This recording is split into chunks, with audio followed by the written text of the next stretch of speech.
All right. We'll get it going. Sorry for the delay. I had to step away for a little bit there. Right when I went live, I had to step away. But I am here. I am live. We are ready to go on this Friday. Happy Friday, by the way, everyone. We made it through the week, on to the weekend. And for those who do celebrate Christmas, we have Christmas weekend this weekend. We're going to spend a little bit of time with family Sunday.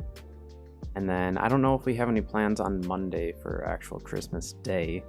Christmas Eve, we'll be spending some time with some family, getting together over at my parents. They like to host Christmas Eve dinner, so we're going to be going over there. I'm sure my dad will be making a ham or something. I don't know. They usually have pretty good food, you know. But yeah, we don't have anything specific planned for today. I do have the Shattered Mountain video up now, so those of you who have seen it or saw that it was posted, you can definitely check that out. It is a bit shorter of a run compared to the Reekwater run, but my Reekwater run I've been running a lot more and for a lot longer. So that run I've really taken time to really develop to be a lot longer. What was that noise? That was weird. That was odd. I don't know what that noise was. I heard a noise.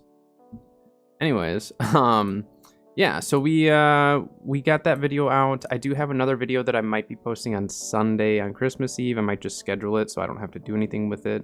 Otherwise, I'll save that one for next week. That video is definitely a shorter one. It's not really like a long, lengthy video, but it is really good for kind of all players, even those who have been playing for a long time.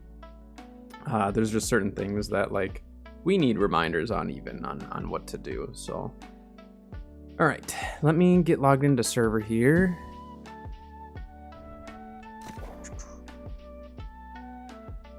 I don't think it's captured my screen yet. We'll throw it in the waiting room until it does.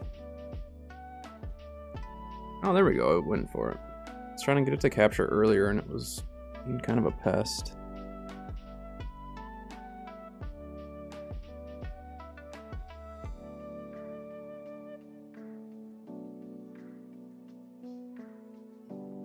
But now I have officially pulled 2 adamant mods. Pulled one on stream the other day, and then I actually pulled one off stream. Not intended to even be farming it at the time when I pulled it off stream. I was literally checking out some other stuff.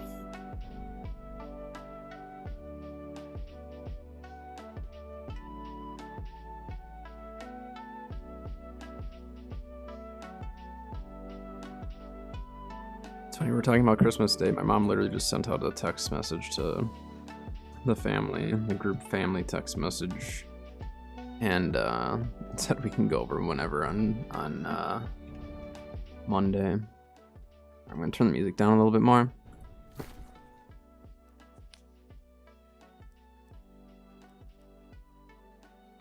I do have another chest run in the works. I'm just trying to run it and kind of solidify it, make sure that I'm happy with the run itself, because it's a new run, like a new old run, I guess. It's kind of a way I could phrase it. But I am working on it. Hopefully I can get that one done by next week. Just with Christmas and stuff, I'm going to be taking it a little bit easier. Kat and I we're not really big event people. We're very much homebodies. We like to just kind of stay at home, hang out. Obviously we enjoy spending time with family and all that, but we are definitely the types to just kind of hang out at home and stuff. So I don't think we'll be doing anything too crazy this weekend. I was gonna see how much this was going for. I pulled this last night and I couldn't remember if this one was expensive or not. No, it's not. All right, we'll hold on to it then.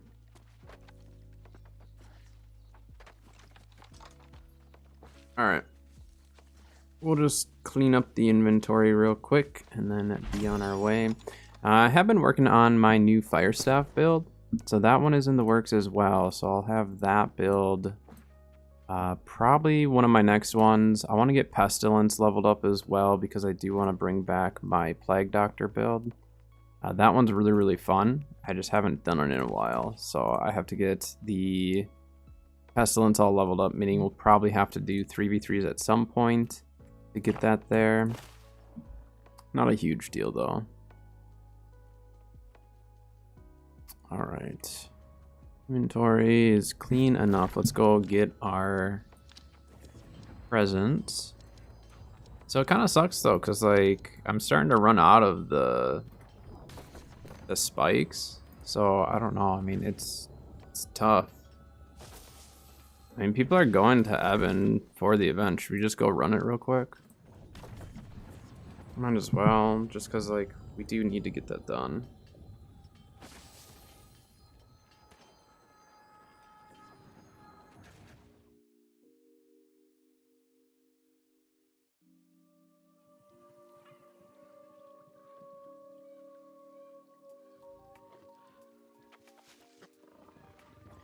So Kat might be off work now today. Apparently she wasn't supposed to be working. Odd. I don't know. She may be off today then, if that's the case. Yeah. It's gonna be off earlier than normal.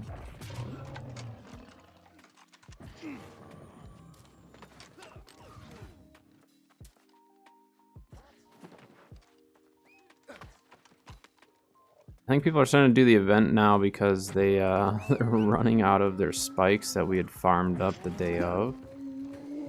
Which I guess kind of was to be expected. Eventually people would run out of those.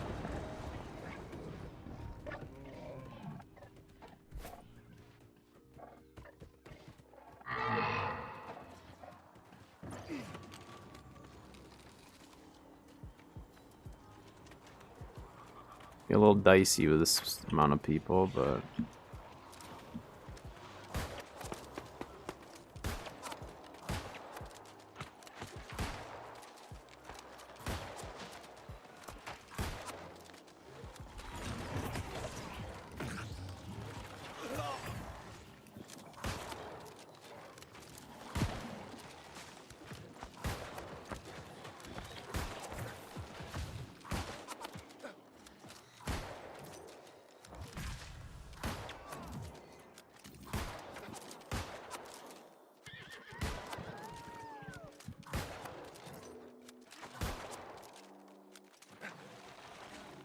hey.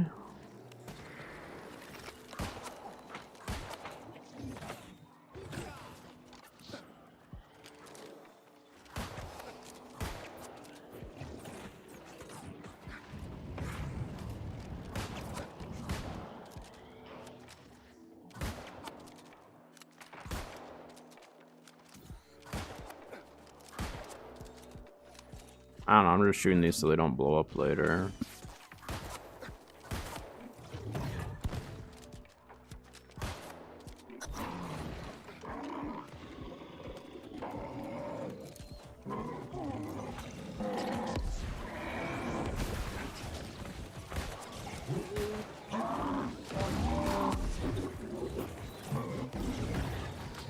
Throw the grenade?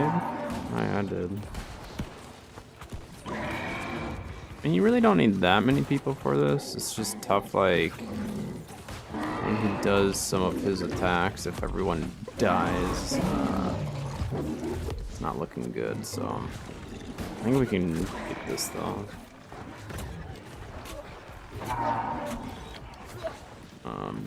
Team.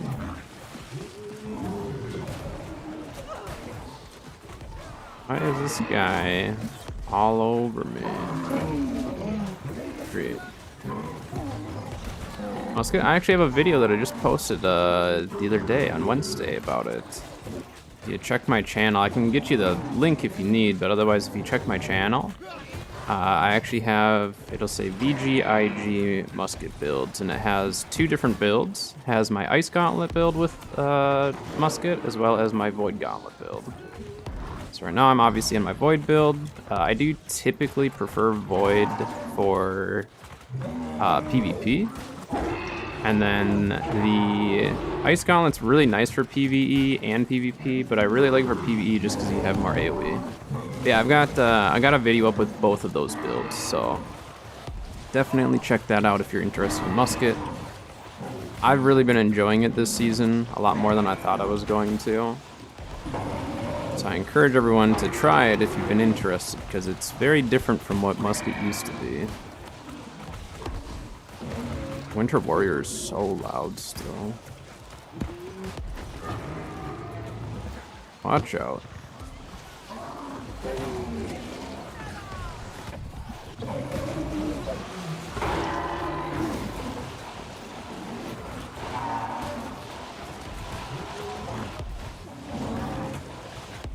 Yeah, check out the video, and then if you do have any other like further questions, definitely feel free to ask.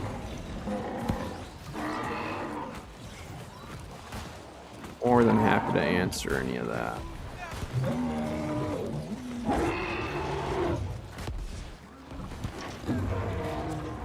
It's kind of nice because, like, for the first time, I actually feel like I can use musket in PvE. And although, yes, the damage output does not happen quite as quickly as like bow or melee or some of those weapons, it's still really, really fun, and it's still useful. Like, it's still actually useful here. It's because with like the bullet penetration and all that, like, you can actually help with mob clearing. Kinda crazy.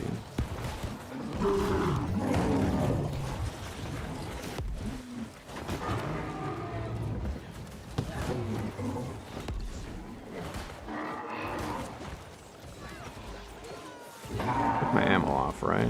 Yeah.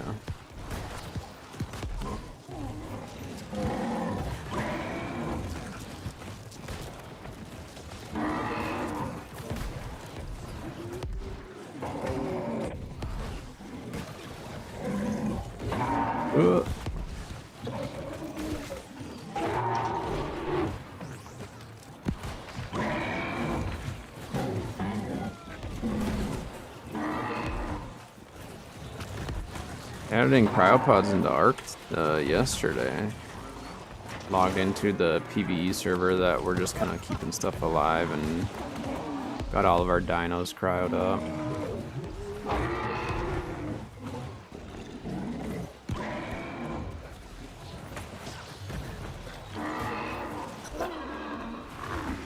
A good amount of people here.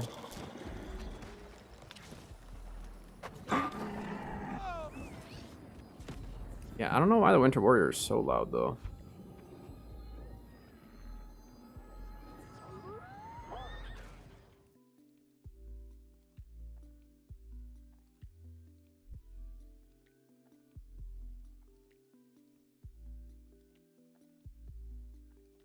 Hello, hello. I mean, I just logged in and I was able to get a Winter Warrior done, so I think that's a pretty good sign, huh?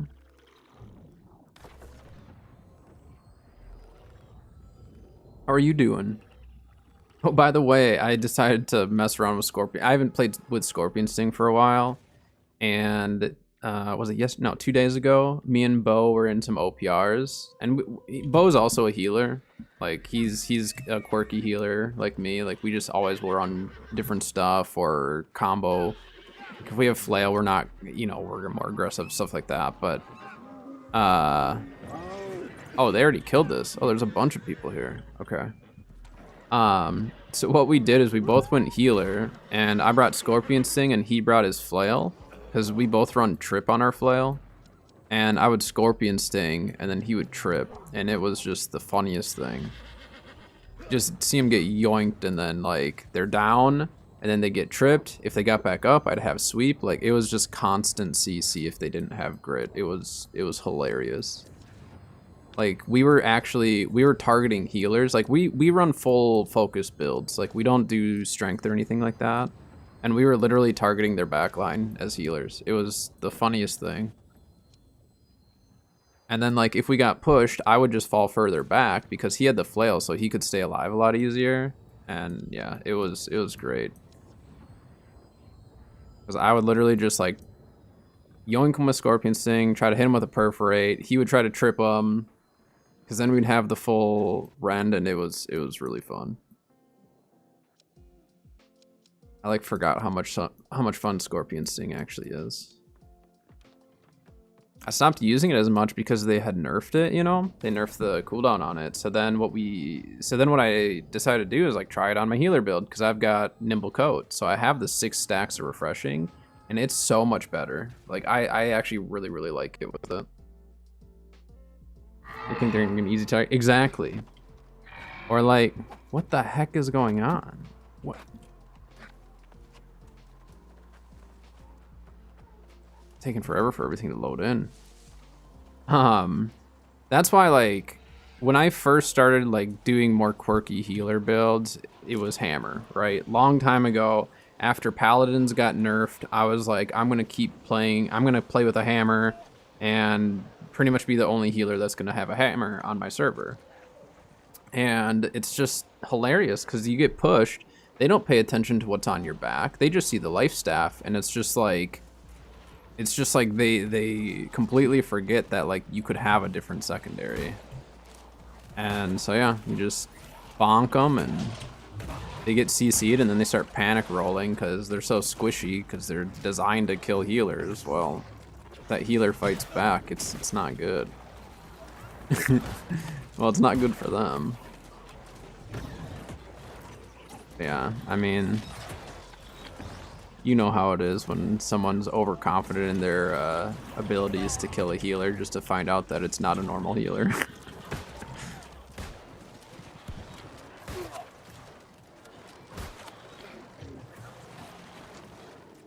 I mean, I've been beaten up by healers before that I was overconfident in because I don't run into as many that are like me or like us, I guess, in general. Now that I'm discovering there's more of us out there, it's kind of scary for me to push a healer.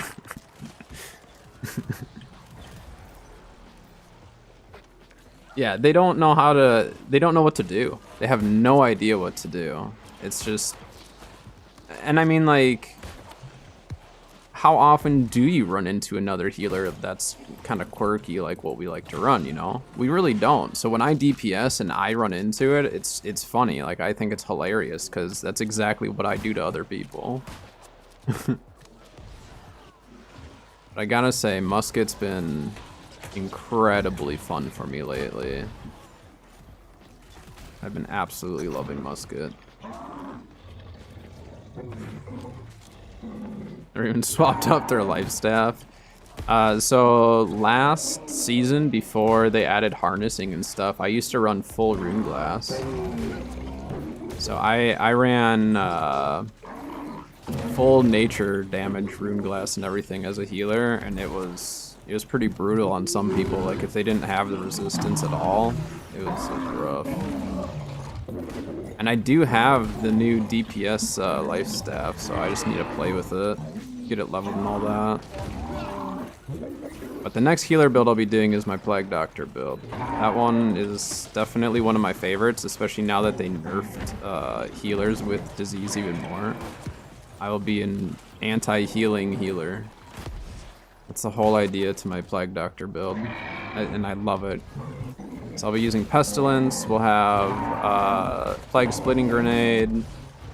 It's fun. Like, you don't do much damage, so it's definitely not one that, like, if you want to do damage, it's not going to work for that. But if you want to literally be a part of almost every single kill on your team, it's fantastic. Like, the amount of assists you get is unreal. Because you target their healers with all of your disease, and they just get screwed over. Hey, Dylan. Blood Drinker. So I actually have an idea for a build that I actually need to try to get Blood Drinker. I don't care for Starstone as much, so that's why I don't have it. I don't really run it ever, but I might see if the group wants to run it, because I know that there's probably others in the group that would want to get it, so. But I do have a build planned for the new life staff that I got, the new PvP one, and it's going to involve that specific ring. So we'll see. I just accidentally pulled Adamant and didn't realize it. That's amazing. I pulled one without trying off stream. I forgot to post anything about it because it was kind of late. But I crafted a new fire staff, which I'll have to show you guys after this. I'm working on a new fire staff build because I haven't run fire staff this season. And I crafted one that's amazing. But I went to go test it out in Brim, just in one of the corrupt camps. Yeah, I pulled an adamant. It wasn't even trying. It's just, you know, that's how the game works. It'll give you everything you want when you're not looking for it, so. 2 days ago. So you just happened to get Blood Drinker on accident. That's great. That actually happened to me for Freya's hatchet. I didn't know that Freya's hatchet dropped from Genesis, and I ran Genesis with a random group, and I ended up pulling it. And I think I was healing for that too. Maybe the game just like takes care of the healers, you know? It's the healer tax. Yours was in Brim too, Dylan. Nice. Yeah, I got mine. I got the one on stream the other day. I got in Reekwater at Sunken Aspect, and then the one I got in Brim was near the start of my Scarab run, which I'll be doing my Scarab run today as well. Oh my gosh. I didn't see all those ads.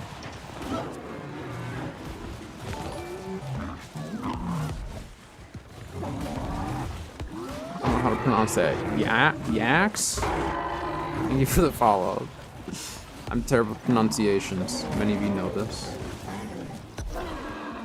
You just let me know if there's anyone here that wants me to call them something else. You just let me know. I mispronounce your name. I like to shorten the names to make it easier on me. Thank you for the follow. Welcome in. Alright, I just need one more for the day. Where's the day at?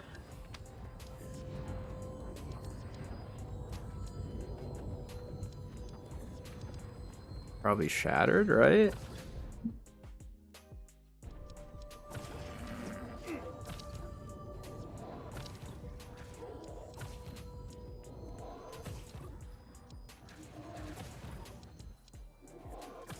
Yeah, so I definitely have some build ideas coming.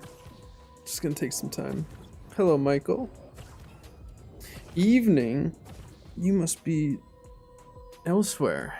It's still morning for me.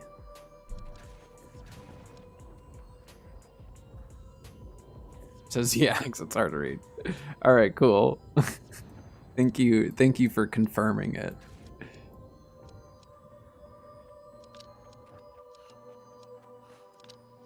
I just need one more. This is actually kind of crazy. I'm getting my dailies in on this.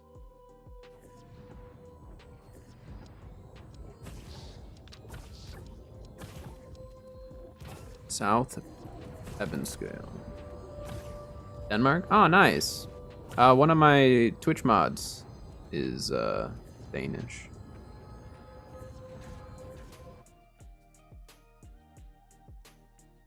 Well, welcome. Welcome, welcome. You're about 7 hours ahead of me, if I'm remembering that correctly.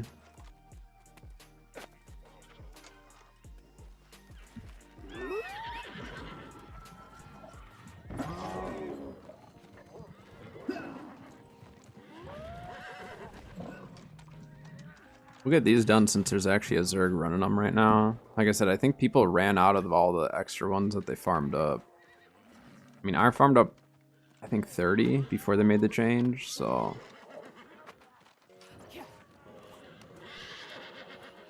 Skip the sugar, guys. There could be sugar in here. See? Told you. It's very Danish. Like, are you talking like a fresh one or like those gas station ones? Is there a consistent way to make gold, like a daily thing or something? So there's a, I actually have a video coming out that's gonna go over a little bit of that, but not gold specifically. But one way you can get gold every single day for free is by doing your faction quests. So I do faction quests in Brimstone just because I don't always want to do the expedition ones, but if you're able to do an expedition faction quest, you'll get more. 3 times a day you get daily bonuses on your faction missions. So like if I do 3 missions in Brim, I get between 600 and 700 gold by the time I'm done with all 3. So it's not like a ton of gold, but it is free. Otherwise, I mean, I have various different ways that I like to make gold, but I don't always look for the fastest way to make gold, right? The way I like to make it is I like to first focus on what content do I like to do or do I want to do that day. And then from there, I figure out, can I make gold? And if so, how? And there's going to be some days where like I just want to only make gold and I don't really care how I do it. So then I'll just go loot. But it just kind of depends. So for me, like I said, I'm not gonna make gold super fast typically. I mean, I will if I'm doing like crafting or if I pull the right items. But usually I'm just gonna find whatever content I'm doing. I just want to make it.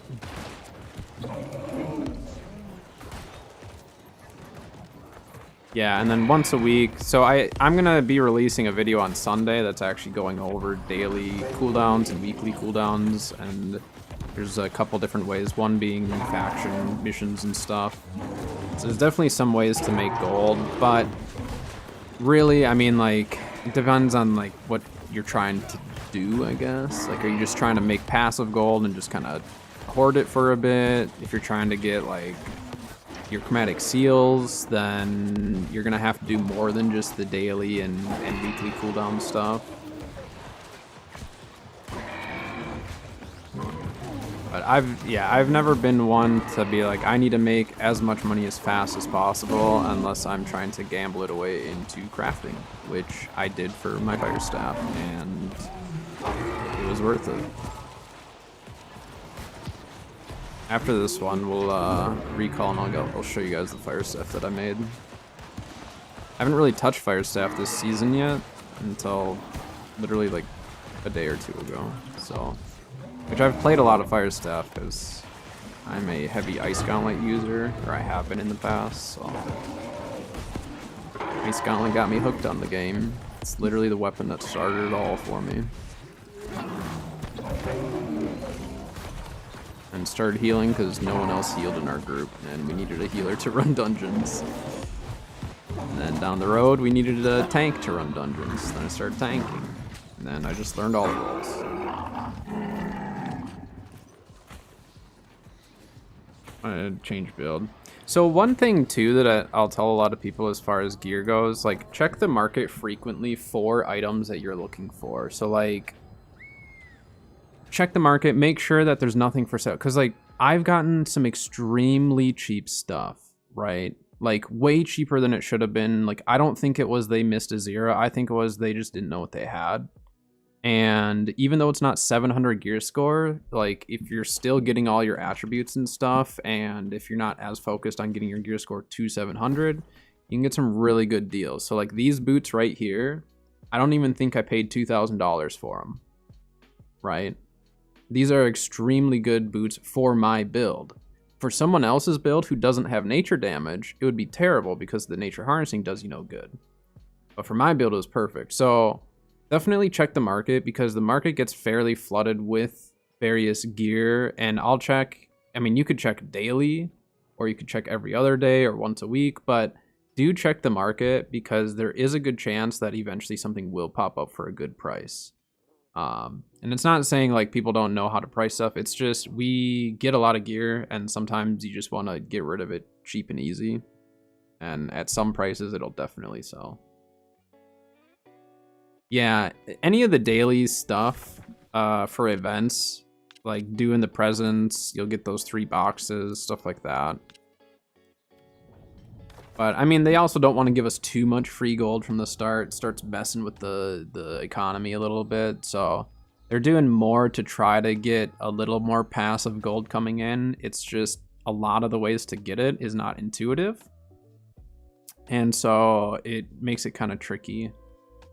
So that's where I'm trying to share with a lot of you guys, like how I make my gold, how I can put together, you know, all these different builds. You know, a lot of this stuff I've bought, some of it I've crafted, but it's just, you know, it's just very, very different from player to player. Because there's some people who just have the gold to be able to just like go out and put a build together no matter what. I am not to that point, so.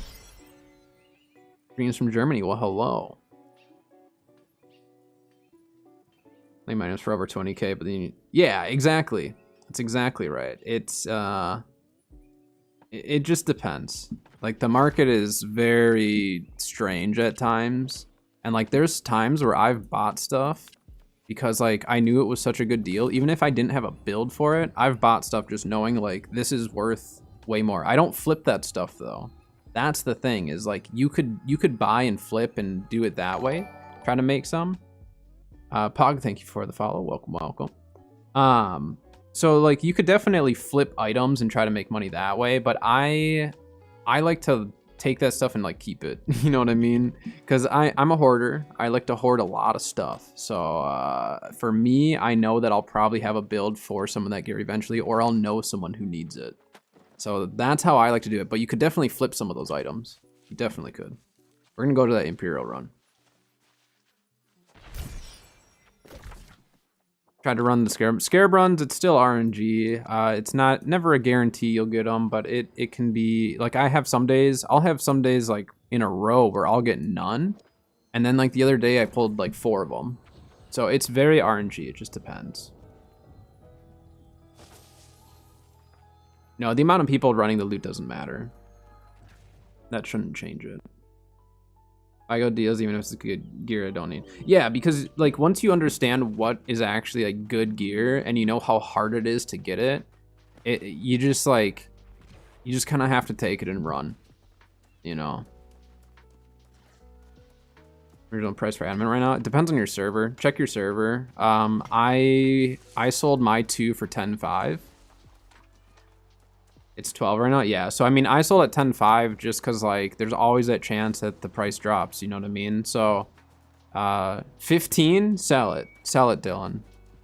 Sell whatever. I haven't seen 15 on our server in a while. I would for sure sell. Are they already in Imperial, or like am I waiting for the group to show up? I'm just gonna stand here for a sec. I wouldn't fill buy order. If they're going for 15, I'd post for like 14.5 or like, you know, get that extra money. But I mean, 12.6, I guess after fees and, yeah, I mean, buy order probably wouldn't be bad. I'm just trying to think of fees and stuff too, because obviously the more you post it for, the more you're gonna, yeah, it's rough. Bound for 16.5. So why is Murama so low? Usually Murama's pretty high on pricing for a lot of stuff. That's like kind of weird. EP is 18k. Yeah, what the heck, Murama?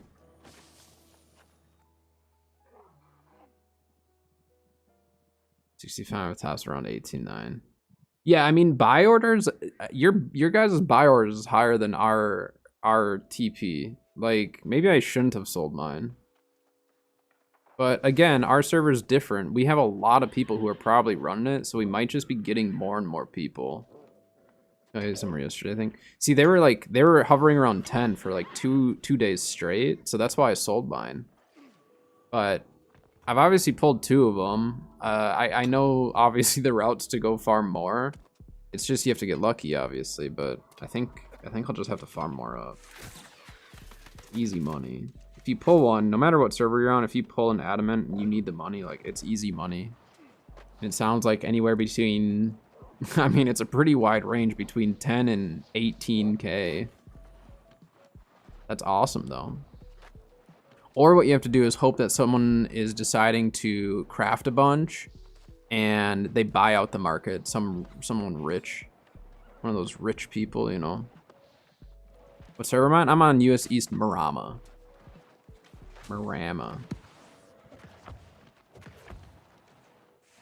But prices fluctuate on the trading post, so that's where like there's been times where I've held, right, hoping for a higher price, and I lost out on like 5 to 10k on something because I was hoping the price would go up. So it's definitely, it's a gamble, but I mean anything between 10 and 15k for a craft mod I'm pretty happy with. I don't care if I miss out on some money. Oh yeah, my fire staff. This is what I crafted. This is what my adamant paid for. I'm so happy with it. I'm so happy with it. PvP gear set made from all the... Oh, nice. Not having the tuned pants. Wait, are people going? Oh, okay.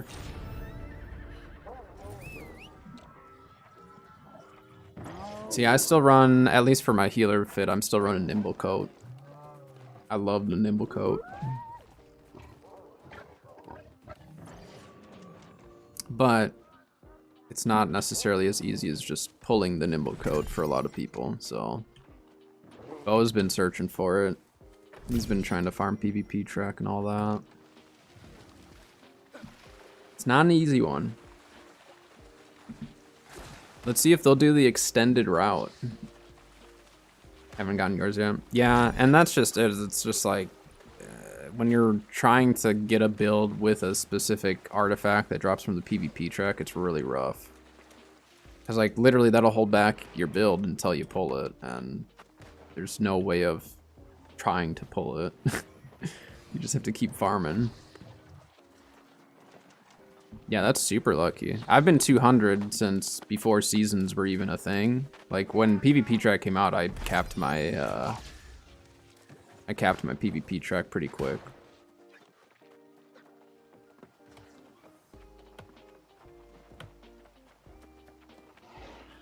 Time for 13k or not. I mean, that's still good money. It's really easy money, you know? I am excited to see what the new Great Axe is going to be. The new Whirlwind. So Whirlwind is like my favorite Great Axe ability. That and Execute. Those are my two favorite abilities. And my old Bruiser build that I ran prior to the expansion was a heavy armor Great Axe hammer build that was Whirlwind with Whirlwind on the Great Axe. And then I would Execute. So I would stack up 60 plus, you know, percent of my slash damage because of the Whirlwind, and then I would Execute afterwards, and you could land in heavy armor. You were landing like 6k plus executes on people, and if you got the backstab, you're landing like an 8k practically. Like it was crazy for heavy armor. So I'm excited for there to be a Whirlwind Great Axe though, that they said can like spin infinitely or something. It sounded weird. I'm excited to try it.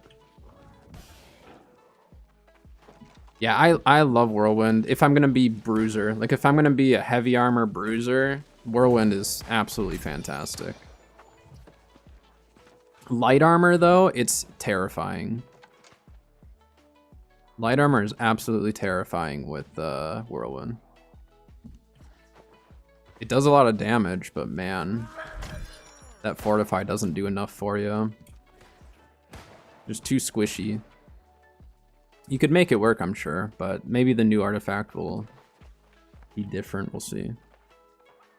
Charge, Execute, and Reap.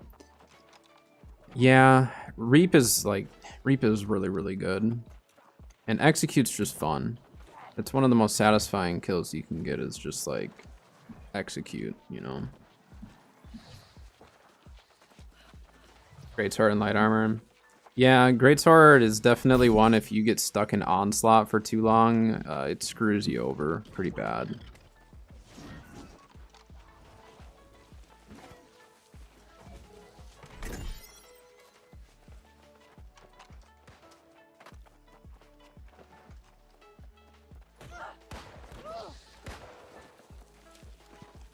Why is there someone up in there?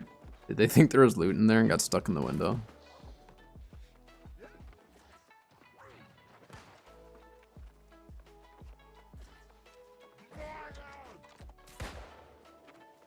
Wife has to, I'm in M2. Sounds like me. My wife plays... She's logged a lot of hours in New World. She's logged a lot of hours compared to a lot of people I know. I think she's got... I don't know, upwards of 2 or 3k.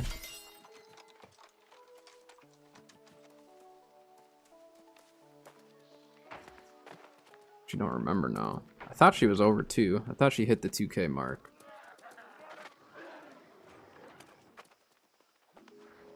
she's at work during the day all the time, so. My wife never used to game. She never thought she would like to. And then during COVID, we played a lot of Ark, just because like her work was shut down for a month. So we literally just played Ark, and then yeah. Oh, he's running.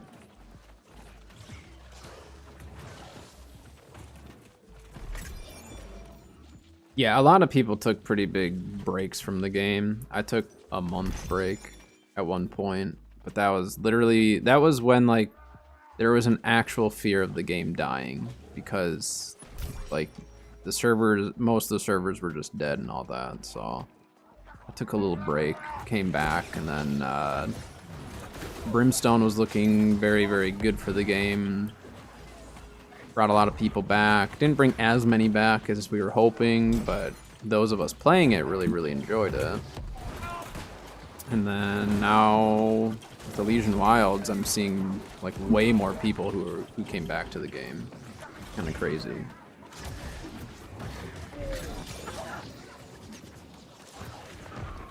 Can't see this stupid guy.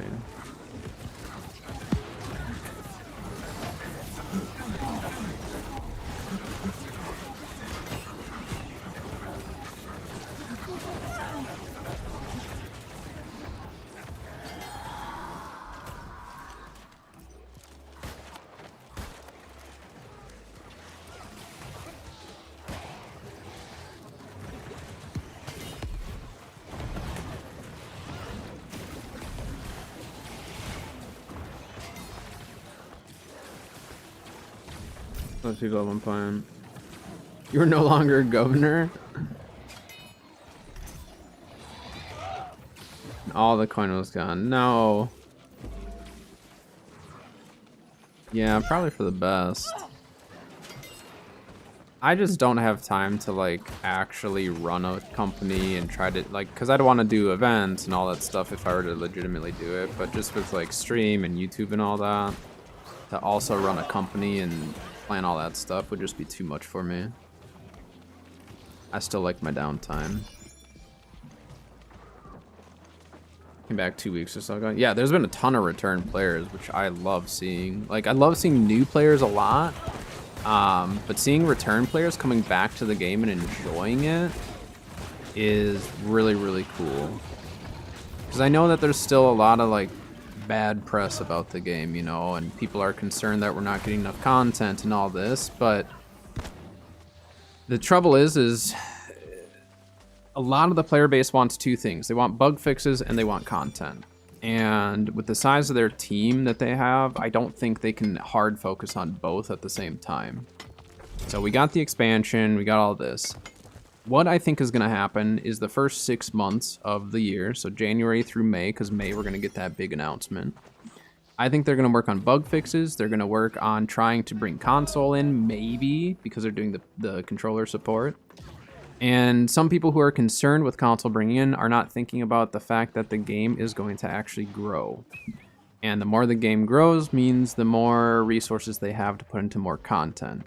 So if they do bring it to console and it actually takes off on console, you know, the controller support will take a little time to get balanced out, so we do need to understand that. But if it brings more people to the game, although yes, we are not going to get as much content because they might focus on that, in the end, next year could mean that we are going to get way more content if they have a bigger player base, more resources, all of that stuff. So we just need to be a little bit patient with the first 6 months at least, if not this next year, just to allow them to really grow the game more.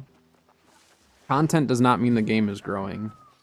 A larger player base means that the game is growing, though. Just casual job of the kids. Yeah. I mean, that's awesome. Yeah, I mean, that's the trouble, is everyone, like, you know, you get to that point of being done. People are skipping elite chests. They don't realize that there's new ones. See?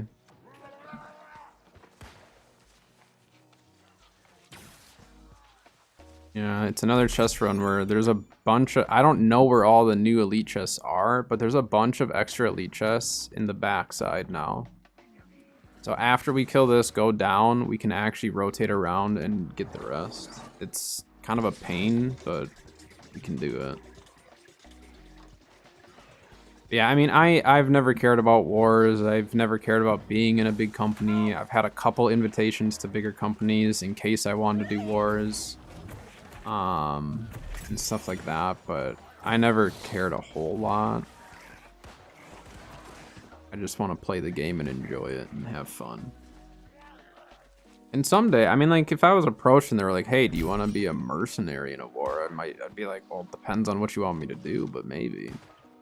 But I'm not going to go out of my way to try to search for that type of stuff. Invasions, though. I might do invasions. I might start doing those again.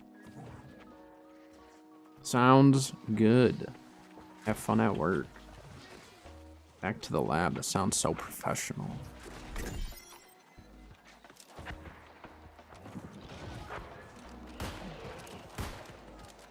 Whoops. Definitely thought that was like one of these guys. Nice, I got credit for Daisy. Ow. Hey guys, this big guy is still aggroed on me. I don't really want to fight him. Also, not in this giant group of people. I can't see the bags.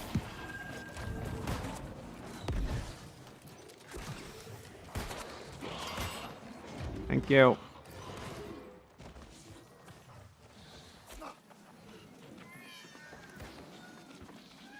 Fever's a yesterday morning. Hopefully you feel better. I mean, day off work is a day off work, but it sucks when you're actually sick for that day off of work.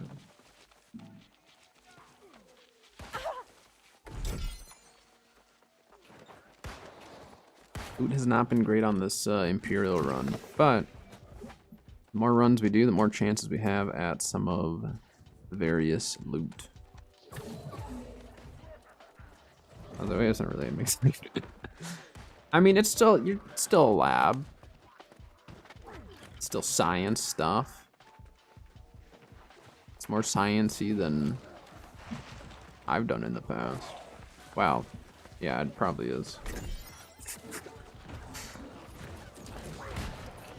Still get to tell people, yeah, get to work in the lab. Science.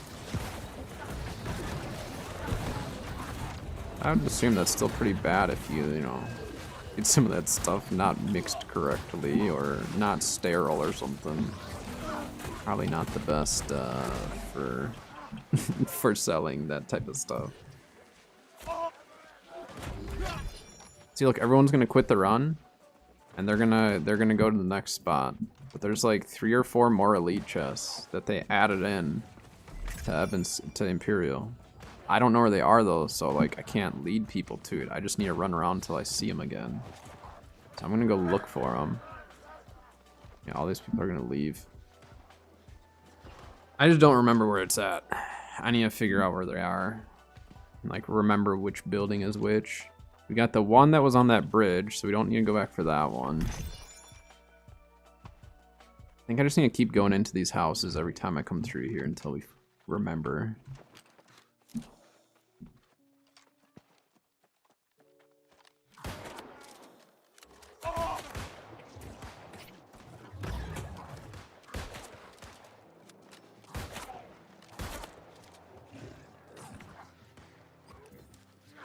Wait, someone else did go this way. Yeah, see, there is someone else here.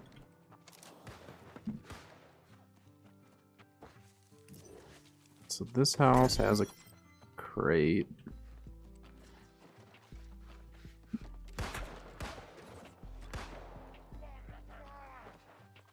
This is not a good build for doing this.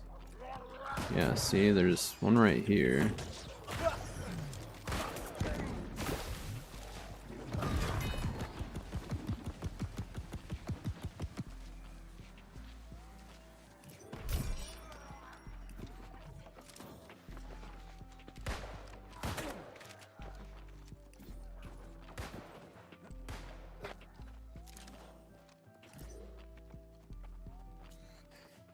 These guys are changing. So there's someone else running through here as well. So we already got the one that's up on the bridge to the right over there. There's an alchemy stockpile in that one. We are gonna go this way. I farm this without getting shot. Nice. This is where we need to maybe try to get them to retreat. Because I don't want to fight all those muskets. It sounds awful. Alright, please retreat.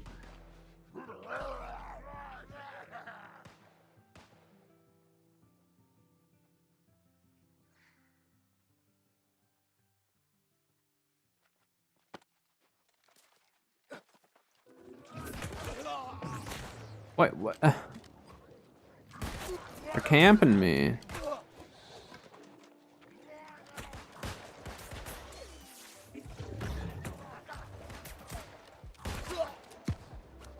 Dang it. Quit shooting me.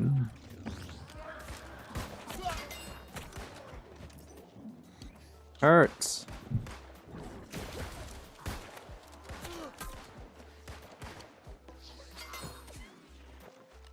He dodged it. You're not allowed to do that. You're an NPC. You're gonna tick to death.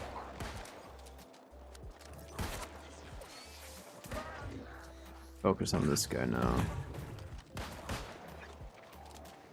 Did my grenade not go off, or did he like dodge it?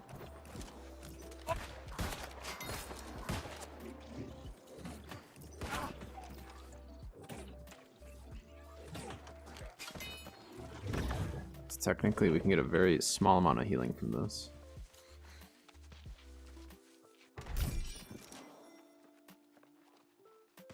We're getting a decent amount of sugar, though.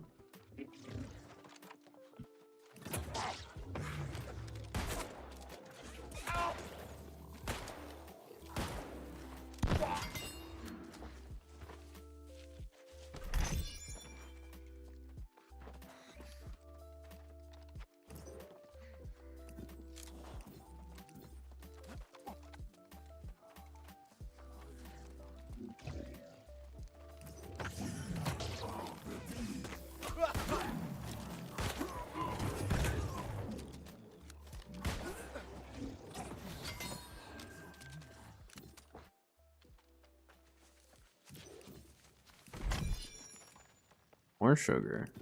This has actually been a great sugar run. Maybe we should continue this sugar luck.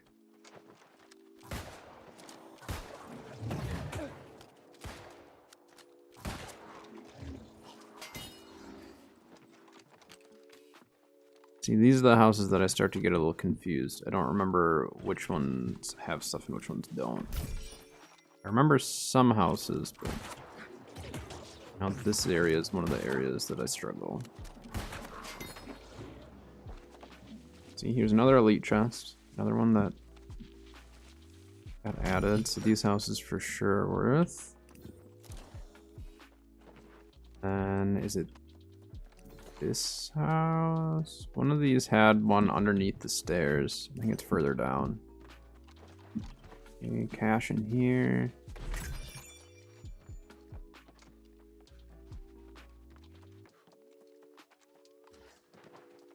I know there's nothing up there. We checked last time to see if they added anything. Okay, so all these houses actually have something in them. So every single one of these is worth.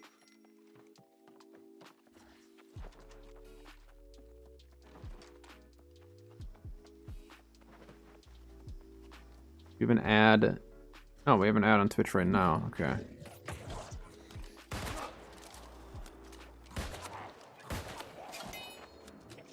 Heads up, there's an ad on Twitch. I just got word.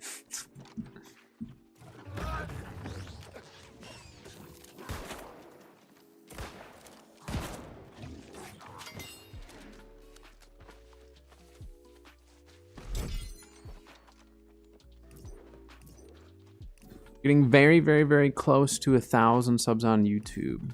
I appreciate everyone who has subbed and who has supported the content. I didn't think we were going to be able to hit the goal by the end of the year, but there's a very good chance that we do now. Thanks to you guys.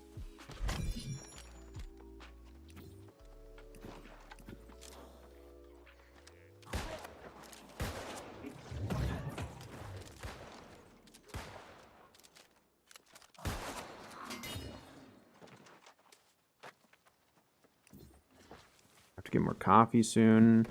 There is a new New World video that we're gonna watch today while I eat lunch.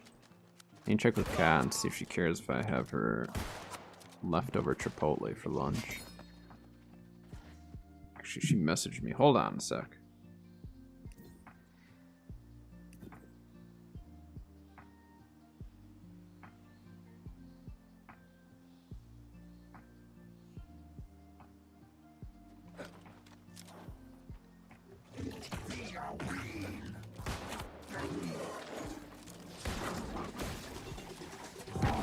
These guys are so tanky.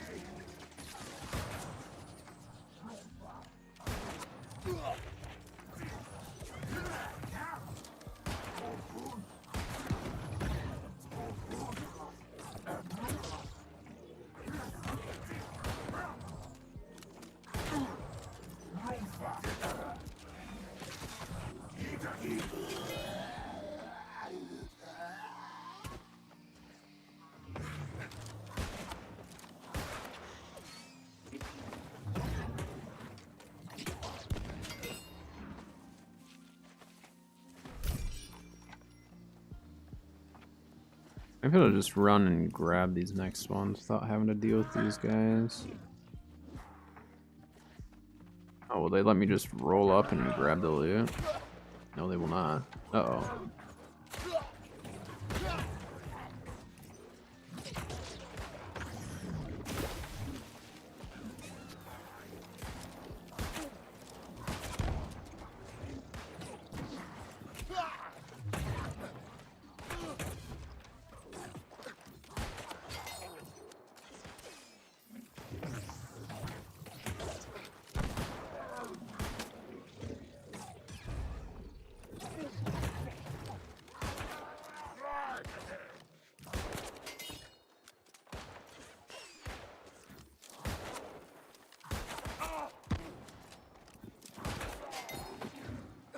Alright. And just one more cache up top, and then we got like pretty much every loot chest in Imperial outside of like a couple of alchemy chests and stuff, so it's pretty good. I don't think we actually got any craft mods worthwhile, did we? Nullifying Oblivion. We'll hold on to that. I don't remember how rare that one is, but we'll still hold on to it for now. Yeah, let's recall, and then I need to go to the winter convergence area. I'm gonna go fill up my coffee really quick. I'll be right back.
All right, I'm back.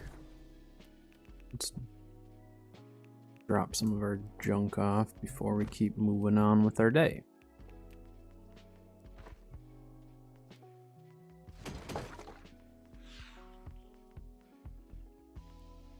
Get anything worthwhile?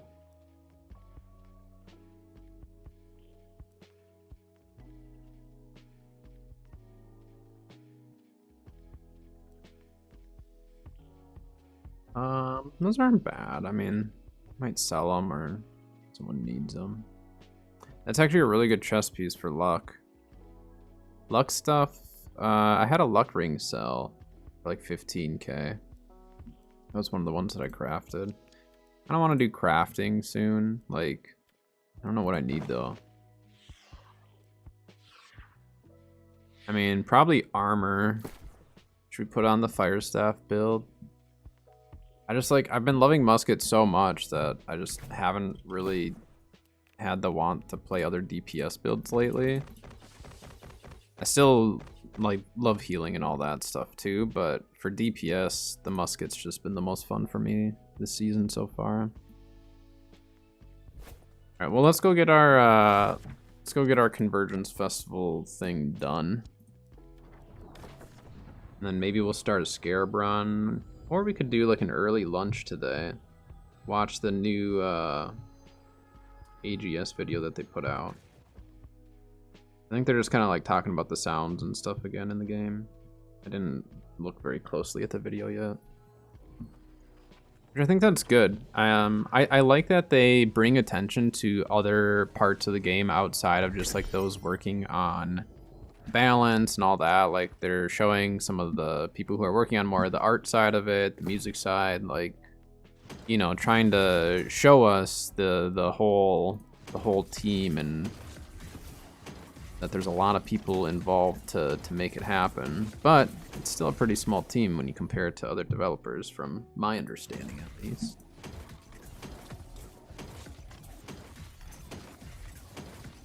Get a premium today.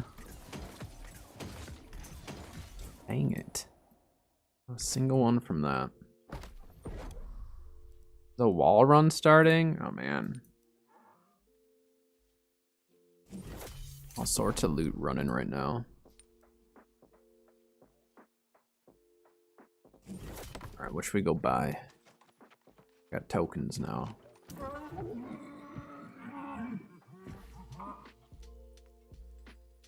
Can't buy that till tomorrow. I think I'm gonna get this chest piece because I do like this. Or should I get pop the bottle? Get all the emotes done first?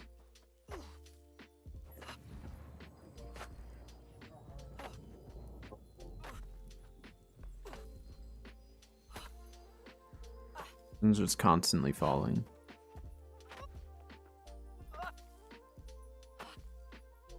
I mean, I do like this chest piece.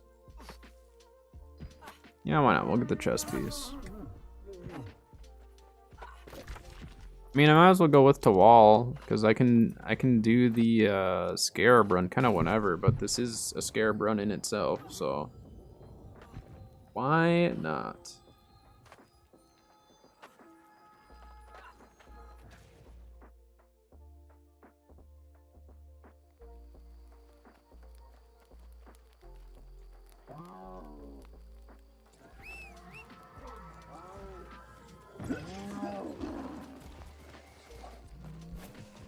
Like fairly hungry right now, so that's why I'm debating if I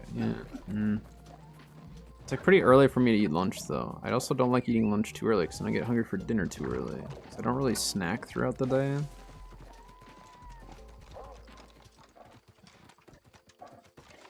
My wife is out shopping right now for some last minute Christmas stuff.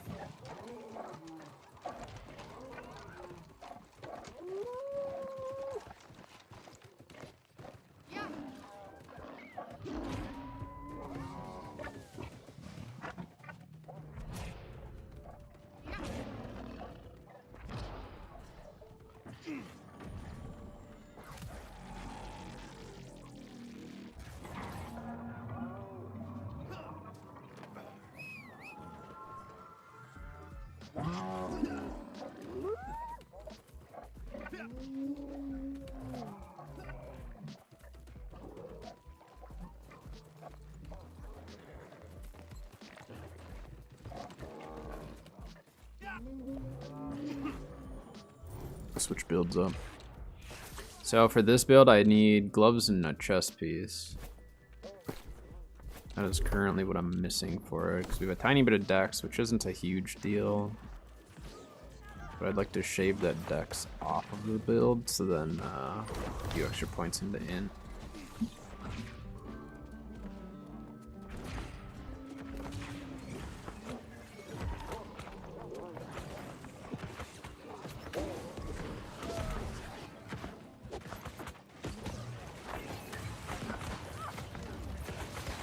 Definitely just hit right click to try to zoom with my fire staff. It did not work. Trying to aim with it, you know.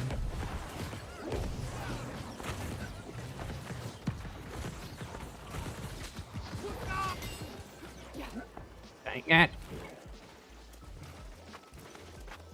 Stupid junk. I'm trying to go here. That guy's gonna die. You're gonna die. Get out of that.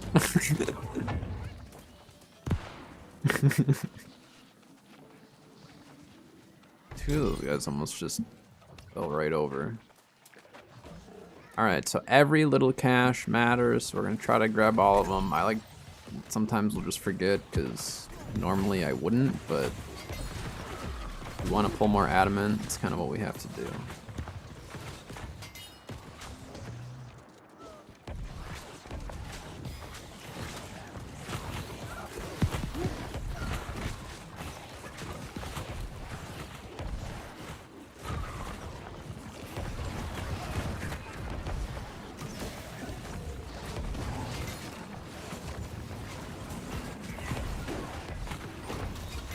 I don't have pylon bursts on this build, which I probably should, unless I don't run pylon with the.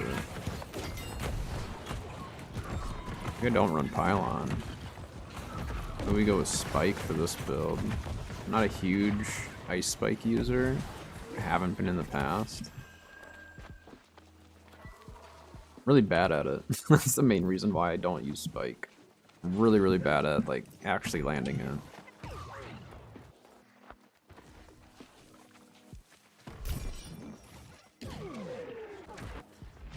I remember when Ice Spike used to be like broken. It was doing like extra damage at the end. And you could like one tap people. It was ridiculous the amount of damage it did.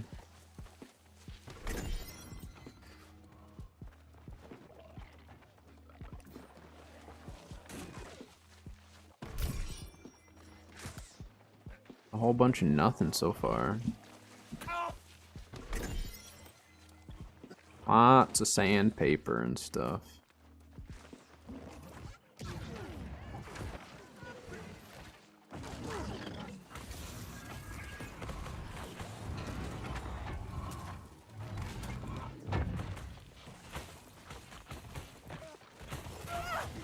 Gosh dang it.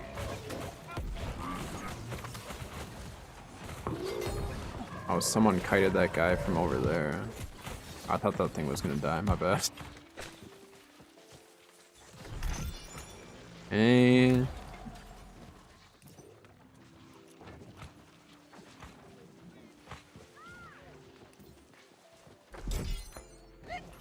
this one seems so empty. They did that on purpose. They reduced the amount of loot that we're getting, but they increased the quality of it. So when we do pull that loot, it's going to be a higher chance at golds.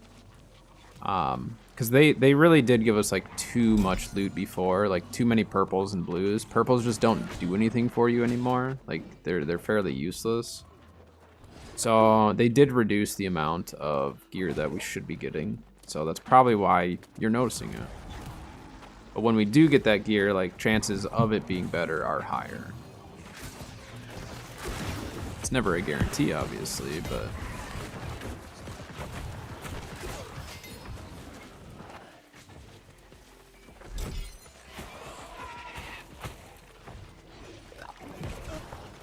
no, he put it right on top.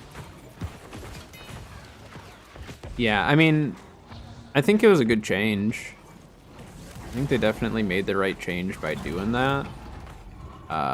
It's just like, if you're used, you know, like if you're coming back to the game or something like that, like it's gonna feel very different.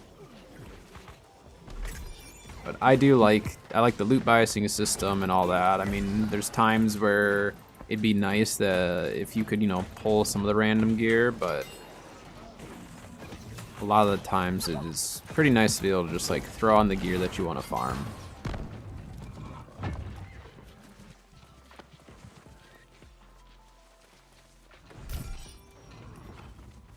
I mean, I get more legendaries now than I did prior to Season 4. Season 4, I get way, way, way more legendaries.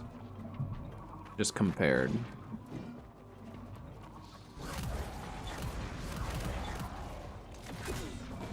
Like if you run mutated dungeons especially, you're gonna notice it a lot there. Like even the lower mutations and stuff, I've noticed a difference.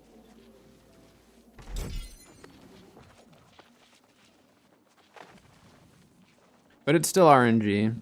I mean, no matter what, like I have days where I pull not very many golds, but I would say on average I do pull more golds now than I used to. At least on like these chest runs and stuff. So yeah, but I mean like because of the loot changes they made, being that we're getting fewer of the gear items, but quality should be better. That's why I'm saying in both chest runs and especially in the dungeons I've noticed it.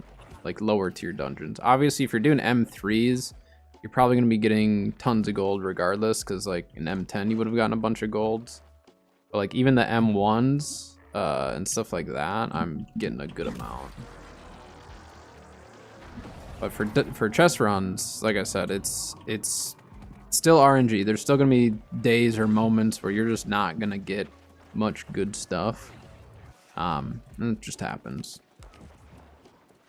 Even with the chances of that loot being higher quality, it doesn't always mean it'll drop. But I run a lot of loot. Like I am constantly doing loot runs and constantly just like farming loot up because I just like doing that.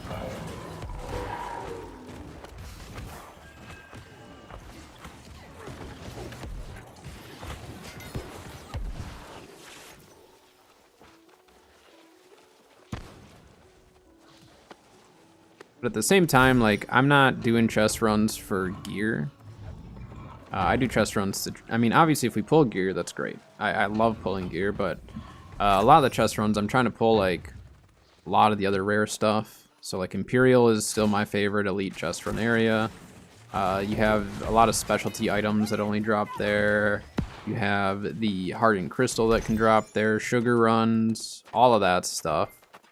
So the gear is a bonus for me on a chest run, usually. Like here for Brimstone, I'm trying to pull Scarabs and Adamant. If I pull a good gear piece, great. If not, great. You know, so I definitely, like, when I go on a chest run, it's not, I need better gear. But what I would suggest is if you want to try to get more consistent golds, I would definitely do like Elysian Wilds daily. Elysian Wilds gives me probably the most gold items of any of the elite areas. So I don't know if they just like tuned it up to be like that, or if it is just RNG and I've gotten really lucky there. Or if it's just because it's a higher level area or paid DLC, so then they want to, you know, make it more worthwhile. I'm not sure, but Elysian Wilds has by far been the best for gold drops for me. For just the elite chest runs, you know.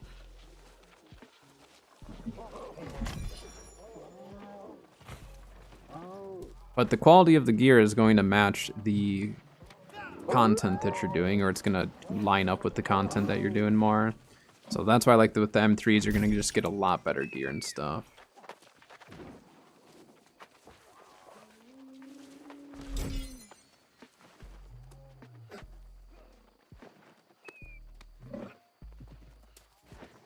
I mean, it would make sense for them to like have, oh, the great fell. It would make sense for them to do a Legion Wild just being better loot, just because again, people pay for it and like they want you to feel like it's, you know, something worth paying for. I mean, I like the expansion. It is on sale right now. Well, I don't know if the expansion itself by itself is on sale, but I know New World is on sale and the Elysian Wilds like package is on sale right now. But I don't know if they actually made the I don't know if they made the expansion by itself discounted or not. But I think it's like $40 for the game with the expansion right now. So the same cost as just the base game. So it's a pretty good deal. What? Someone just shoot a net.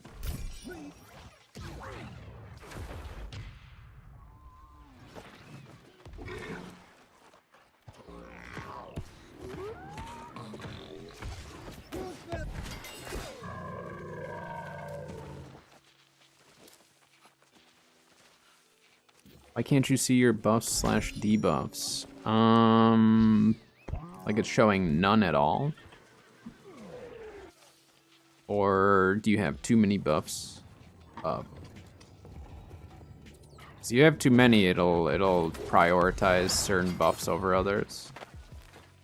I don't remember exact like priority list of that. Otherwise, like if it's a food consumable, make sure that it actually did use it. If it did actually use it, then there's a very good chance that it is actually working. Which buff are you, or which buff should you be seeing right now? I think that's the question I was asking. Yeah, which buff should you ideally have? Like a food buff, an attribute food buff? Because you can check that. That's pretty easy to test. Where is this train going? Are they going to Helios?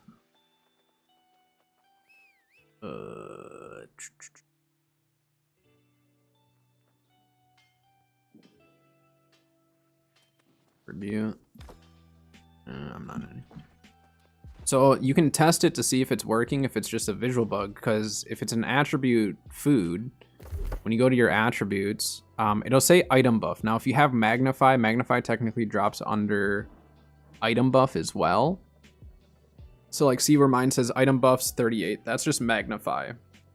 So if you take like a 40 con food and your Magnify is not on your con, it'll say item buff 40.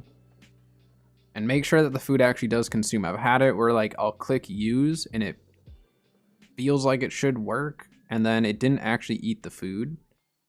But if your empowerments and all that aren't showing up, like I said, test the food first, because if the food is showing the buff and everything, it's there, it's just a visual bug. Which you could try relogging or try like fast traveling, something like that. See if that fixes it. Let's do gather speed, why not? That's how I would test it if I were me. I crafted gypsum. I have that one on this card. Let's reroll. Salvage. I'm not gonna worry about the rest of that train. I don't know where they were going. I wasn't gonna worry about it. There'll be more. Yeah, so it's just a visual bug right now. So I would just try relogging or something like that. But you're receiving all of the buffs and debuffs and all of that stuff. It's just visually, it's not there. That's usually the case. That's why I tell people try it with food, because food will obviously show it to you. You know, that's like the one buff that you can very easily just go and look and see that it's being applied. But I've had that a couple times. I've heard a lot more people having it than I myself have, so that's why like I've looked into trying to figure it out. Hopefully that works. Hopefully relogging works for you. Oh, we have a bunch of materia now.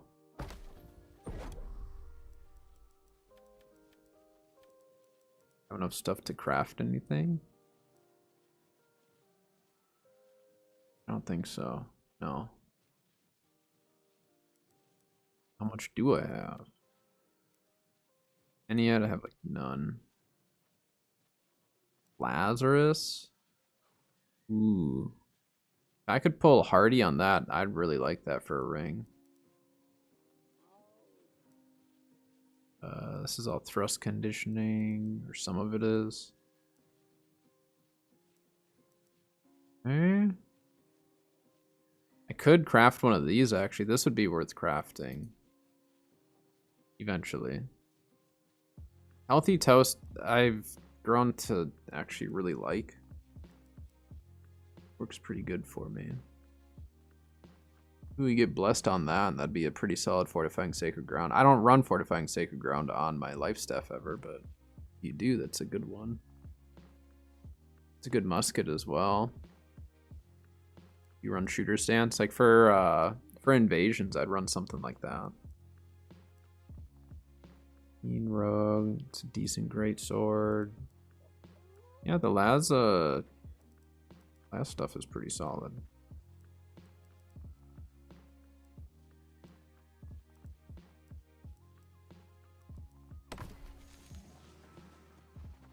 All right, what time is it? 11:35. Okay, I think we'll take a really quick lunch break. We're gonna watch the new AGS video on whatever that was. I need to pull it up. I don't remember exactly the topic. I think it had something to do with audio. Let me find it.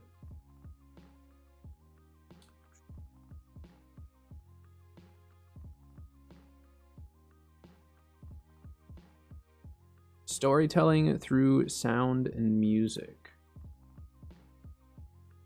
We're gonna watch that.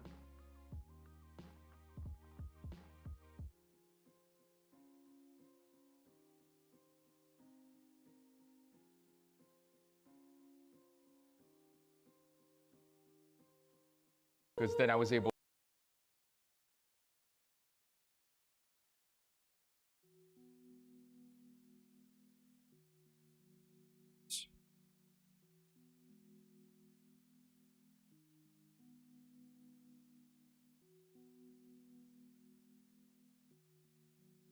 All right, it's a 14-minute long video, so I'm actually just gonna start it, and then I'm gonna go get my lunch together, so you guys can watch this while I get my lunch together. I'll eat, and then we're gonna go do a Scarab run after that. So I will be back. To just take this like ball of musical goop and just like start pulling different intervals and just expand on it. It felt like playing with Play-Doh. It's pretty cool.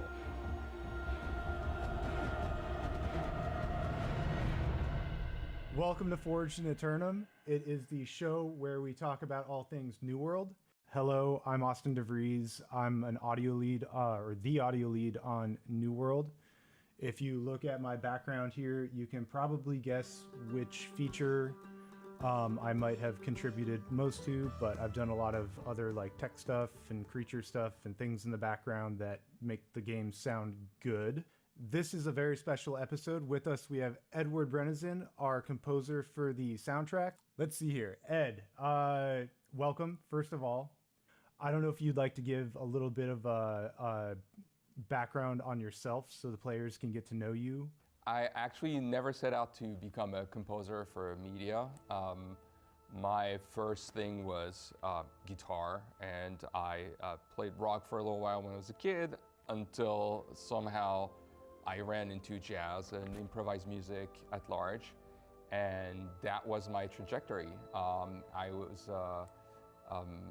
back then I lived in France, which is my country of origin, and I decided, the best thing for me would be to somehow move to New York. I thought the best thing, the safest thing for me would be to kind of do a little bit of schooling and see if I could get some, little bit of a network prior to moving to this very big city. And I went to Berkeley in Boston for about a year and a half, where I was a performance major, meaning my field of study was my instrument and jazz improvisation at large. And I'd say the best thing I got from Berkeley was kind of a blueprint on how to keep going and where I take things from that point forward. Which ended up being super relevant for me from being curious about music for moving pictures and kind of having this hunger for trying things. I turned what was my path as a improvising musician to be that of a composer. It didn't happen overnight, but it's certainly something that just kind of happened one step at a time. That kind of cuts off the like who are you? What's the background? We skipped over a lot of stuff, but Got my it might be a food. good launch point for talking about the Elysian Wilds.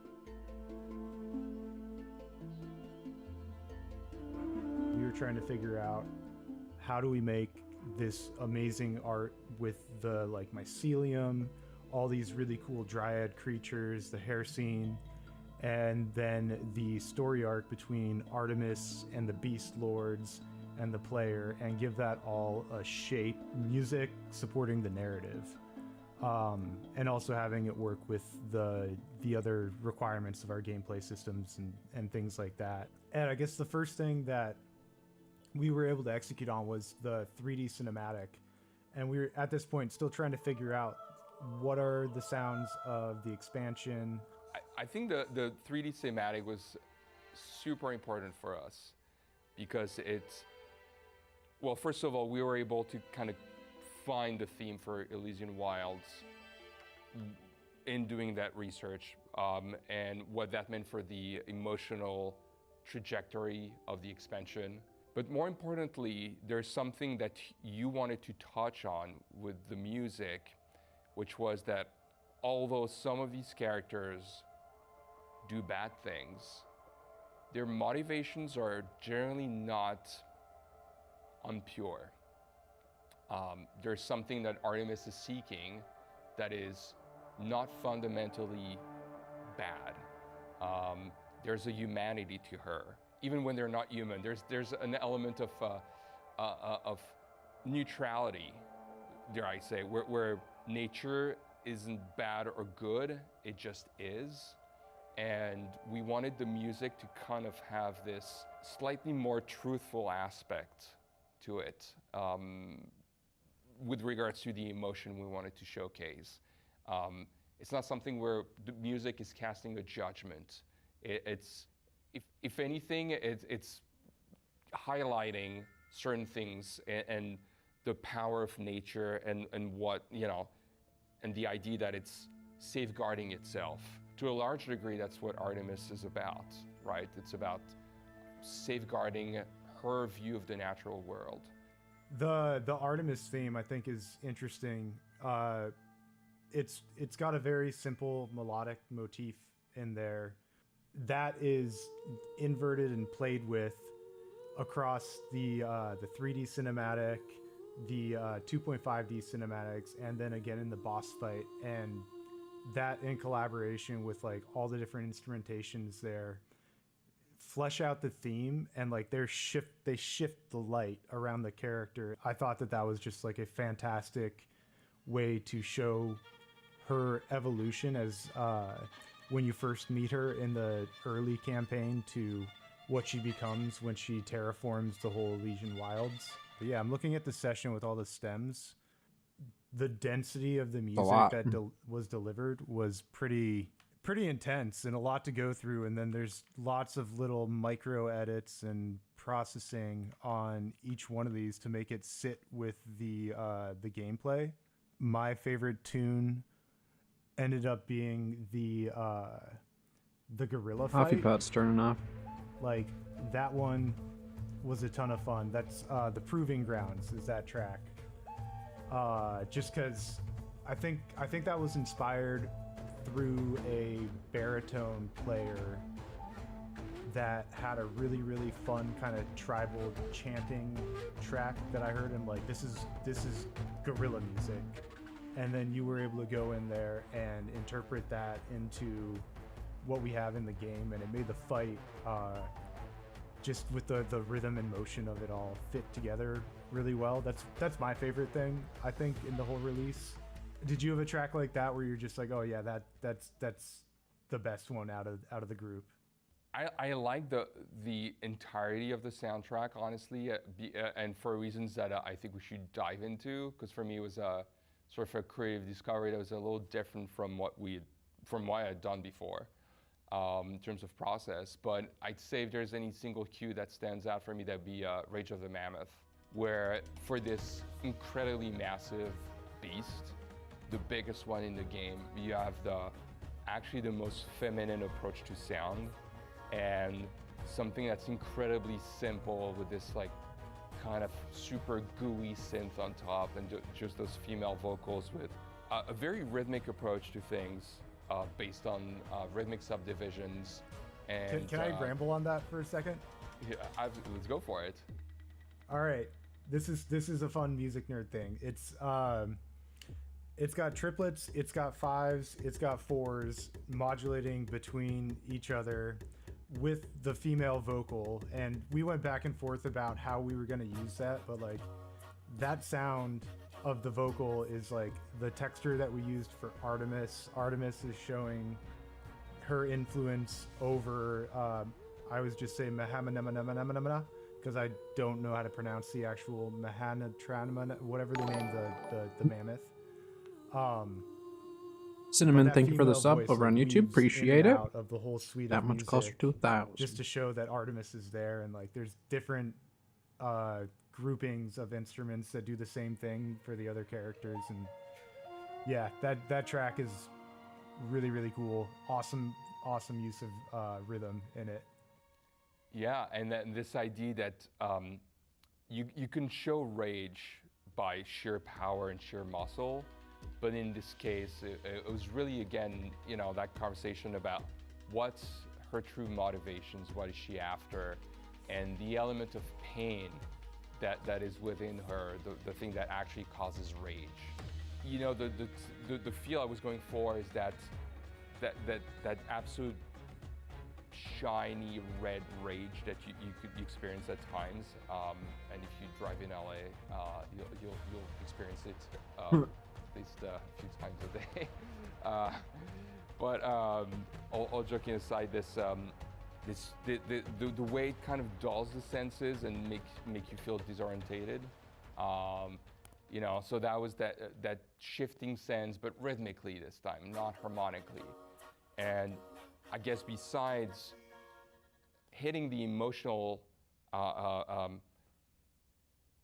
precursor to everything that's happening in the game, one of the things you wanted me to seek out in the music was like, hey, let's make that exotic in a way that is unique to Eternum. And I'm hoping we went beyond that to figure something out that was uniquely Eternum. Recently, we got our first award for New World, which was a Hollywood Music and Media Award. That's cool. And you wrote the music for this, and it's fantastic. And I'm pretty bewildered that we ended up getting it against some of the games that we were there's so much great work. So how do you feel with that? I'm incredibly humbled. I fully expected not to win. The awards took place in this like old theater in Hollywood, and I was up on the balcony filming the announcement, and then they called my name, and I had to get up and run like what felt like half a mile down, and just cut through a crowd and go backstage and stuff. So it took me a good 45 minutes to make it to the stage. But it was really, really awesome. So Ed, rapid fire back and forth. Yep. Favorite character motif that you did? I'd say Artemis, because then I was able to just take this like ball of musical goop and just like start pulling different intervals and just expand on it. It felt like playing with Play-Doh. It's pretty cool. Who would win, the Gorillas or the Lions? The Gorillas. That's fair. Yeah, I agree with that. Favorite composer? Let's go with that. Favorite composer? I'll give you a few different composers. I'm gonna go clean up my lunch really quick. I'll be right back. With Ravel, Shostakovich, Pat Metheny, and yeah, let's go with those three for now. I appreciate that. Chopin would be on my list for that. Actually, I'll throw in James Newton Howard. Huge influence on me. So, Ed, to wrap things up here, when players listen to the whole soundtrack or experience it in game, is there a core feeling that you're like, this is what it was meant to be, that you'd want them to experience? That's a great question. There are so many things, and like I said, you know, we had to tap into so many different creative muscles. But if there's one thing, I think there's a spirit of curiosity and awe that is there, which that is the first thing I experienced when I got the footage from you. When we kicked things off, I was like, what am I looking at? And I'm hoping that the music does its part in kind of bringing that feeling of curiosity and awe and all that magical land around you, and how exotic it should feel to you. Well, thank you very much, Ed, for being here. It's been wonderful having this back and forth with you and collaborating with you to get this music out.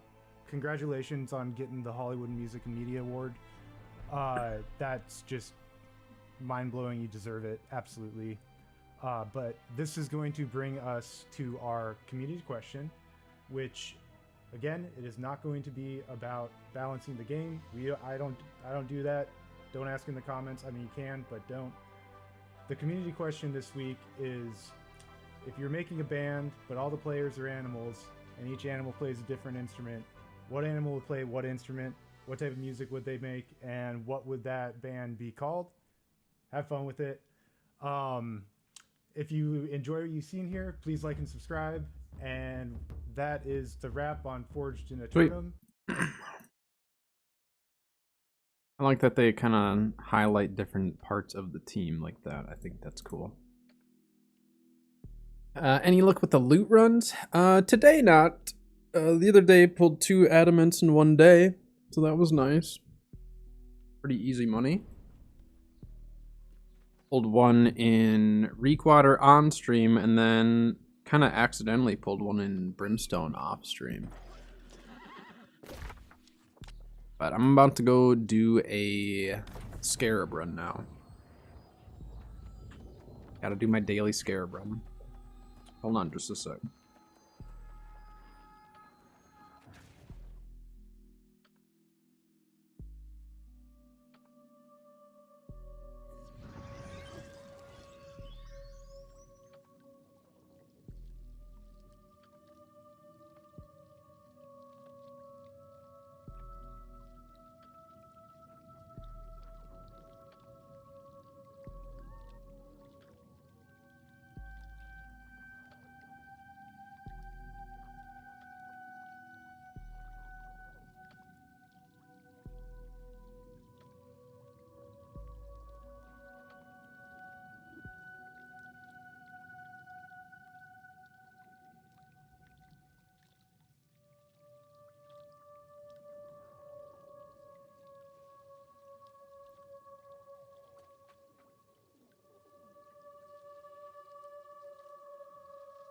All right. I'm back. Yeah, the one I pulled in Brimstone was actually right over there. I went there to go like up over there, that corrupt camp. I was just there to mess around with my new fire staff and happened to pull one.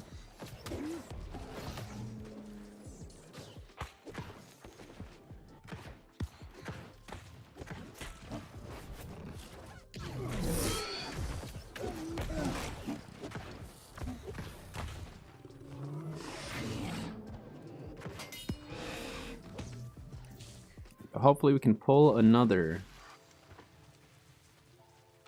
Such easy money if you pull one, you know? I think like no matter what server you're on at this point, if you pull adamant, it'll sell. Just prices, from what we've discovered today, the prices are just fluctuating a bit, but on average you're looking between 10 and like 18k. 18 is pretty high, but between 10 and 18. Obviously it also depends on time and everything. Sometimes people buy out the market and then prices fluctuate a whole bunch.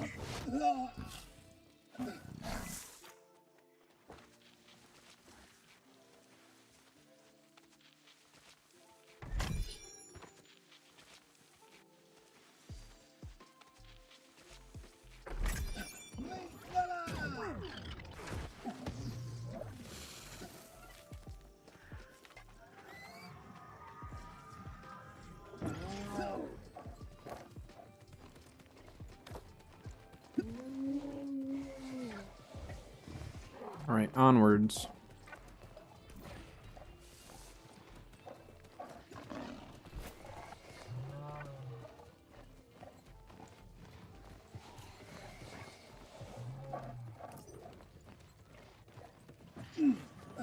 just gonna stick to, yeah, we'll just stick to the Scarab route today, actually, just so then I can just keep moving.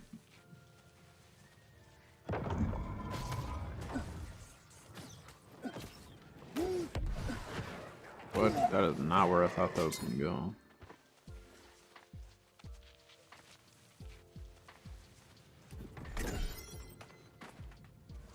Still debating if I want to run opals in this.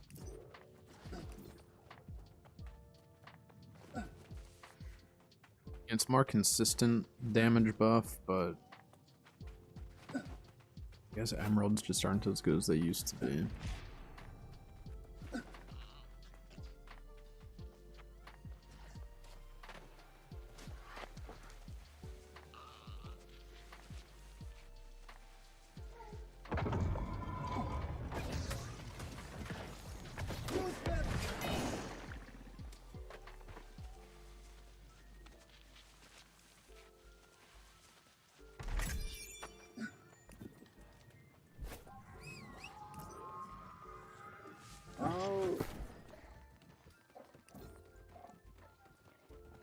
It's actually really good. Yeah, it's not bad at all. Hold on to that. That's pretty bad. We're pulling a bunch of luck gear today, aren't we? I don't know why.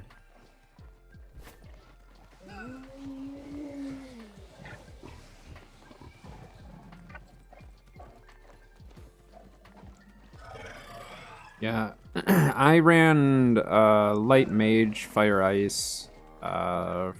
When the game released, I ran it through 60. I didn't play anything else other than that until I hit 60, and then I ran 60 for a bit like this. And then started branching out a lot more after that. But pretty much during the beta, during both betas and the start of New World through 60, I always had an Ice Gauntlet equipped. In the beta, I played a lot, like tried a lot of different secondaries and stuff, but Ice Gauntlet was always my thing. A lot of people know me as a healer and like know that I've done a lot of healing and stuff. But Ice Gauntlet is actually probably my, well, I don't know. Maybe Ice Gauntlet isn't my most played anymore, but it's either my most played or close to it compared to Life Staff.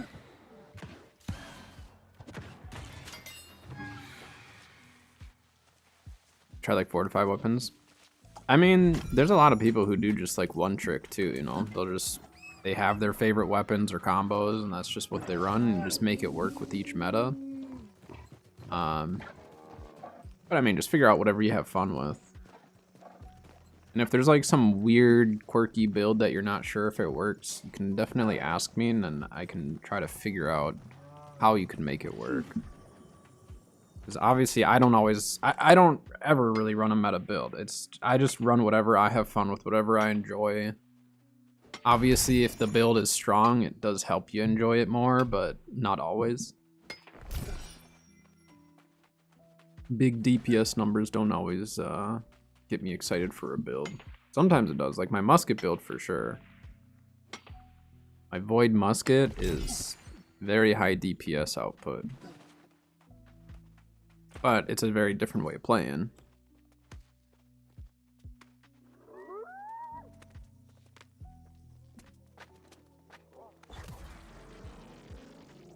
Build away from Life Staff. Are you thinking more DPS or tank, or what role ideally would you want? Heavy DPS? I'm assuming full melee then at that point, or do you want to try like a heavy mage build? Depending on what content you're doing, the heavy mage build can work really well. For PvE, I don't think heavy mage is great. I guess you could do like a Void Blade build, but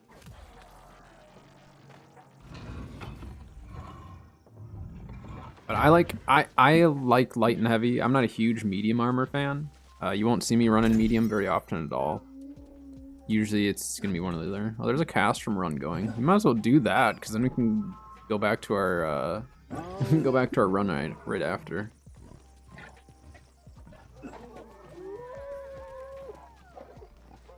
Don't know. Let's go outside of the support. So, for a mage, which 2 weapons would you prefer? Do you like fire ice, or would you want to do like void with fire or void with ice? Like, usually if you're gonna go with a void gauntlet as your secondary, I'm gonna just suggest using, you know, whatever one you have most fun with, but void's usually going to just be there to support your main weapon, your primary. So like, I'll use void with ice or with fire. Doesn't really matter. I'll use one or the other. So, fire staff. Fire staff's really good. You can't really go too wrong with it. I just, like I said, I just prefer ice gauntlet because that's just what I've always liked, you know. Fire is very, very strong.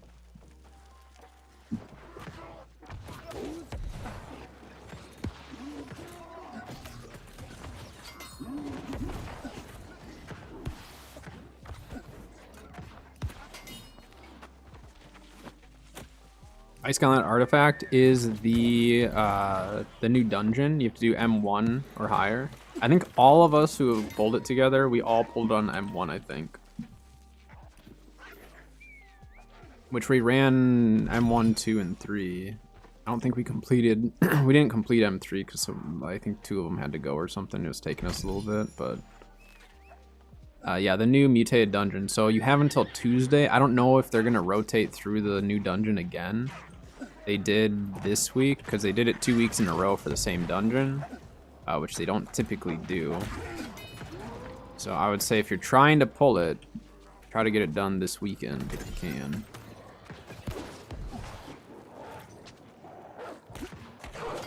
Otherwise, Void Gauntlet artifact can be farmed whenever.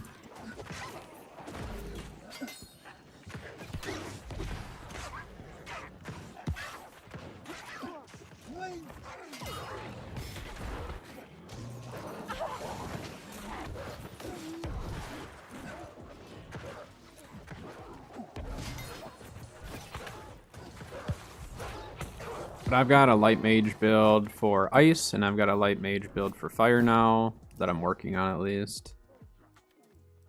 This is my ice build, so I have full ice harnessing on every single piece of armor. And then I have an ice ring with crippling and hardy, because I really wanted these 3 perks.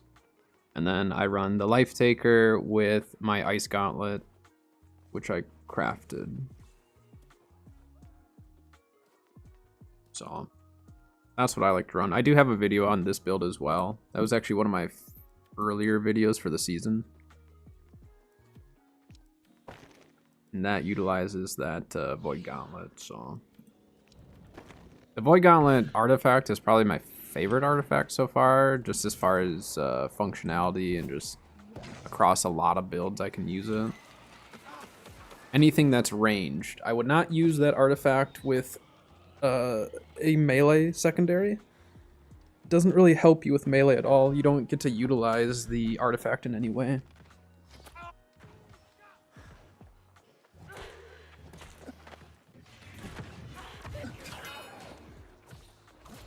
Hey, Cry.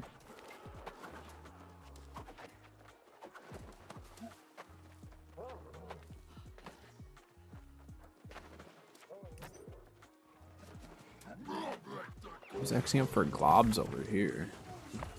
What?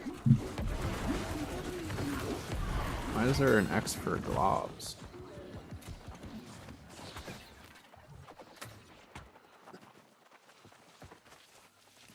Maybe we'll do a little bit of Gamba today.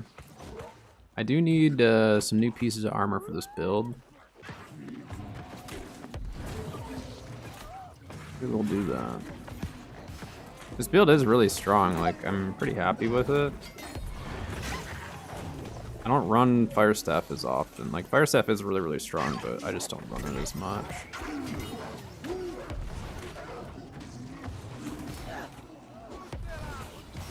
But like, with my Ice Gauntlet musket build, I pretty much use the musket like it's a Fire Staff, where I'll lay down my ice CCs and stuff, and then when they're slowed and all that, then I go in with the musket and shoot them just like I would like a Pillar of Fire or something.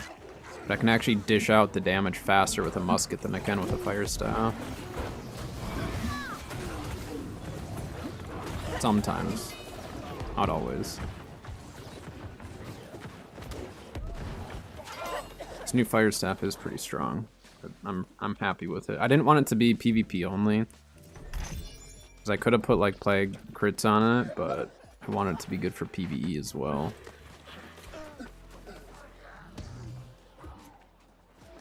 Am I stuck on?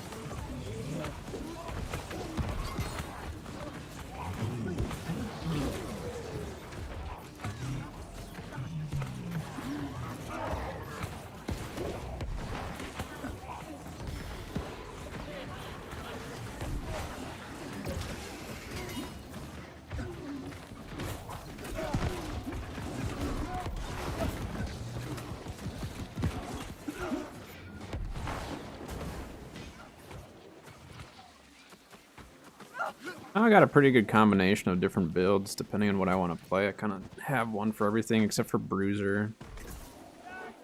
Do not have a good Bruiser build. Like, I can use what I have for my tank build for it, and it's probably fine, but I'm just not as much of a melee player.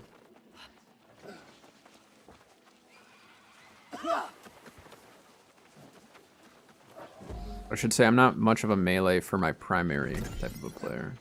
Like, I can't do schizo builds very well. I press W too much, and then I just die. Double pylon.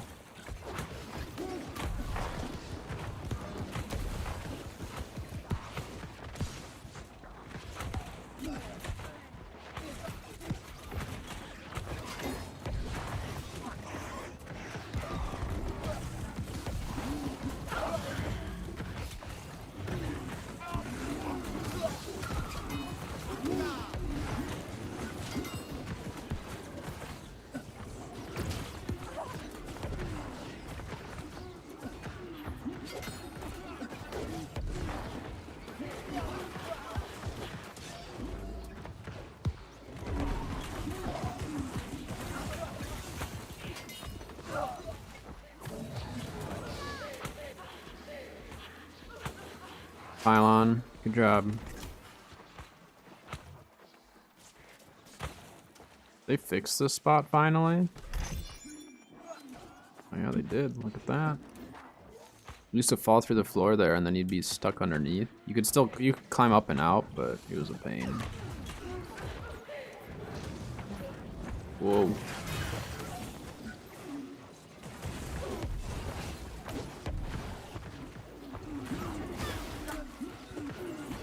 Ow.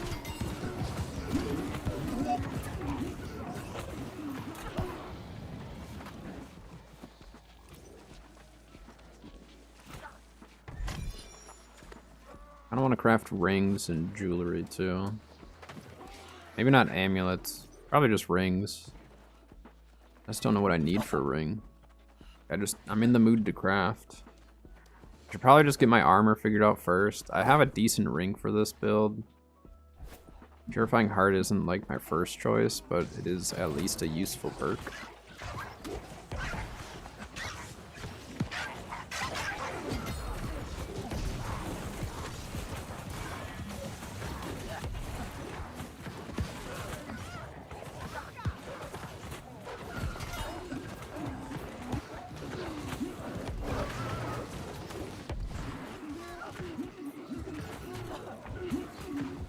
The guy's getting smacked, he just gets his way to the chest.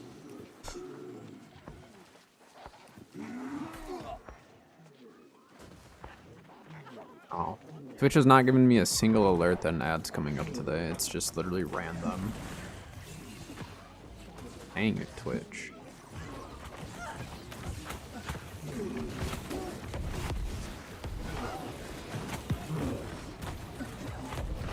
And look at all the dots though, between the keenly jagged and then the fire. It's kind of crazy.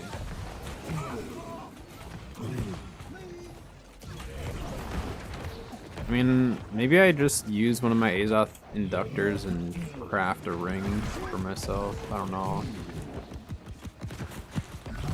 I've got aggro right now.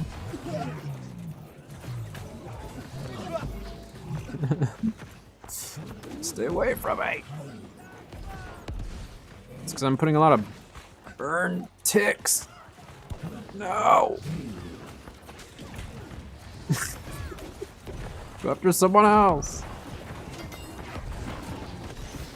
Yeah. I think the burn ticks were like causing him to keep the aggro on me. Keratin amulet, that might be decent. I don't remember what Keratin has for amulets.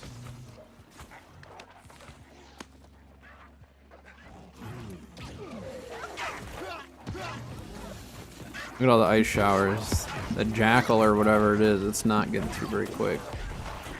Made it, but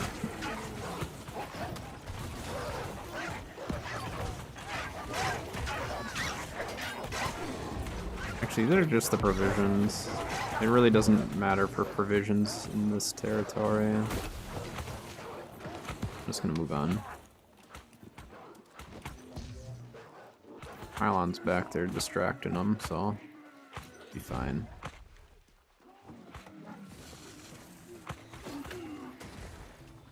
It'll slow them down enough, hopefully.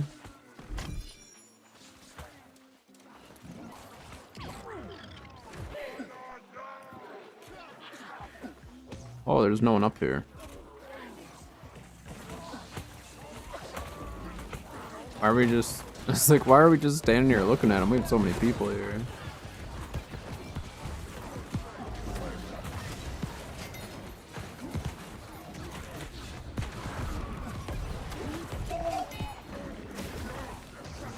Arm the Ori guy, get it. Someone's gotta do it. I missed that pillar on everything that was right there.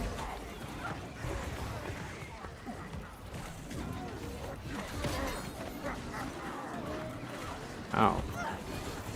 There's like a hole right there that I could fall into.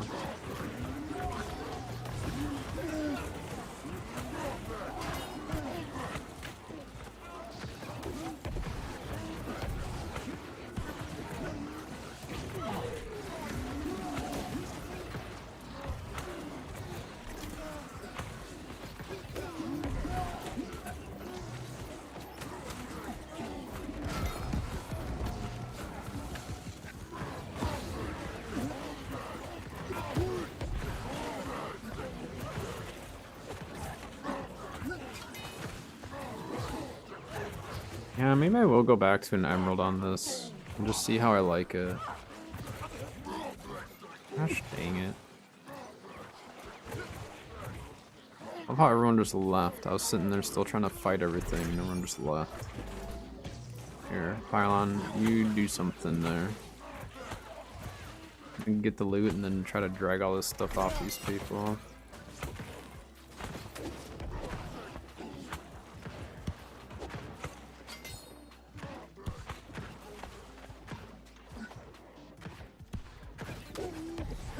There. There's one person left that didn't get the chest, and I saw them struggling.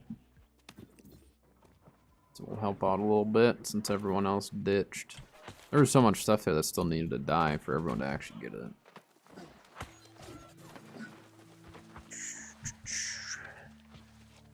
I'm not in a huge hurry to like get Castrum done. Like I don't care about getting credit for all the kills and stuff, so.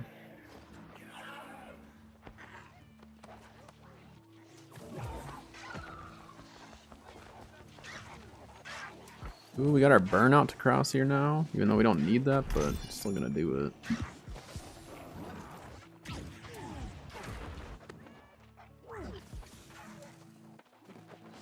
Dang it.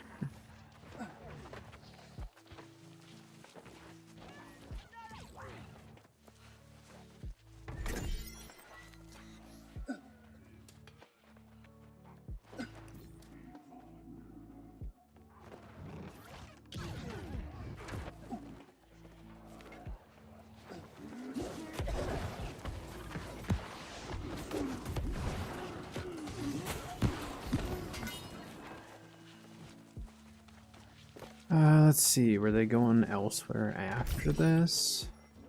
I wouldn't mind going and doing beds. Beds is kind of annoying to do solo.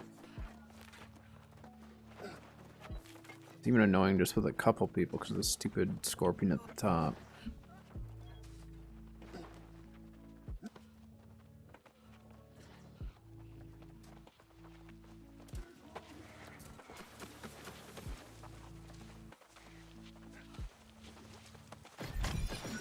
Uh-oh. Someone kited him.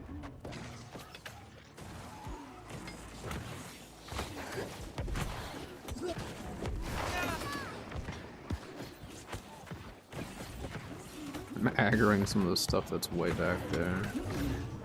I don't know why they kited it back here.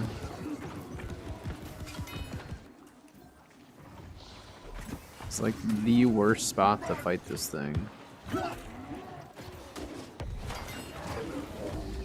Just drag him out here, whoever has aggro.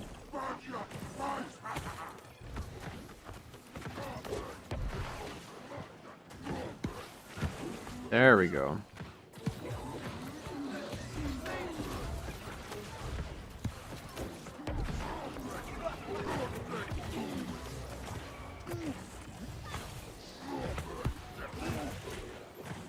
Imprison them.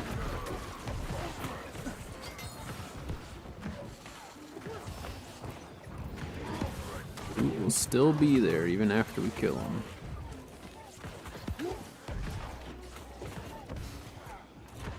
Half the people are getting the loot. Just don't kill the guy and then you get the loot. I got aggro of him. Good. We'll keep him out here then. Take him to the chest. Why did he retreat?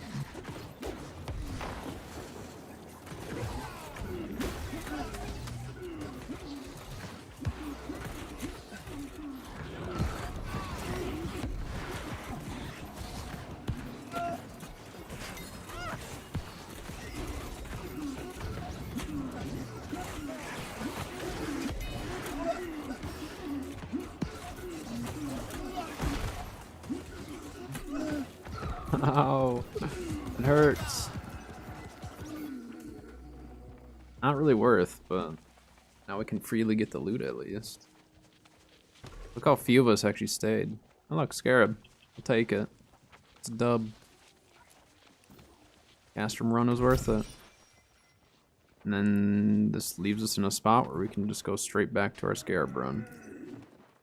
Easy peasy.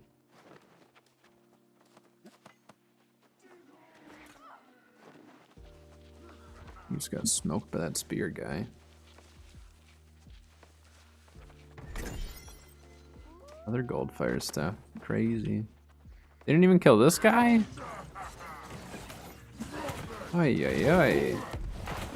People are just not caring about killing anything on these runs, or on this run at least. I'm not gonna join with on the next one. I don't even know if this was a scheduled train or what. I just saw people X up right when we were over there, so figured might as well. Lots of people getting left behind on this one though, so this is one that I will not continue on with. I don't even know if they are.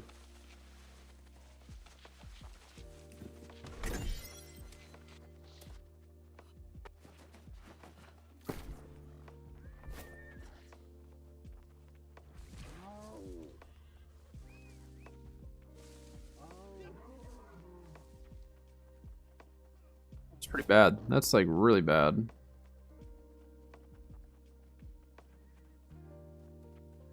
Warning Bloodrunner, even if the hits are blocked, reduce its cooldown by 15%.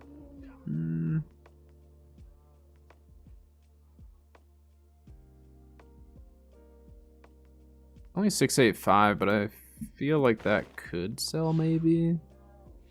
Fire staffs are not great.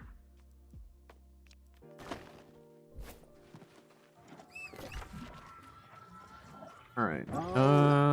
Let's drop down right here. I think we should be able to just jump down the cliff, right? Yeah, it's over this way.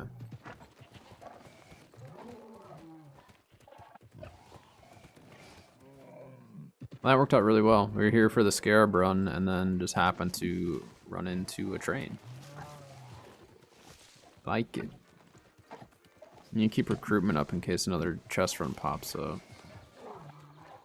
People are farming the event again though, so check your own servers and see, because I know that was kind of an issue for some of you guys on the quieter servers, but on Marama here, people are starting to run them again. The last couple of days, no one was running them.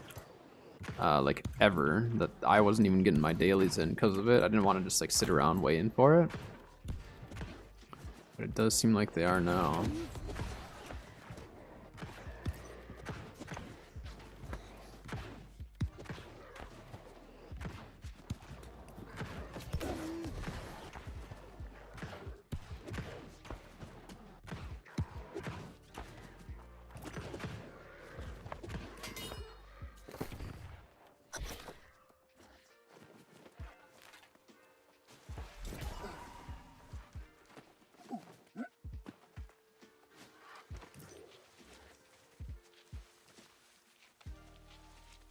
There's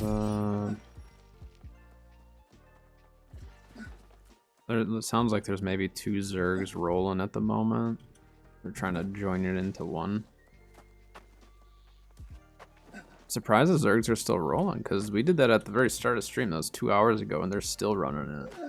That's really, really good. Like I said, I think people burned through all the excess spikes that they had farmed up initially. And so now they're just trying to get the further spikes so they can keep moving on the event. I mean, I'm going to be able to get most of what I want out of the event, I think. So long as the Zergs actually continue to do it on a daily basis. I don't think... Oh wait, what is that? Small rustic cabinet. Oh, it's a lower tier one. The lower tier ones I don't have all of them because I haven't cared about them. Got anything else? No. Alright.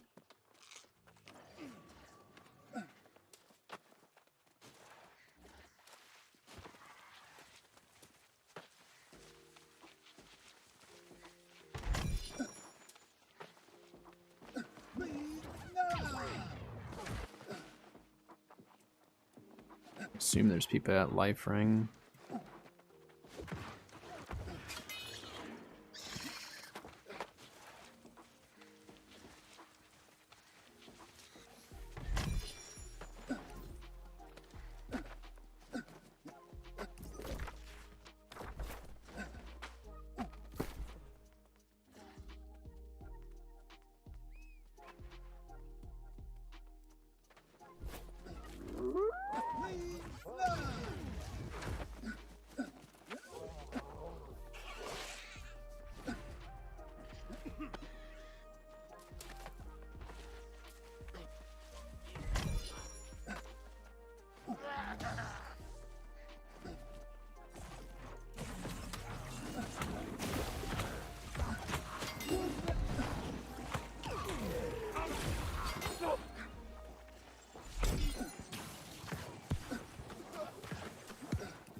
Green bag, I don't need it.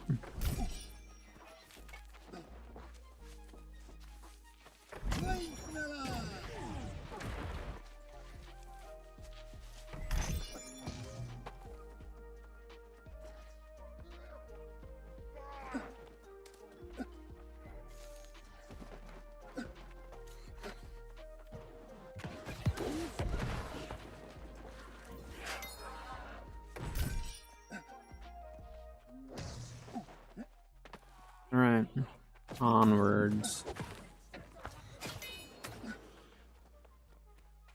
Onwards to the next area of chests. Probably gonna do all pools chests for quite a while. Like, probably every day for a bit that I'm playing at least. I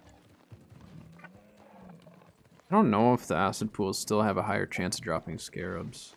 For a while they did, but I feel like they must have changed it because I probably pulled just as many out of glyph chests now.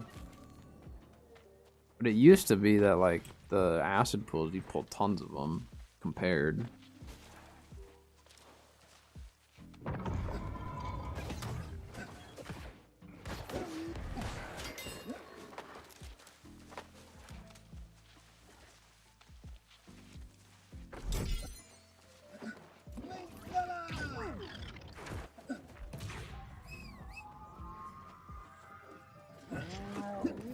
They care about farming anything but moats at this point.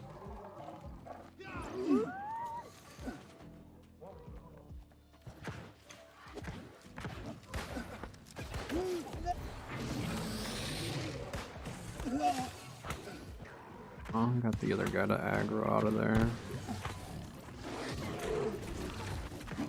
Guy, didn't have enough burns on you.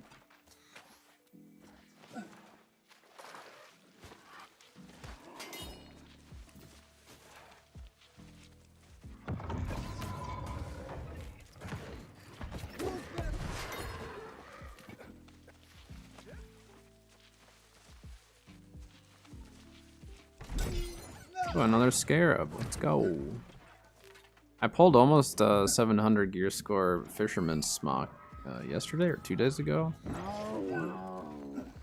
Doesn't make any difference though for that. That's the issue, is you get more attribute points, but it doesn't make any difference on the armor itself. Like, you don't get extra cast distance, you don't get extra luck at, you know, better fish or anything like that. It's literally just more attribute points, so fairly useless, but I'll still take it. One pylon's here. What?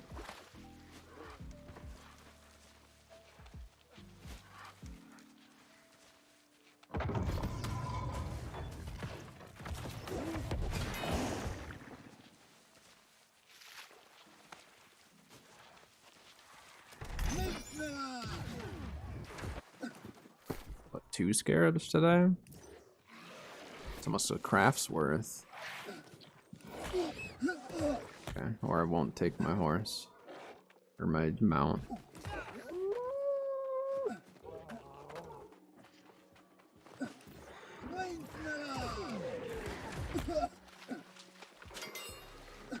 All this stuff will retreat if you just run straight over by the chest. That's why I just don't even bother killing half this stuff.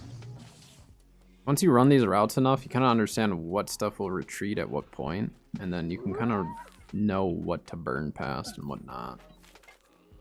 It does help make it so you can just go through a lot more loot runs.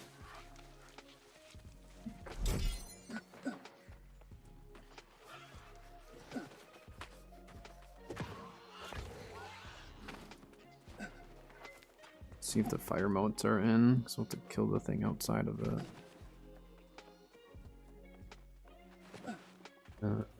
Nope, they didn't farmed up. A lot of people skip that one because they don't want to deal with that thing.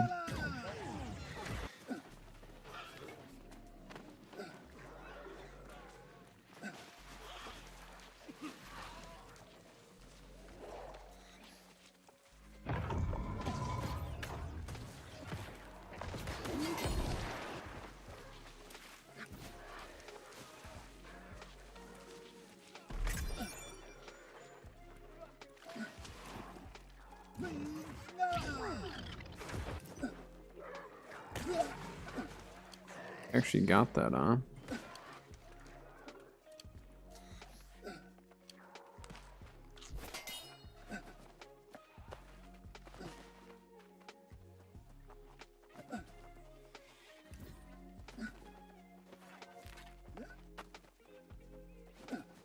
I might be able to make this.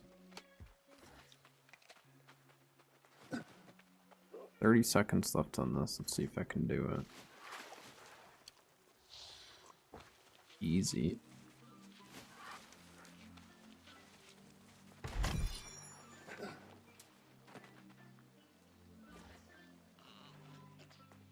It's nice because when you take the extra damage too, if you have your hardy mail going, it actually doesn't trigger it. Doesn't trigger it to stop working.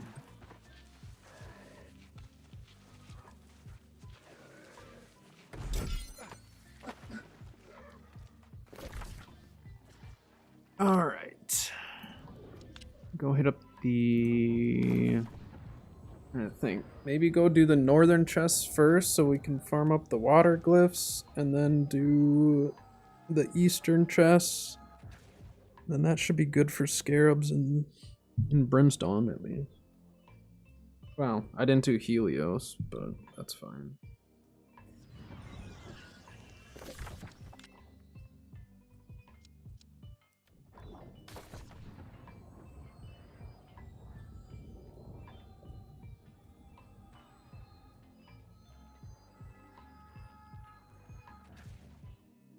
We'll have to make another pot of coffee or a little bit more. I made mine pretty early this morning, so the coffee pot turned off earlier than I was expecting. I didn't realize it was only 12:30. It's throwing me off because Cat got off work early, so...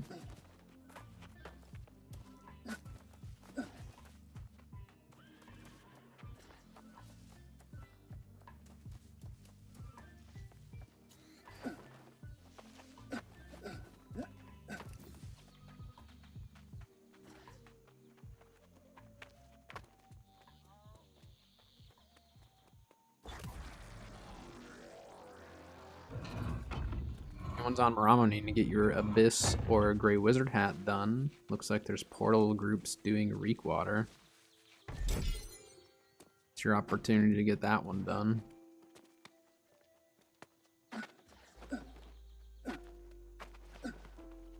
Oh wait, because I don't know if he has a glyph for this one. So I do have a video that I'm going to be doing on all of the glyphs and where to get them, but that video is going to take me a lot longer to compile all of the different spots. Because I have all my glyphs done. I've had them done for a while, so I need to revisit each location and make sure that nothing's changed, or if it has changed, kind of how to get around it. Some of them I probably won't be able to do. But you probably weren't in render of it when he started opening this. Yeah, I will be doing a video on all the glyphs. That's a lot longer of a video just for me to make.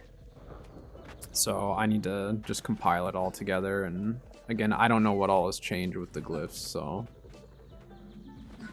I got mine right away when Brimstone came out. I wanted the loot. I was tired of waiting for other people to open chests for me, so.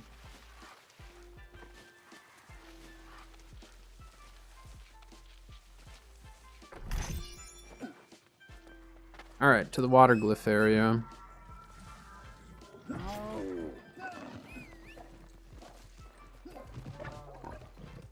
They still have that, like, acceleration bug when you're going down a hill. Or, like, going down a slight drop. You can get, like, an insane speed burst. Doesn't do it all the time for me, but if you, like, hit the edge as you're dropping just right, it just, like, shoots you forward. It's definitely not like a game-breaking bug. It's kind of nice when you're going downhill.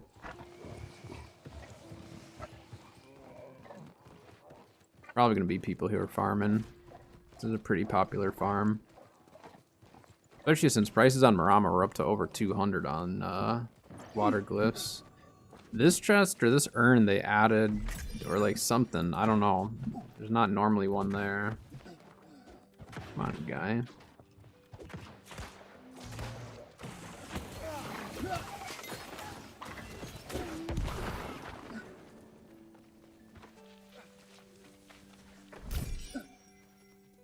Every single enemy that's within this area can drop water glyphs. The chests, I think, are a higher percentage chance of getting them, but technically every single ad should be able to drop them for you.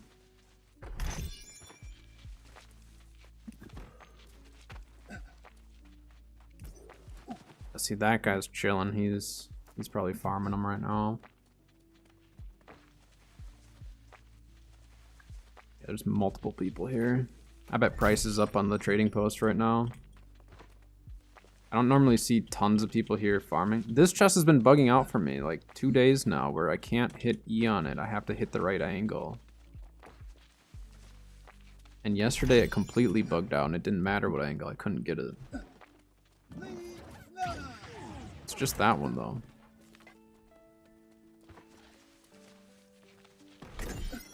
There's one.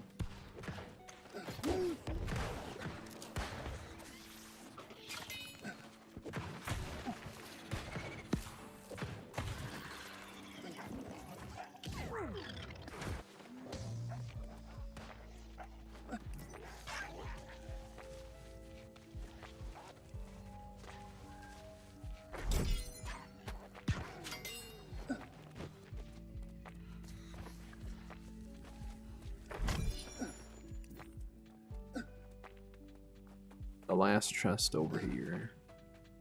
I'm gonna recall and head over to Great Shrine of Thoth on the east side. Legion Towel Rack. I've been pulling a bunch of those lately. I don't know why. Like specifically the Legion Towel Racks for furnishing items. That's been my most pulled furnishing item in the last like 2 weeks. No reason why. I don't know. It's very, very, very weird. But I've probably pulled like 5 of them in the last week or 2. I've been breaking them down. I've been pulling so many. Like, I like some of that stuff to have, but when I'm pulling that many of them, it's a little excessive.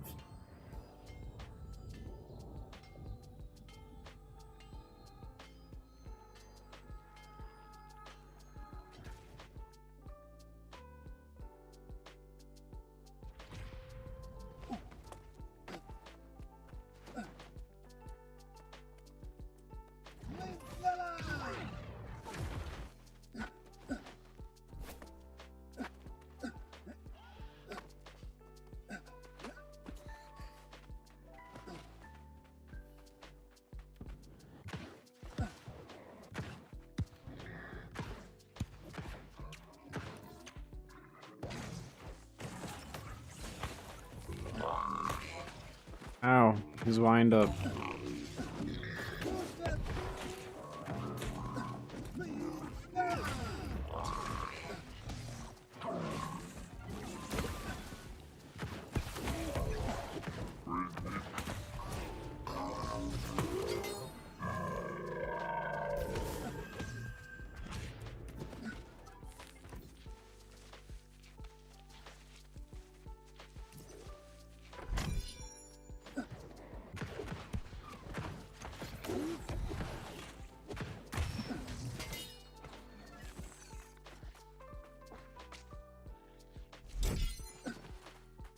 Spawned in the one random mithril node.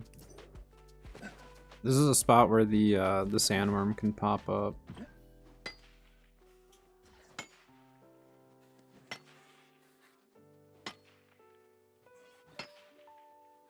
There's one spot. I'm trying to remember now. So when the expansion first came out, I farmed mithril up just like north of the pyramid, and I don't know if it was broken or what, but the sandworm just continually kept jumping. Like over and over and over and over and over. I don't know why. It just kept doing it. Enemies in Great Cleave, Ancient Elemental. I don't worry about that.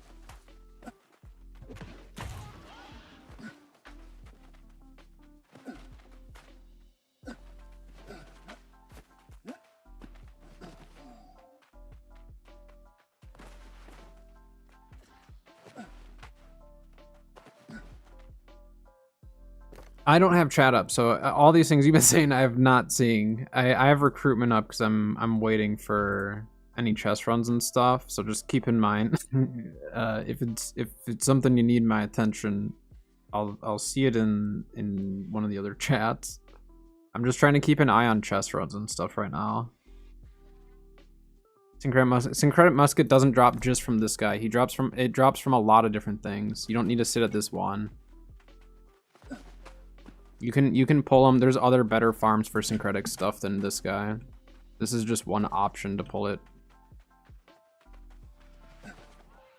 I think a lot of people for syncretic will go and farm outside of Helios. There's a bunch of name stuff right outside. So there's 3 name things right there. Those 3. And all of those can drop syncretic, I believe. And then there's also a named scarab over there that you can pull it from. So if you're gonna farm syncretic, that's where I would go.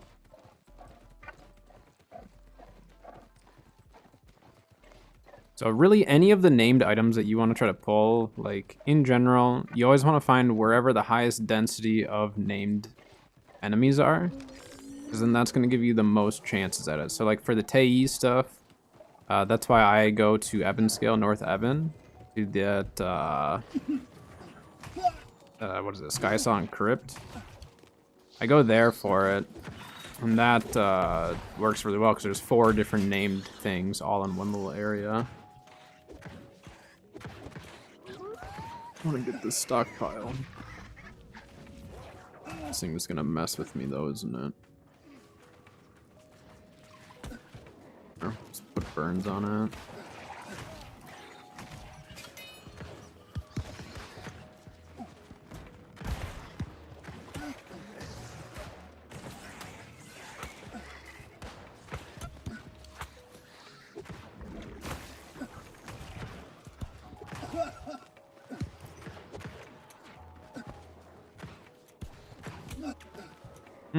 My daily scarab count just differs from day to day. And so you're gonna be in trouble there. That's why I don't fight those things up close. If all that stuff aggro's on you right away, it is rough. I don't want this guy to mooch. Nope. Yeah. There's a chance he was gonna come in and just take credit for that. I don't like when people do that. You didn't do anything to help, guy.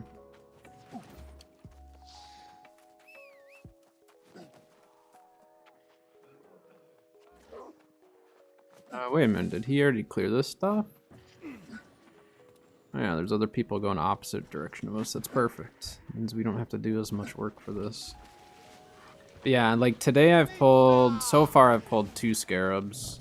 The other day I pulled like 4. Some days I pull 0. So it just depends on the day.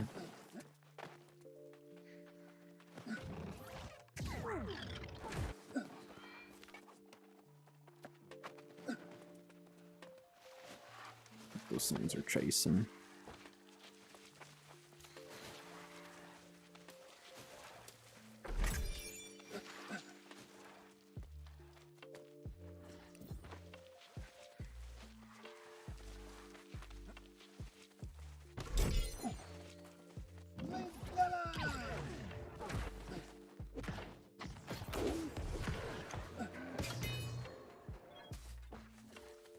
So used to using my musket and weapon swapping after I use an ability, and you try to not necessarily do that every time. The only reason I do it with musket is because it keeps my momentum rolling. Looks like all this stuff is still cleared out.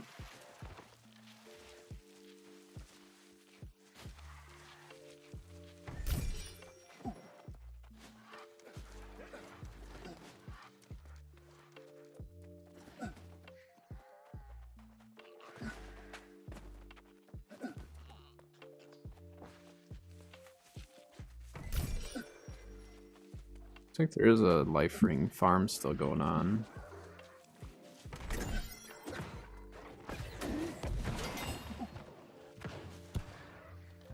Everyone's aggroed on him.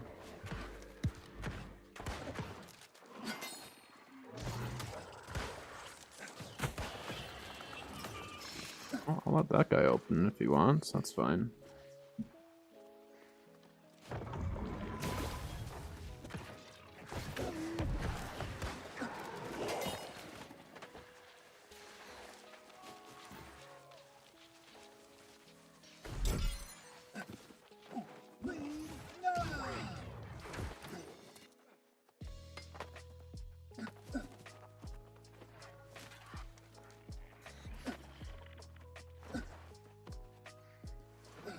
Looked away for like 2 seconds and ran past this one.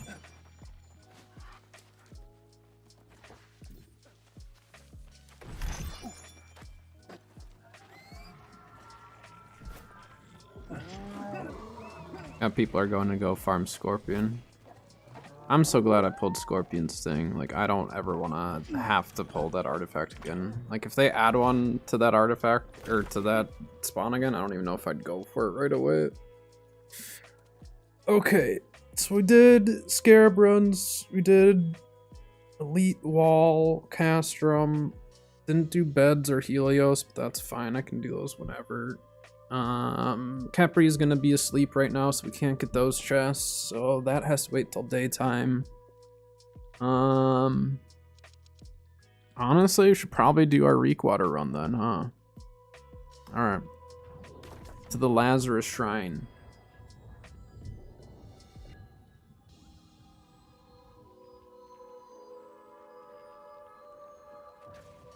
Where would the Lazarus Shrine go?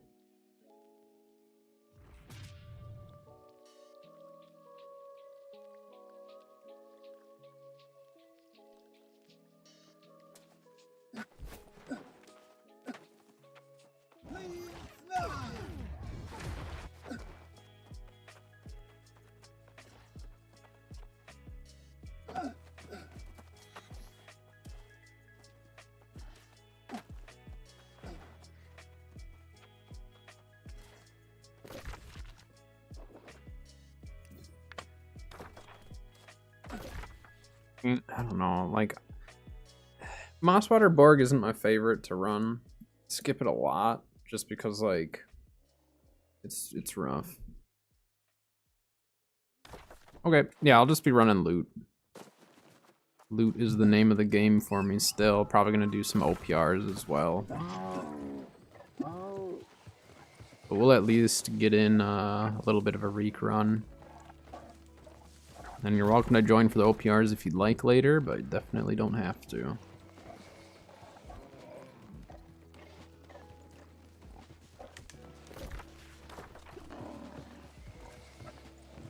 Probably a little bit of musket. Maybe we'll play this build a little bit in OPR, but musket's just been so fun in OPR lately. I will say I like this a lot better for clearing mobs. It's a lot easier.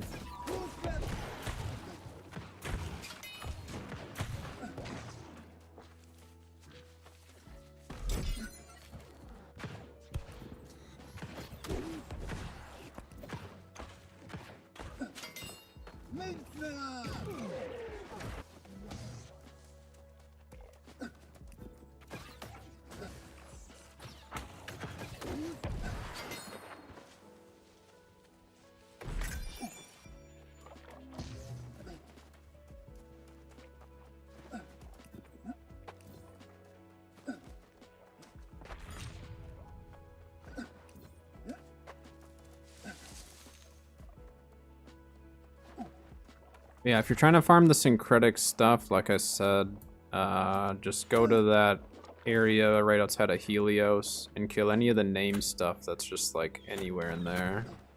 I believe that's where the syncretic stuff is. At least I've pulled syncretic stuff over there, so I'd assume that you can pull all of it, because I've pulled the bow and I'm pretty positive I've pulled the musket. Otherwise, I'm wondering if because I've pulled the musket a lot. I'm wondering if I've actually pulled it from Helios itself. Because I've pulled a lot of the muskets and the bows, actually. And a lot of the armor, but the armor is not what I need.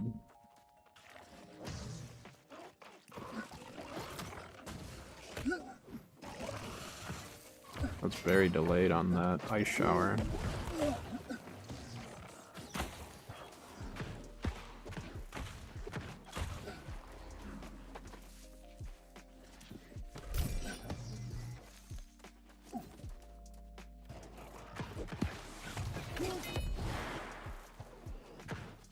And Meatball got him.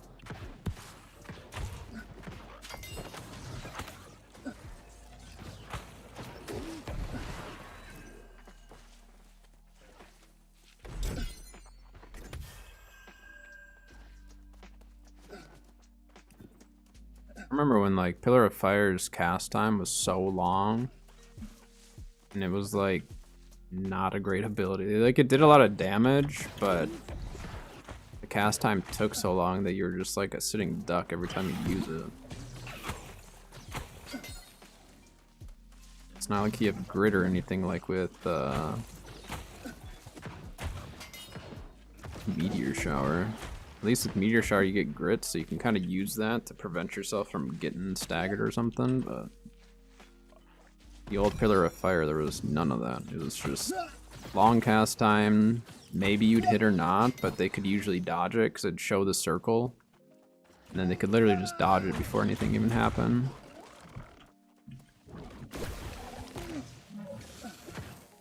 And then they changed it, and then Fire Staff was like super meta for a very long time, it seems.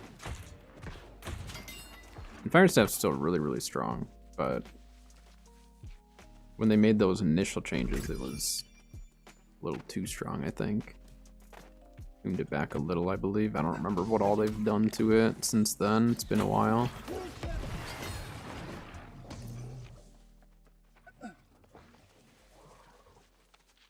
Stay right there, guy.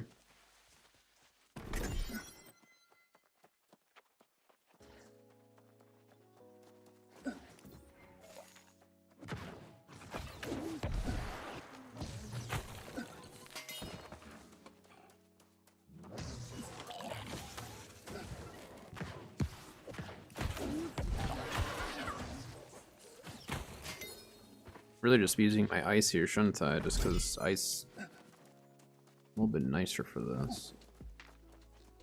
I think ice gets a slight buff against ancient, or is it just lost? I don't remember now. I always get ancient and lost mixed up on what's good against what. I know nature is good against lost. That much I do know, because remember when barnacles came out, I was like, man, the healers will actually do a little extra damage.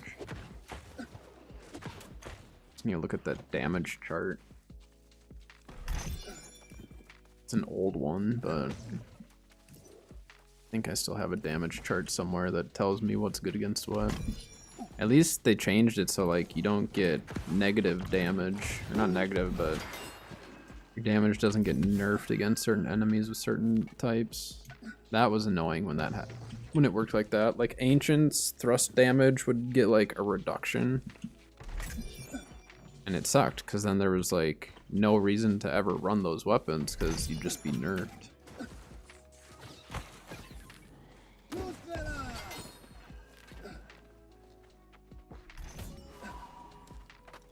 Stay for one kill on this thing.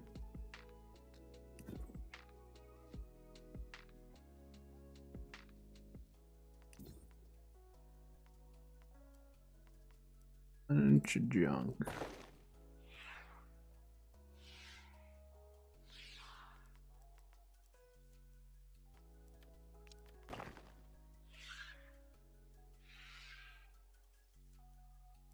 Two scarabs though, take that.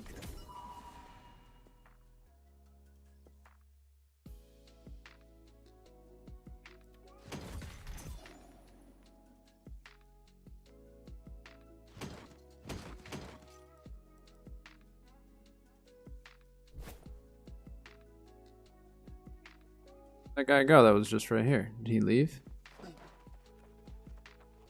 I'm gonna stay for one go at this guy.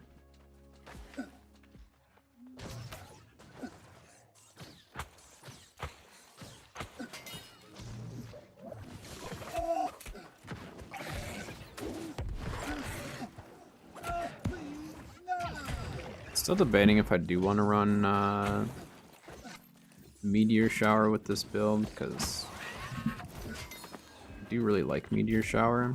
It's because you can get a really big empowerment from it, but the skill itself doesn't do tons of damage. Maybe if I'm pairing it with Ice Gauntlet, it'd make more sense. With Void, it didn't make sense because Void can buff the Fire Staff quite a bit as is. With Ice, then I would have a little bit more of an escape anyways because I'd have the CC, so I'll have to think about that one. If I do Meteor Shower though, I won't run Meteor Shower unless I have the perk on a piece of armor, I guess, since I can't have it on my weapon at this point. At least not this weapon.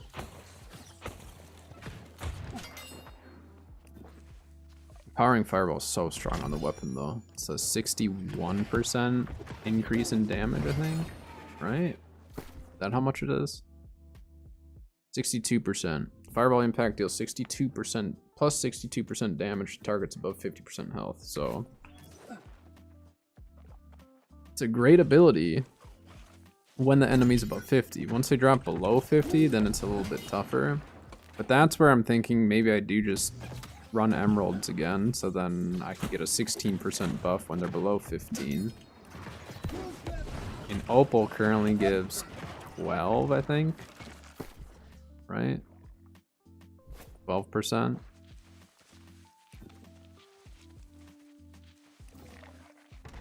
And then I still have to Rune Glass it as well.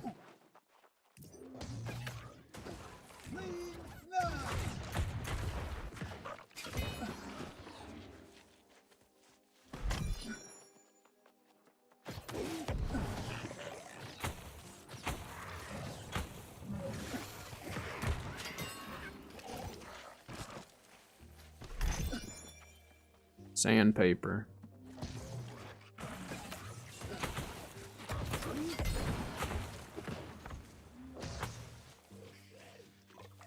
Oh, it's hidden stuff up there.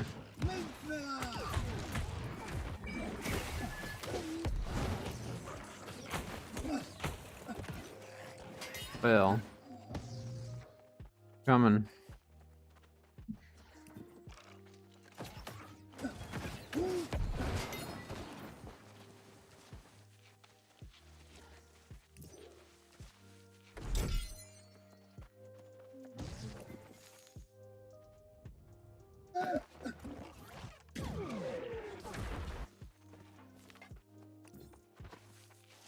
Cleared this as well, so it works out great for us.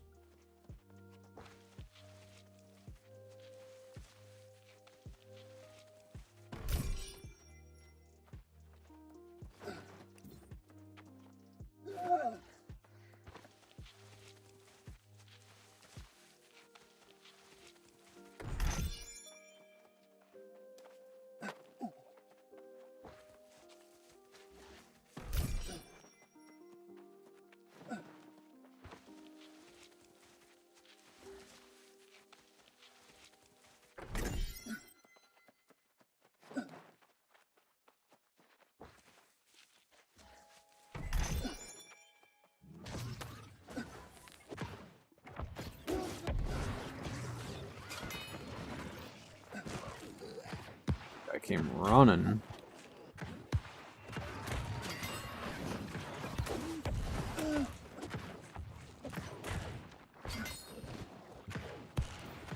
Oh, I thought that was one of his like minion things.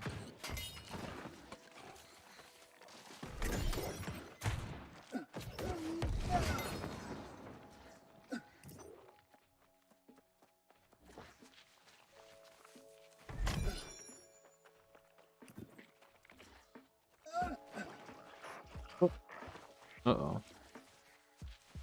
You gonna get this in time? It's gonna be close.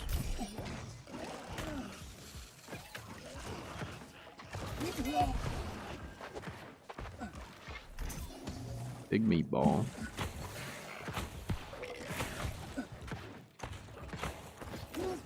I need to decide if I'm gonna go with Pylon or not for this build, because that will dictate what I end up going with for perks on my gloves and stuff. I need gloves and a chest. Currently I have fire harnessing on my gloves, but they're Dex Con, so obviously that doesn't work. I'm gonna skip Mosswater Borg. So if we go Pylon though, I need Pylon Burst because it actually increases the damage output of Pylon. And then if I go with Spike, then I think I need... Well, do I need the Empowering Spike? I forget exactly what the damage output is of that. We'll look when we're back at Settlement. See what our options are. We'll first check and see if there's anything for sale Because it is expensive. I don't have any of the matrixes, and I have to craft them. Jewelry matrix I can craft easier than the armor. I don't think I can actually craft the armor ones. I think I can make, what is it, rivets, and then you need like the plating or whatever. I don't think I can make the plates. As for jewelry matrix, I can make the honing acid. That's really easy. And then you have a chance of making 2 with that. Really? Right through the wall. Alright, this is where I pulled my last adamant out of Reekwater, at least.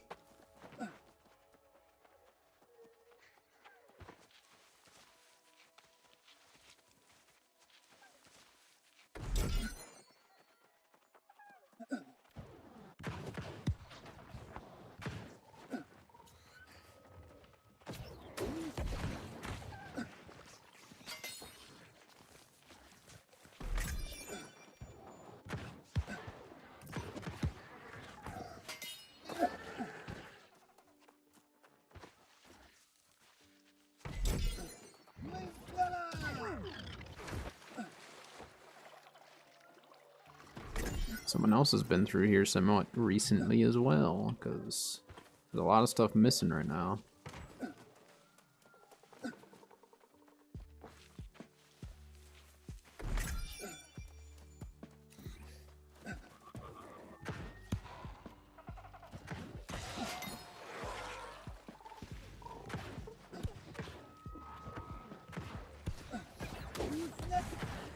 I'm just whiffing them.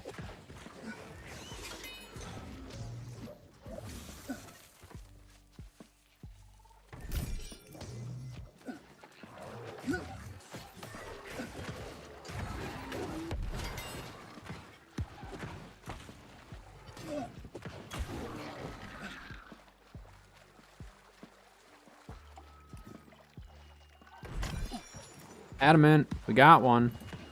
We did it. Sunken Aspect now has given me 2 of them. Let's go. Easy money. Easy, easy money. It's another minimum 10k in my pocket. So 2 from Sunken Aspect. I think that's just luck, obviously, but if I start noticing I'm pulling more and more, then it's gonna make me start wondering what's going on. Because there shouldn't be any reason why they drop more frequently here. I think we're just getting lucky. But, we'll take it. Now, any loot past that is bonus. Got our daily admin, I guess. Given I went multiple days without pulling any, so this is just making up for it. Let's go. Easy, easy money. We could just go post up for sale while we go finish the run. Let's go see what they're going for. Every server's been a little different, so we'll see what Marama's got going for it. And I'm gonna go see if my coffee is still warm. If not, I might have to make like a small pot of it or something.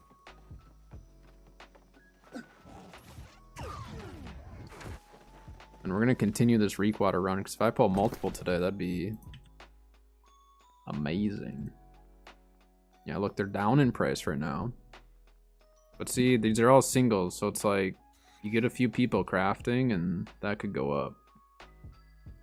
So what are the buy orders right now? Yeah, we're gonna hold on selling right now, just because I think price. So like one of 2 things kind of happens on the weekends. It seems like either price goes up or down. It kind of depends on like what people are doing that weekend. This weekend's a little unique since it's the Christmas weekend and stuff. So I don't know what people are going to be working on. But I know a lot of people are doing loot runs and they're trying to make money off of adamant, and that's where the supply is going up. So what happened with Squirming Vines is that's exactly what happened. People farmed them up. They got a lot of them. The supply went up. The price started dropping a bunch. People stopped farming because the price dropped, and then the price slowly started going back up.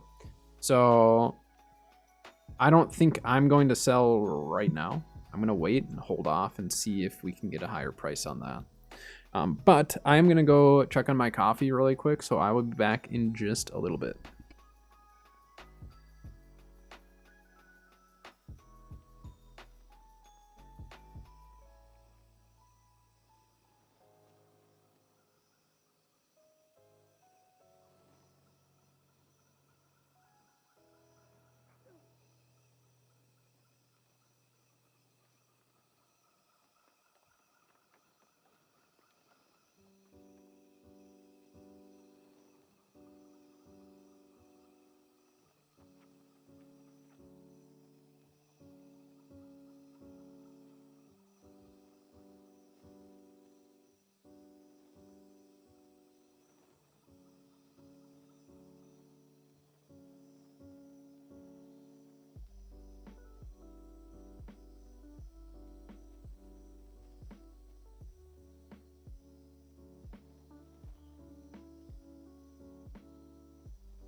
Alright, I'm back.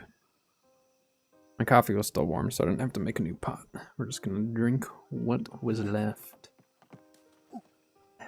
Wouldn't it be crazy if we pulled 2 of them today?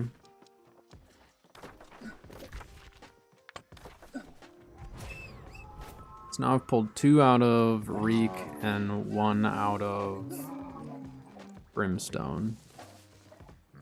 I think what we'll do is we're gonna follow the Reek route through Beard Grotto, and then we're gonna go see if we can farm up some hardened crystal out of Shattered. We'll go do the Shattered run since I just released that video today. We'll go run it today.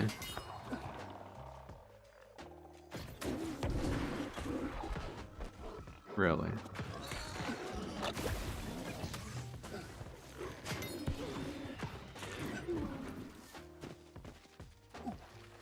Nice water moat.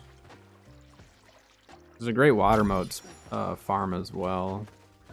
If no one else is obviously farm route, but that goes for any farm route. If someone else is farming it, makes for kind of a tricky route.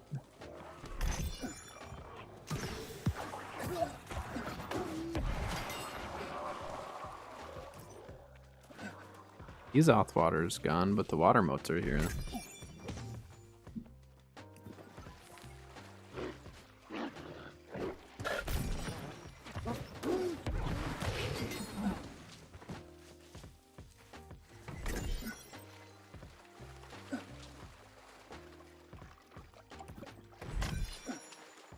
Yeah, see, Twitch, yet again, is just rolling ads. I need to make sure they didn't, like, change my setting, because usually, like, there's at least a couple times where it'll tell me, like, hey, there's an ad coming up, unless I'm, like, somehow missing it every single time, which is possible. But there is an ad beginning on Twitch.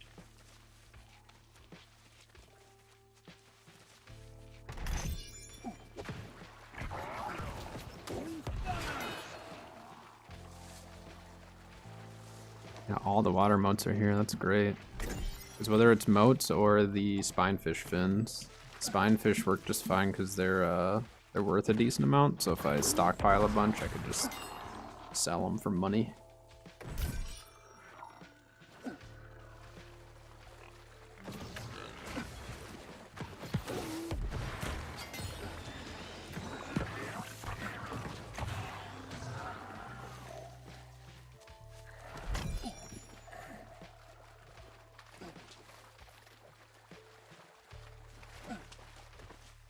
That water mode is farmed. Weird. That's usually the one that's not farmed.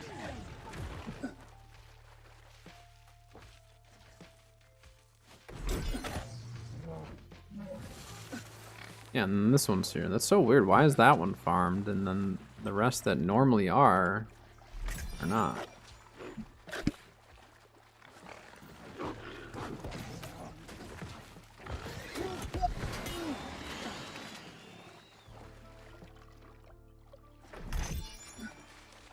The one in here farmed? Yes. I don't know. Strange.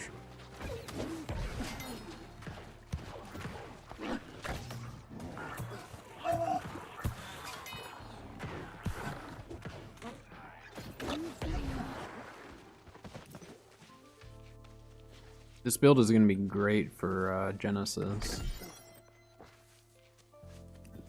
I'm excited for Genesis to be mutated. I like Genesis for mutations especially, just because like we ran it a lot back in the day. And it's a really, really easy dungeon if it's not mutated, so it's kind of fun when they do mutate it, because then it's a little extra challenge for that one. Alright, so we're going to go hit up Virid Grotto, and then go hit up the Shattered run after that. The new video run. It's not a new loot run for me, but I am working on more loot runs though, like non-elite, kind of what I've been doing for Reek and for all of that. Uh-oh, Cry died. That'll happen.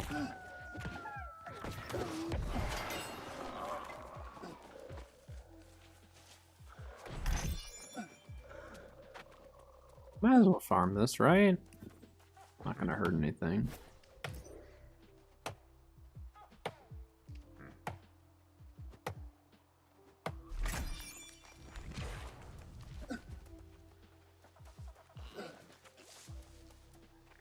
I think I got my woodworking up to... where is that? Logging, woodworking, yeah, I got all that up now.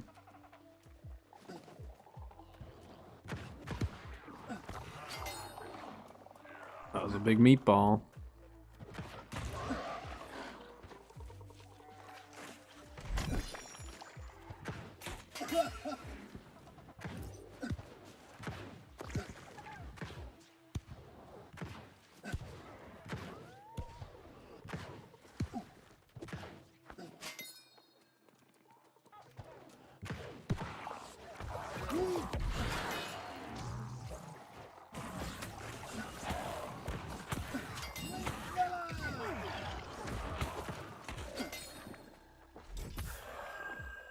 Grove Warden.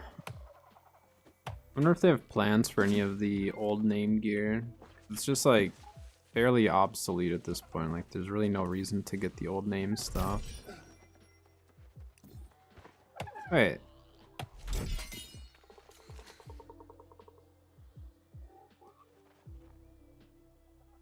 What? What? Why is there a dead guy right there?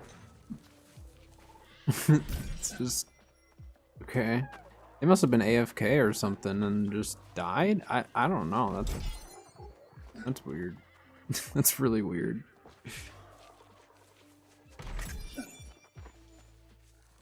Just a second adamant for the day. That'd be amazing. That guy's here to farm wood, I bet. 'Cause he ran in and ran right back out. Here, get stuck in that one little... There you go. Very nice.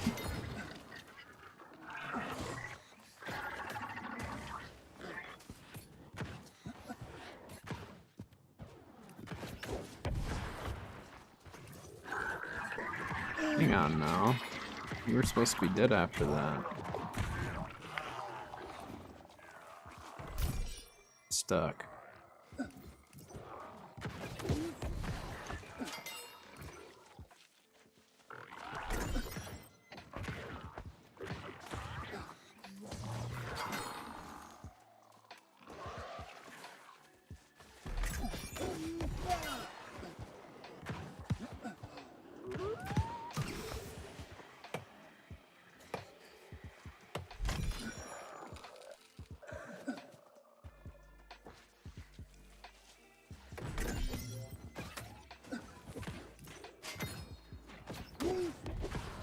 Oh, that was not even close to far enough on that pillar. I mean, there's wood in here. Maybe that guy wasn't here for wood. I don't know why he came in. Very odd.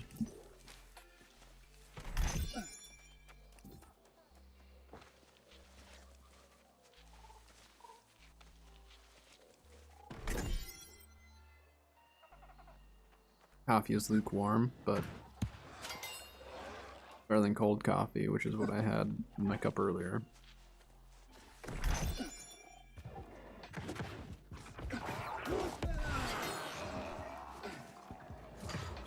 Smell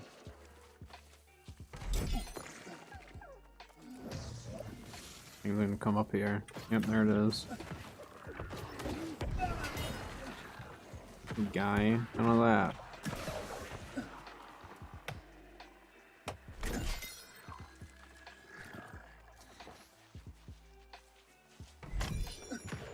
I have not pulled a hardened crystal yet, so that's why after we finish these last few chests, we're gonna go and run the Shattered Mountain run. It is a little bit shorter of a run, which I don't really mind. Not every single run that I do needs to be like an hour long. Require just has really good areas for looting. Shattered is very limited. And I don't like backtracking a lot with my runs.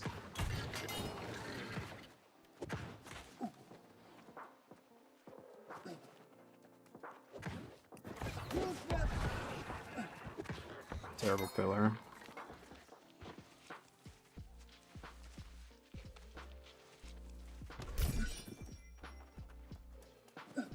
But our Reek Water run was a success. That means 2 Reek runs in a row we've pulled Adamant then. I didn't do one yesterday. I did not do one yesterday after video stuff.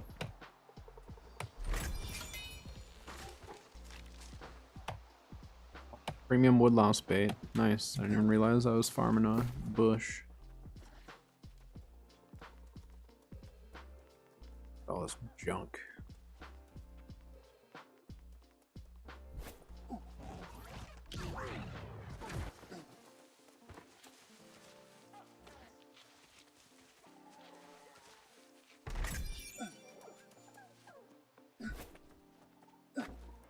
Right. I'll just recall here. Doesn't really matter. See, I'm gonna hold my adamant for now. If I start seeing the price drop a bunch more, then I might sell. But at that point, if the price dropped enough, I'd just keep it for myself anyways. So, which I may just keep this one.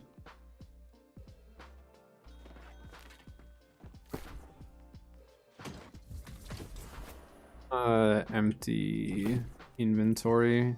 We'll keep the adamant with us.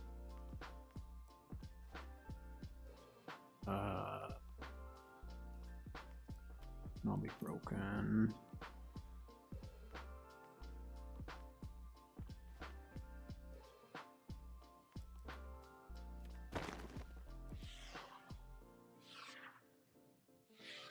Does it ever fall?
break that stuff down. We'll keep those.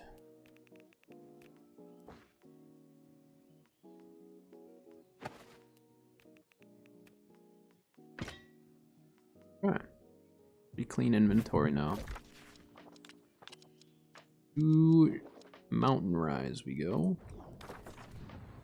So now we're going to be farming for the hardened crystals. So now that we pulled our adamant, I don't feel the need to go and farm more of them right this second. So we are going to try to see if we can get our first hardened crystal drop.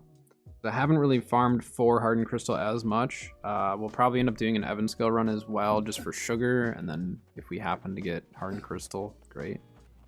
I want to see what they're going for though. I haven't checked price on that in a few days. Yeah, so the hardened crystal is actually going for more than adamant right now on Marama. So definitely check your server and see. But those two mods I think are always going to be going for around the same price. Seems like more adamant is being pulled and posted, at least from what I'm seeing. But we'll see how this goes. See if we can pull one today.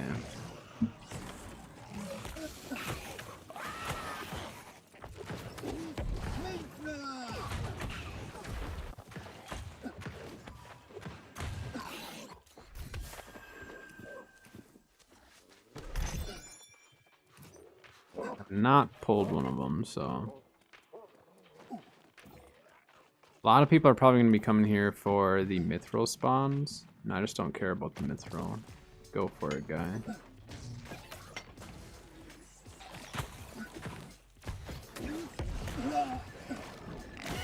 Mithril is not a valuable item here. Not for me. Yeah, see, he does not care one bit.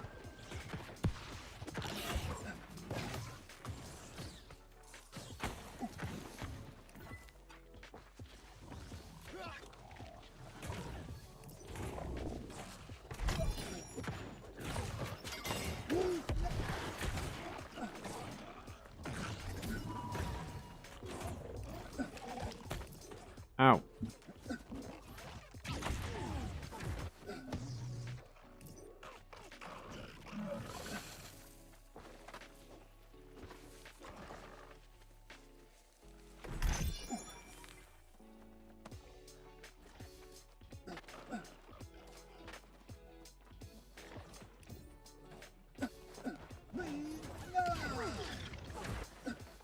People used to sit here and farm these two guys over and over and over. You can just run back and forth as many times as you needed. See, like, why didn't that guy come in here, though, and farm this mithril? Literally 2 nodes in here. 3 nodes in here. And then where's this guy going? I don't know what's happening here. Why? I think he's farming the 2 name guys. I think he's doing exactly what I just said people used to do. I think that's what's happening here.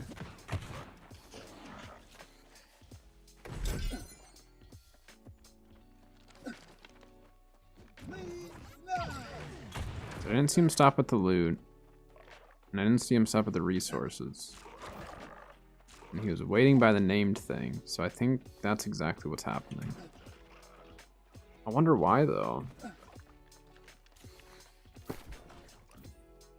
What they're looking for. But then they're not killing it. Oh, now they are.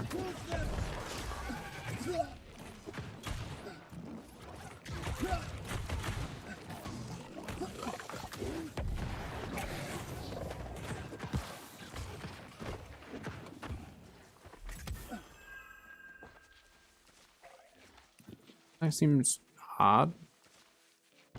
I don't know. That first try on that one. It's a tricky jump for me like every time.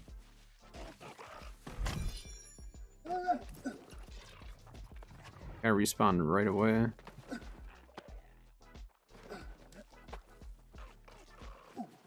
I could have just waited here and gotten it again.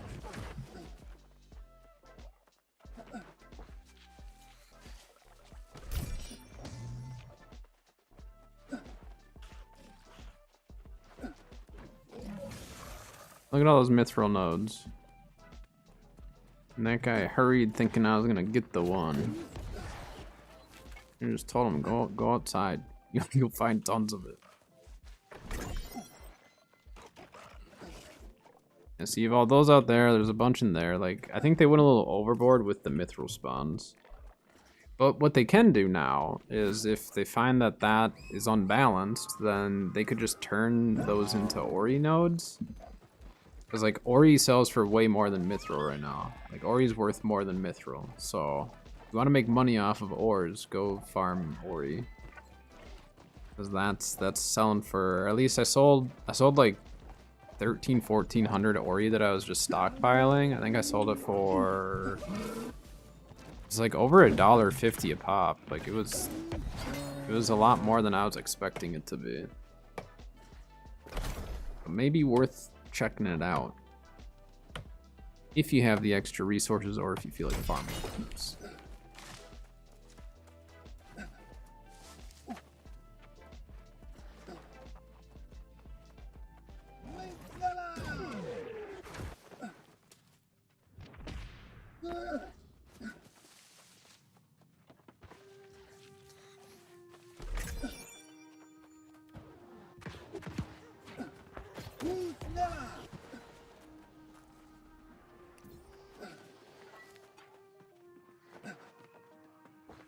Be awesome if we pulled one of each craft mod today.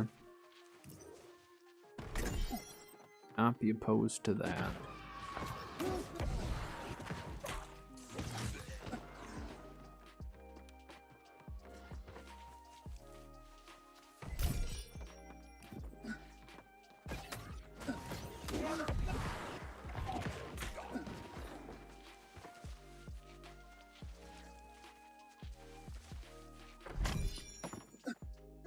Yeah, we'll do some OPRs after this. So, Cry, you're welcome to join for the OPRs if you want when I'm done here, but totally up to you.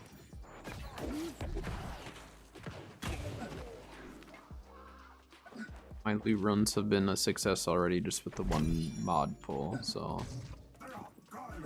now I can play OPR and not feel like I didn't get any good loot. Ow.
Late launch.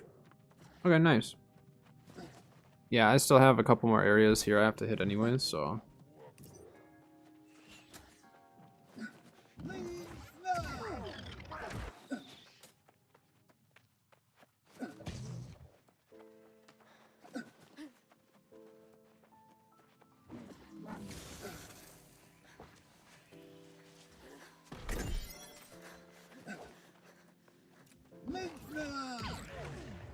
It's still in combat. There we go. Well, now it doesn't even matter because I was gonna hop off anyways to get my tent set up over here. Yeah.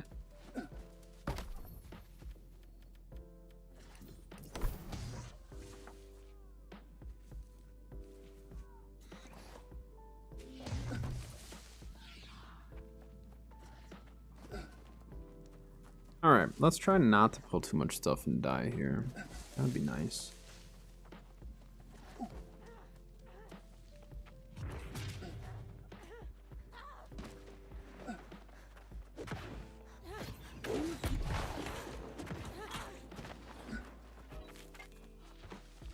Lifestaff flail user.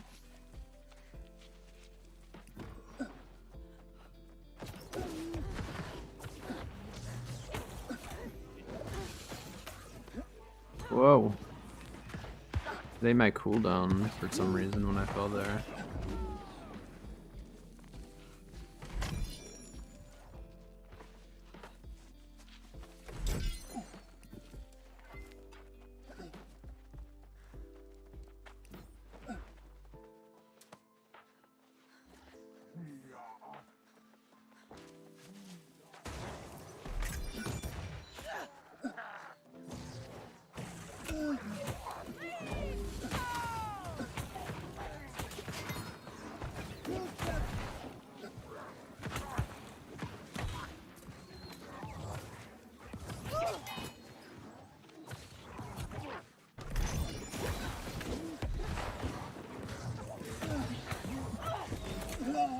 Yeah, you might want to put your healing circle down. You're kind of dying there.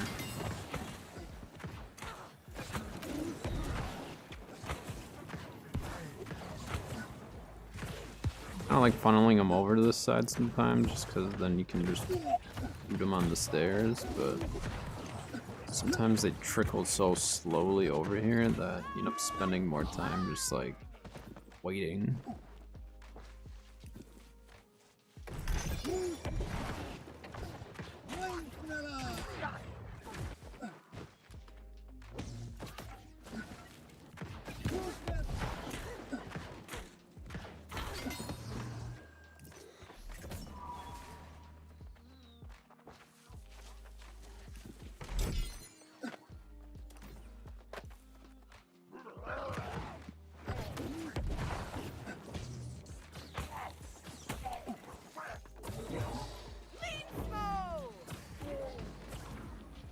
He was gonna tick to death.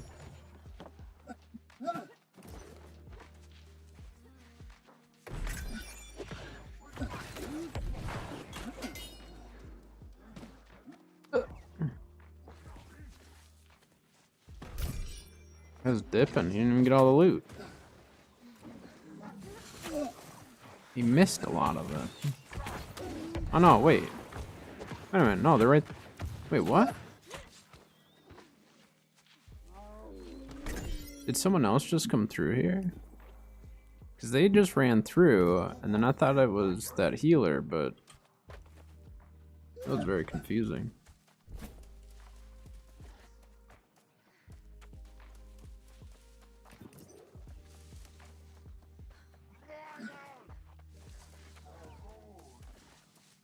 And away from 1,000, you guys. We're so close. 1,000 subs.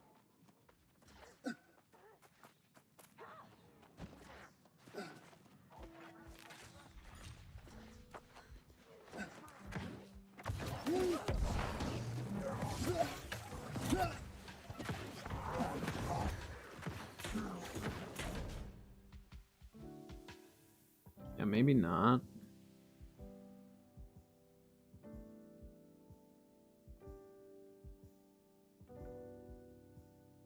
Hold on. I don't have any mods on at the moment.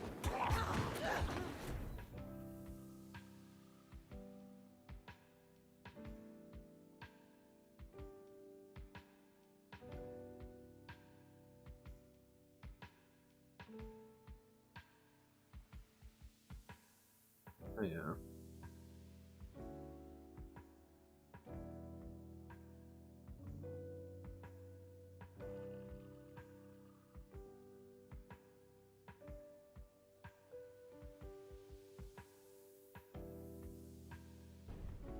We don't need that in chat, do we?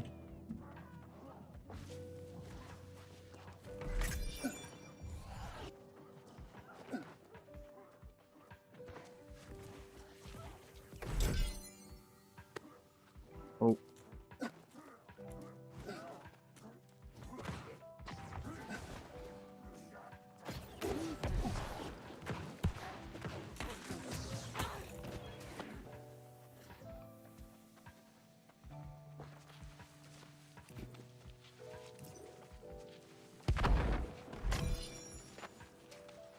Someone must be doing a quest here.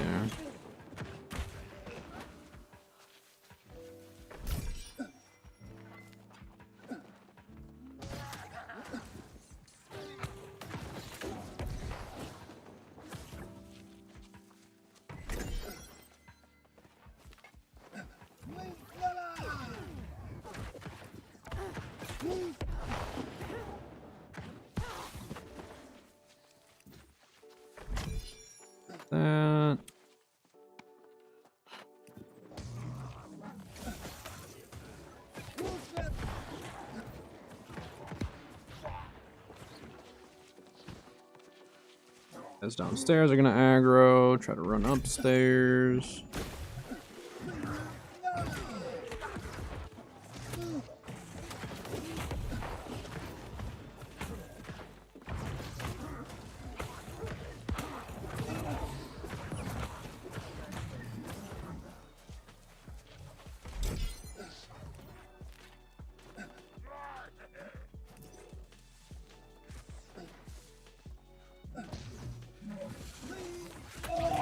Whoops.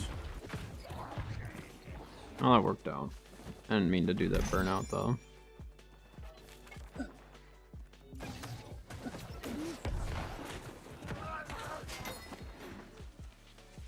Alright. So yeah, the Shattered Mountain run is really, really quick compared to the Reekwater full run. But if you split up your time between the two, you can cruise through that pretty easily. And just keep a nice rotation rolling. I don't think we pulled any of the craft mod though.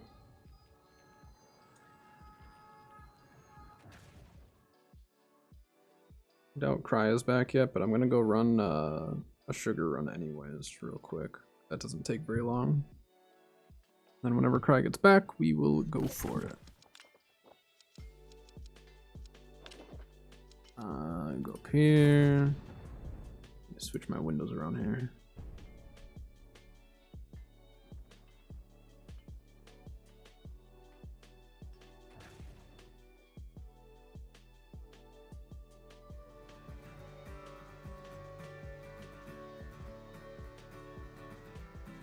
Jamming.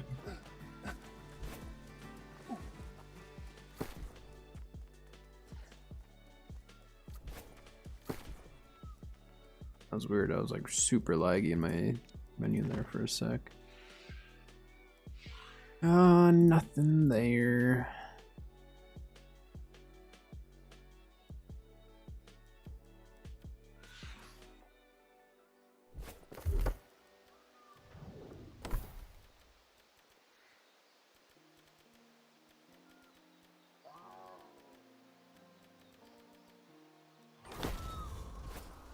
See if my aim is on today. There are some days where my aim is just not on, and then it makes Musket not so fun.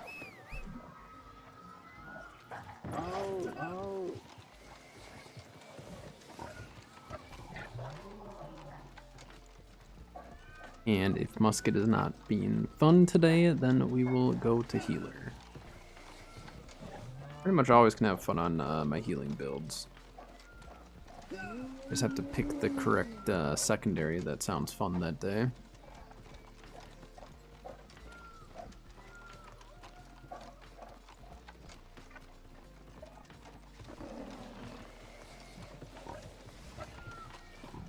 I wasn't riding anything. His mount was invisible. Crazy.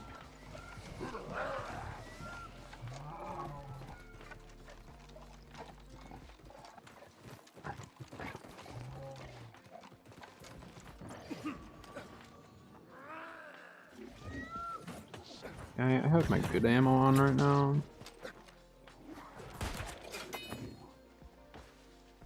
Wanna shoot him, but there we go.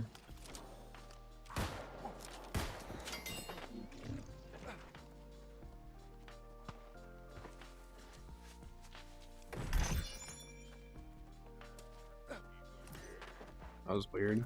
Like hopped over it.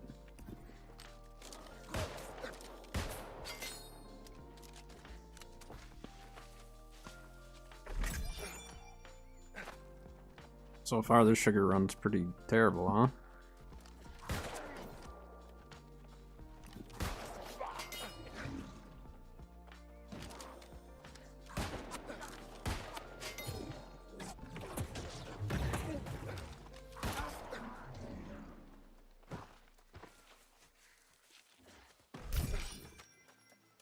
Yeah, we're getting a whole bunch of absolute trash out of these provisions rates.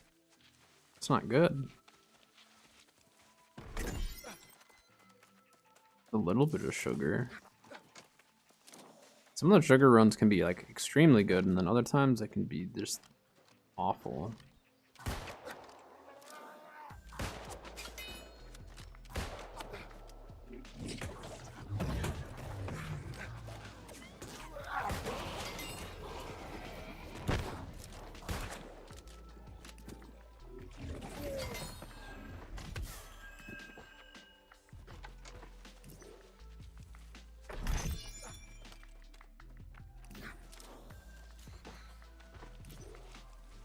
Let's grab this.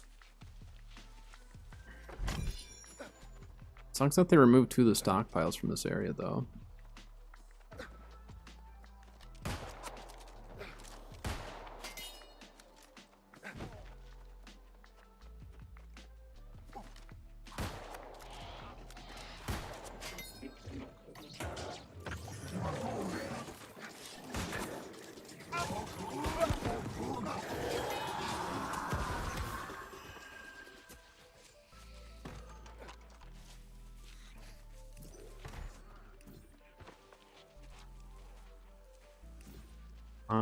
Please give us a hardened crystal.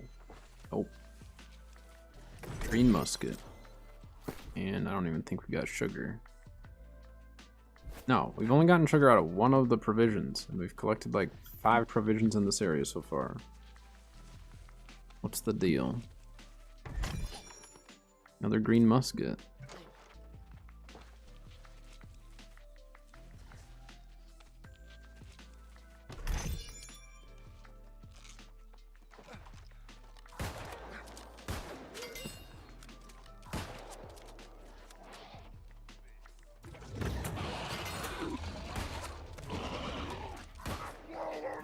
I don't know why they made those big guys squishier than the little ones here. It's a noticeable difference. A little more sugar.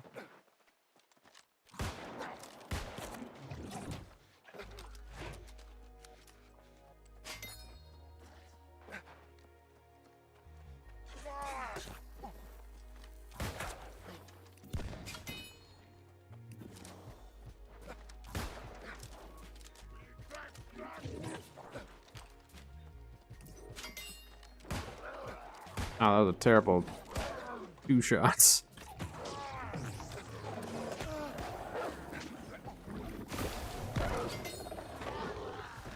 Well, that was some lag, huh?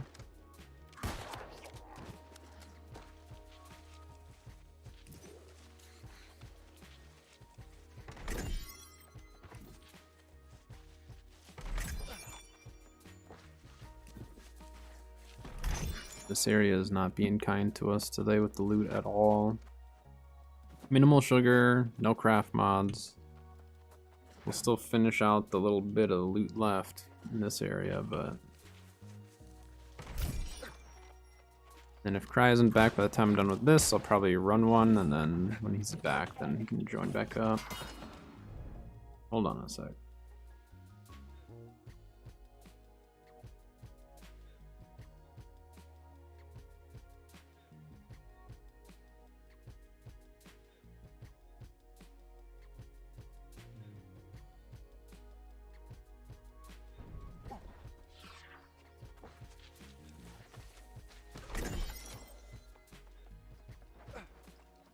They removed the stockpiles up here, which I don't get why they removed these ones.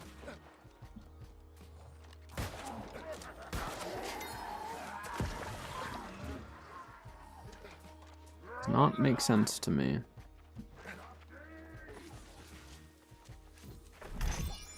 No sugar from that. Man, we're just getting shafted on the sugar run today. I mean, we've had pretty good luck just in the one adamant by itself, you know, but... See, we'll blow all of them up. No.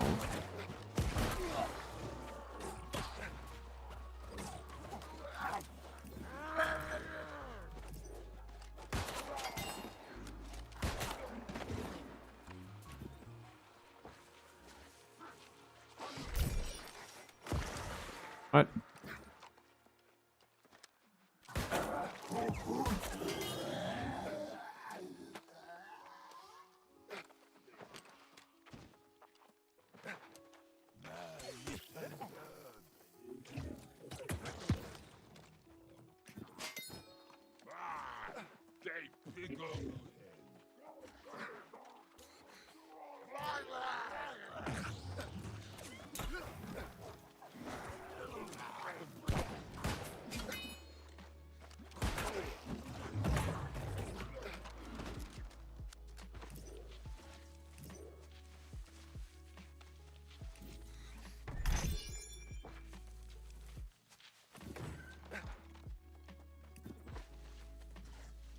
Well, one more provisions, but yeah, this was a terrible sugar run. This is probably the worst sugar run I've ever had here. Absolutely terrible. Only 12 total. I'm not gonna go get that last alchemy crate. Yeah, that's not good. That was real bad.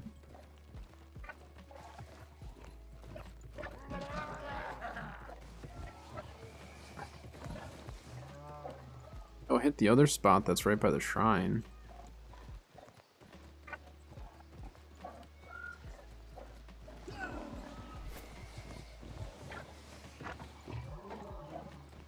Ball group. If that was Helios, I'd maybe go, but...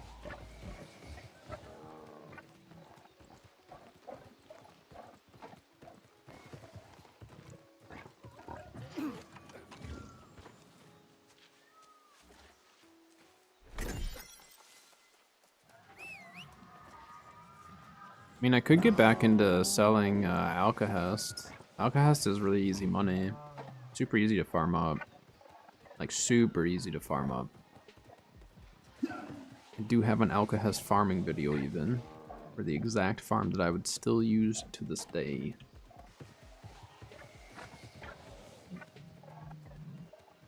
A really good Azoth water spot that not a lot of people go through unless they're there for like Azoth water pretty much.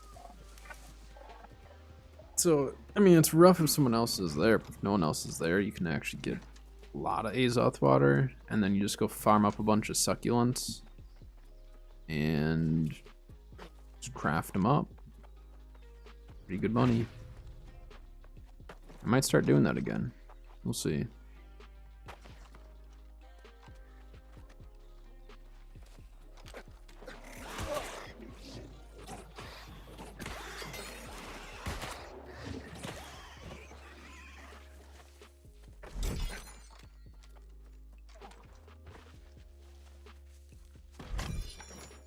This will be the last area that I hit before I do my OPR. So OPR is after this last area.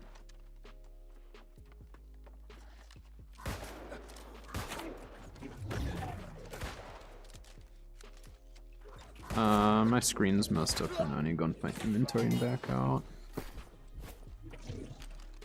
There we go.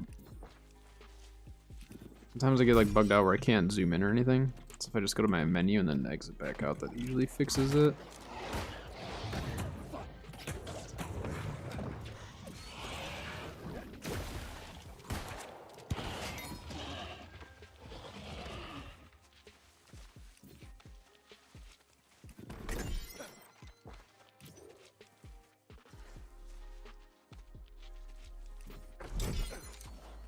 The Pirate Nightlight.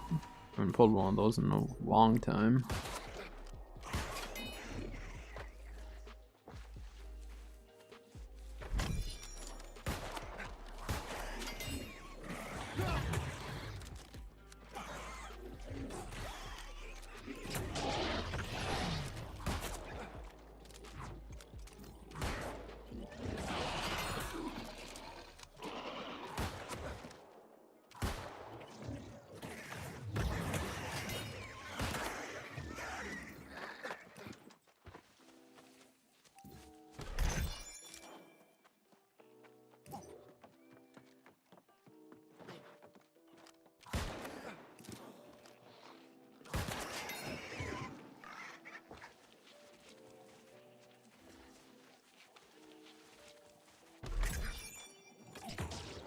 Need 4 out of that stockpile for sugar.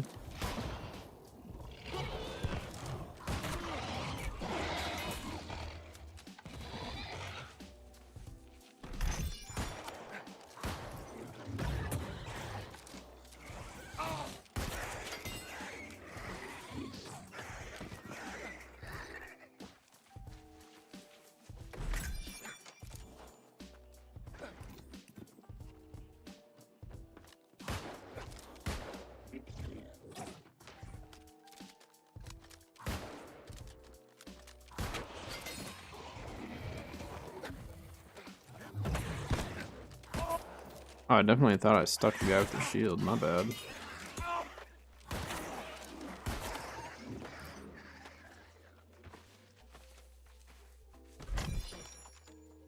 Terminal Rapier Charm? I don't remember what that one is.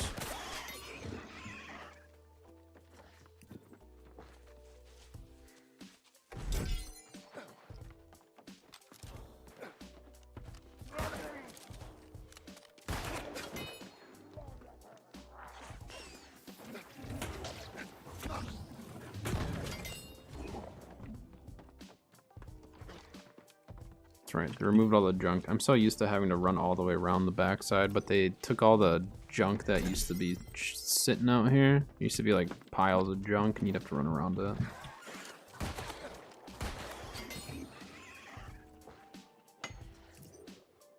Like I said, Ori's been up in price, so it's one of the resources that I'll actually farm because of it.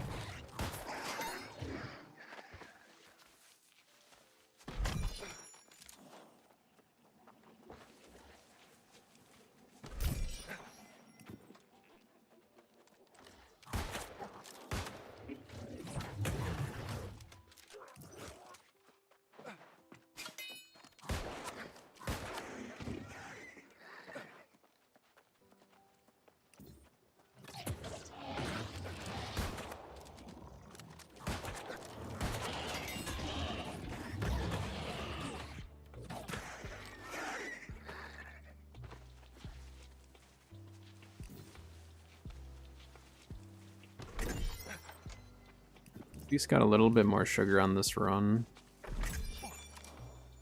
It was not a great sugar run, that's for sure.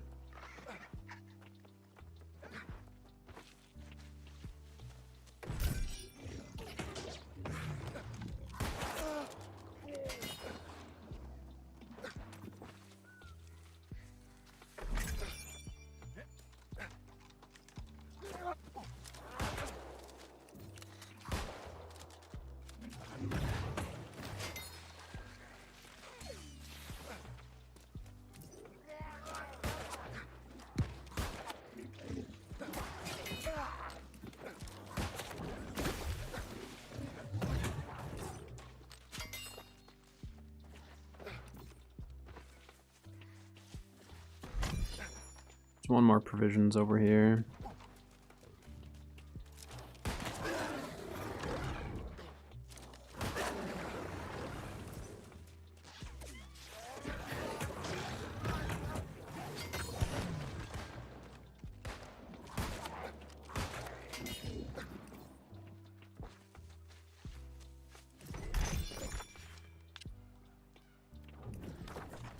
Alright, we're gonna recall, and then it is OPR time.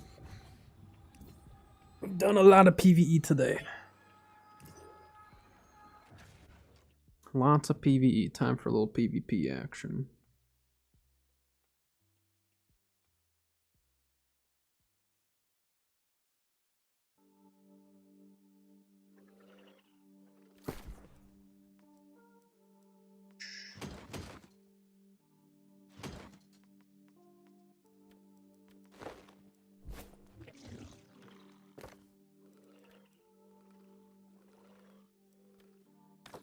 Alright. Rye, are you back? Otherwise, I'm going to leave group and go run one quick. Give it a sec, because I know there's a delay. You back? You ready to go? I turned my chat off of, yeah, I turned it off of recruitment, just because, I'm not really worried about a chest run right now. I'm gonna keep this adamant on me, because then I'll sell it whenever the price is high. I'll just post it. Alright. Let me just dump this stuff, and then I will be good to go as well.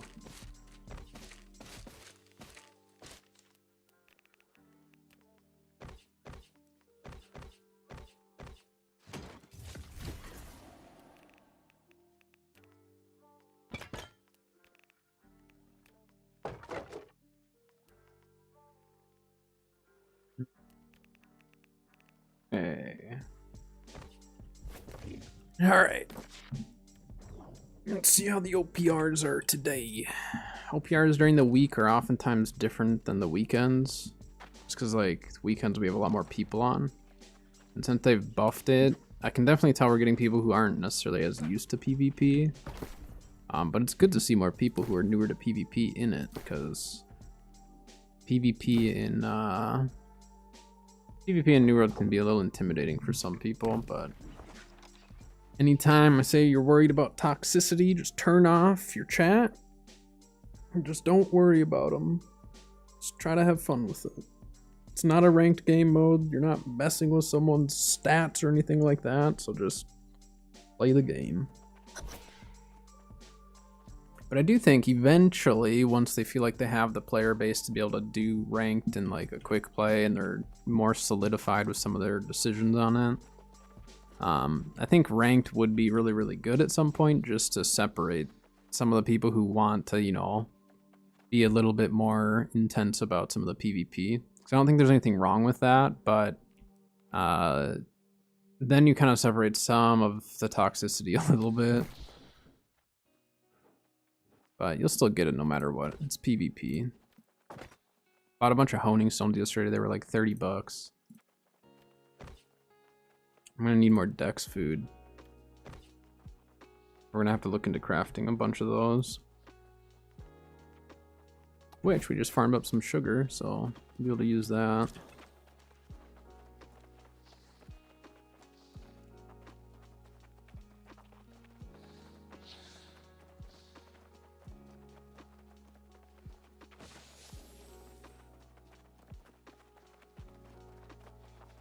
I have mine, I'm just running low on it. My build relies on it though, so... Oh wait, I need to put my ammo on. Can't go another match without my ammo. I tend to do that. Hey Patrick, hello, hello.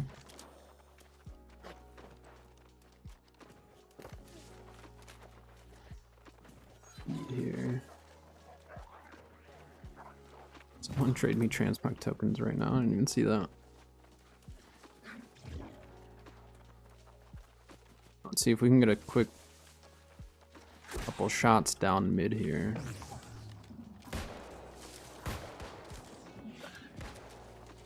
I always go for just a quick double and then push up.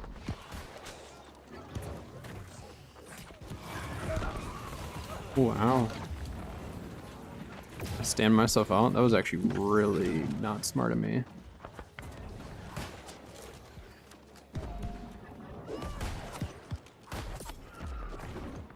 Okay, there's one healer dead.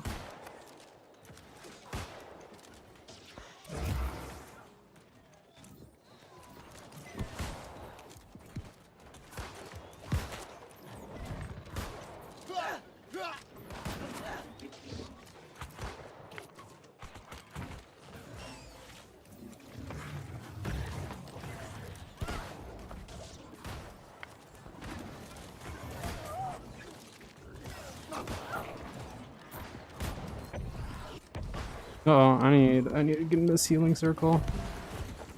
There's another one there with them.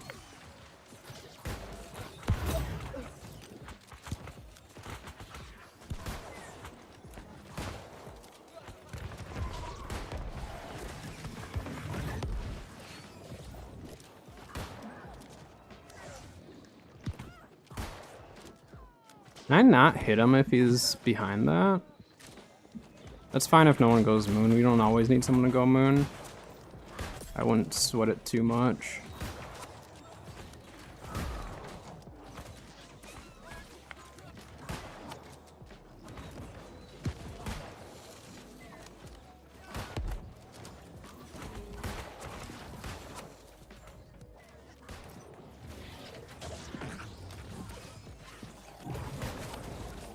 And we have a really big team fight happening.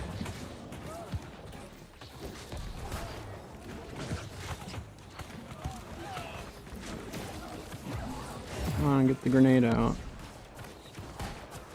Just trying to send a couple down mid just to mess with backline.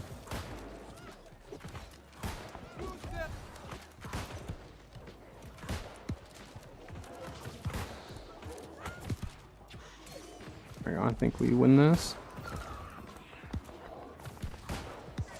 I cut left, I wasn't expecting that.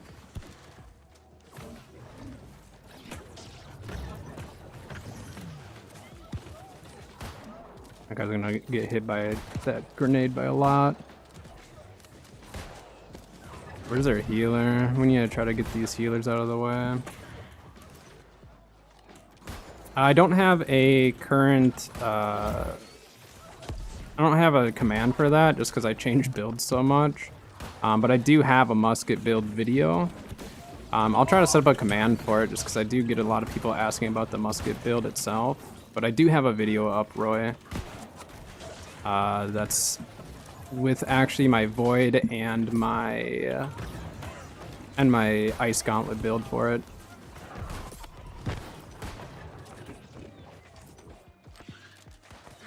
Still on reload. Oh, he's behind us.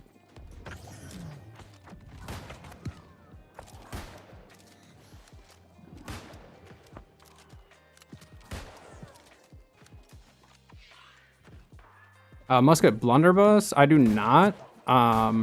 Bo, one of my mods and buddies, he runs that exact build.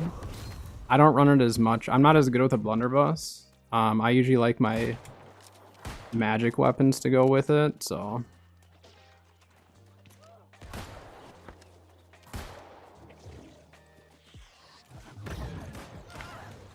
Nice. Oh, you traded. No. I heard the tick. I didn't realize it was you. But he died. I didn't get the kill, but he died. Worth it. Yeah, Blunderbuss actually can work really, really well with musket if played right. I'm just not the best with that combo, so I don't do it. Yep, I run full nature harnessing.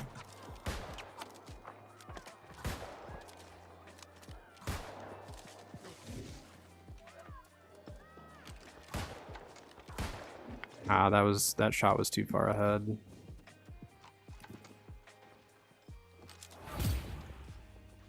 Oh man, there's way too many there. Where's our team? Oh, we actually are on the back. Wait, what? I'm so confused.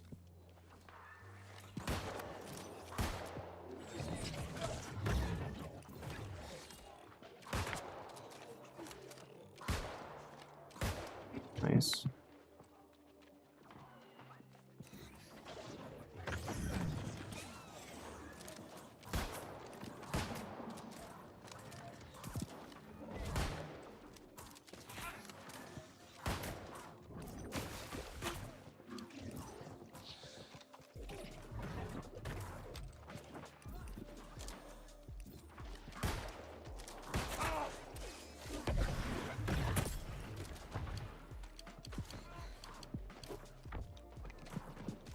I almost died. I thought I was going to. Like I had dots on me. Dots for days. That was scary.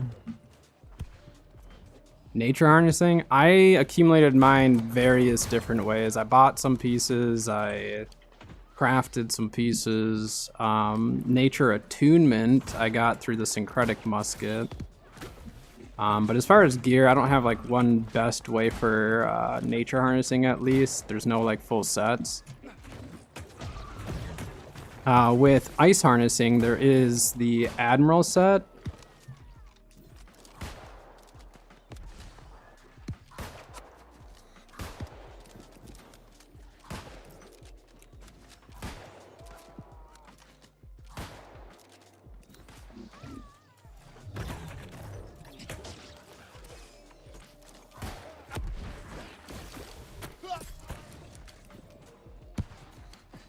I didn't want to get distracted by that bow behind me.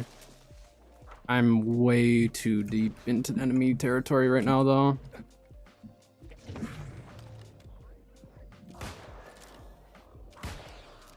Yeah, I need to just, I don't know what I'm doing here. I need to fall back. I'm gonna die if I keep trying to push this. I'm pushing my luck already.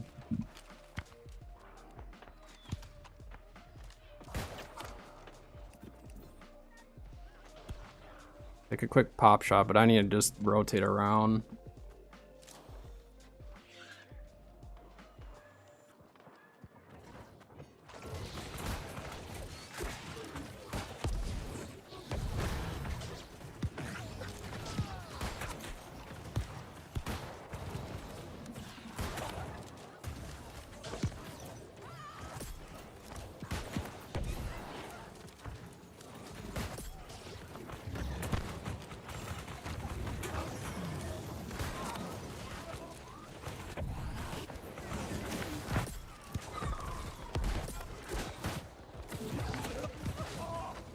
A quick twofer, huh?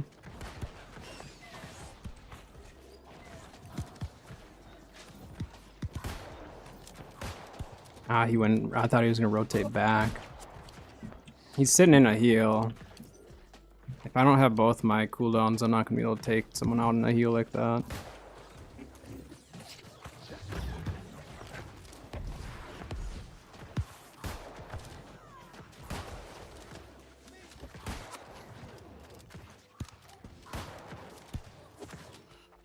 I mean, they were dodging. They weren't dodging my shots, they were dodging everything else.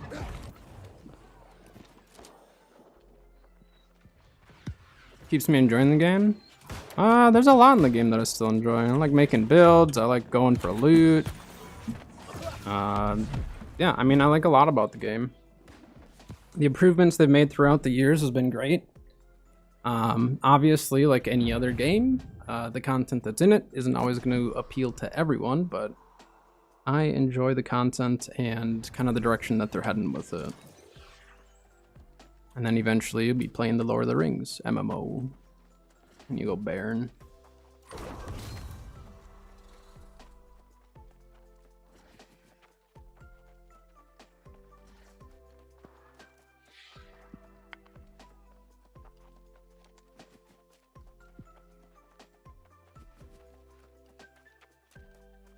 A musket rolling around out here? Oh, it's our musket.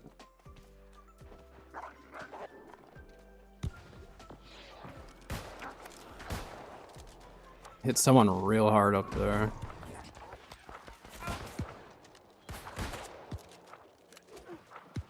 We need to get on point though. Oh, never mind. We're good.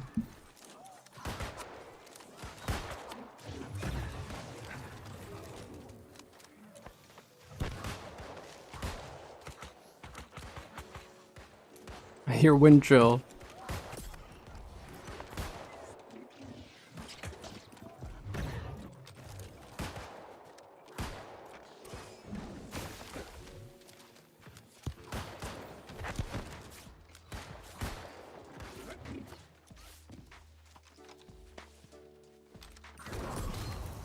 Oh, my tick got him. I didn't even hit him on that last shot. Got shield rush or something.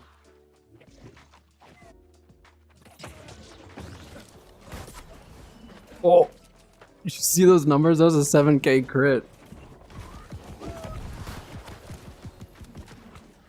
Yeah, that was a 7K crit on that healer. Ouch. I had every empowerment. I was in empowerment stack though. Like I was capped. He had everything working against him there.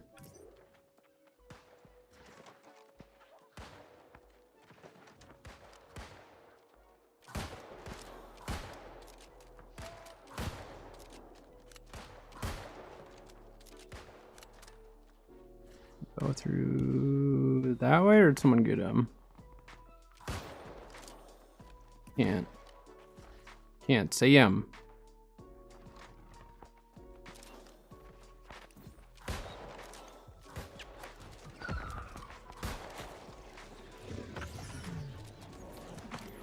Come on, peek it, you know you want to.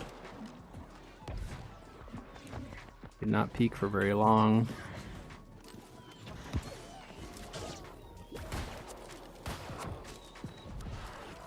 Like I just left clicked once and killed that guy.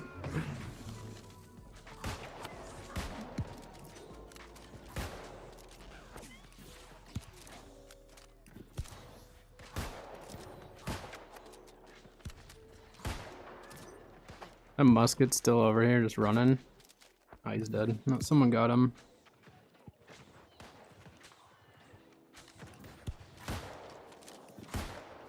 Ah, he cut back.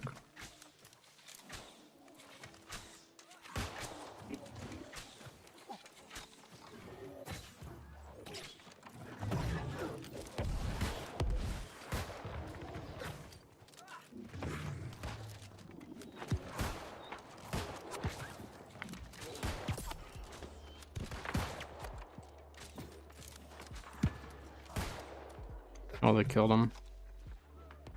Okay.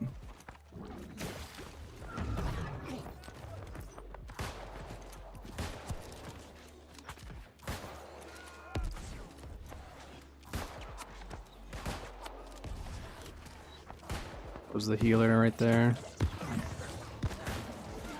Yeah.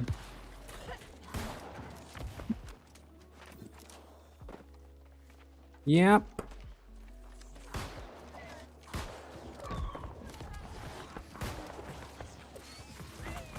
Having the ammo on helps a lot. The last time I played musket, I definitely did not have my ammo equipped on accident, and yeah. Oof.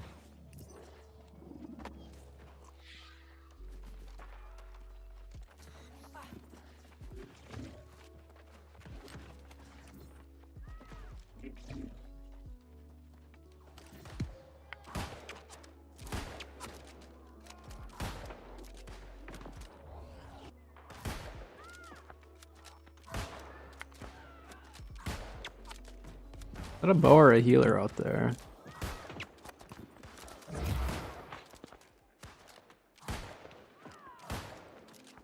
That's way too far of a shot for me.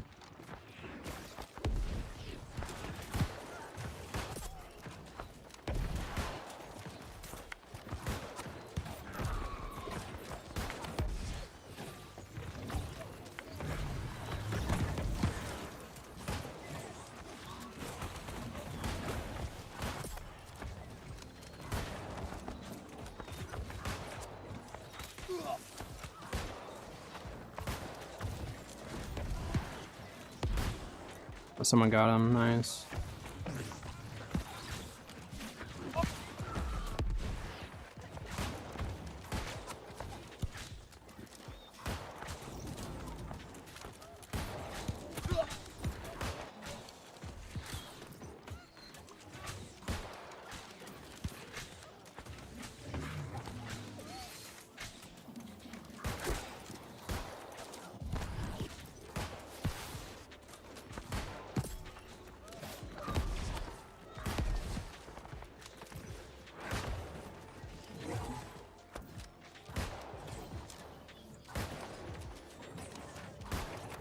The guy is dodging.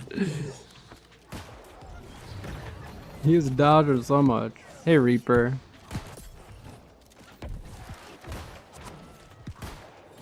Just the panic rolls are so funny.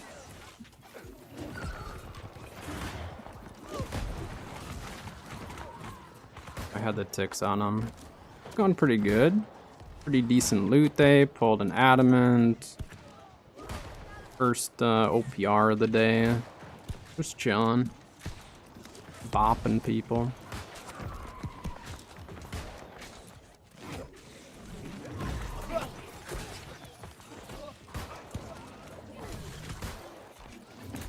Their buffs.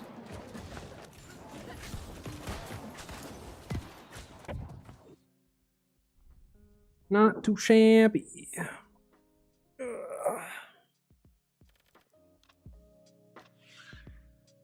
19-1. Take it.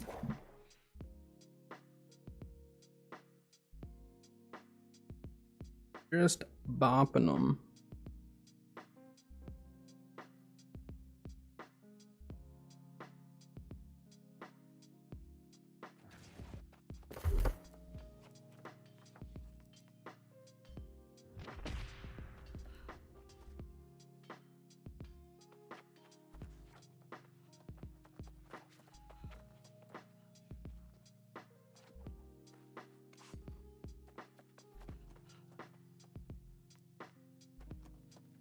Yeah, with musket you'll get a lot of assists just because of the pen. I mean, it just takes time of getting used to like really focusing some of the targets, and then obviously it comes down to landing the shots. Sometimes I do pretty decent, other times I miss a lot. Alright, you ready right away?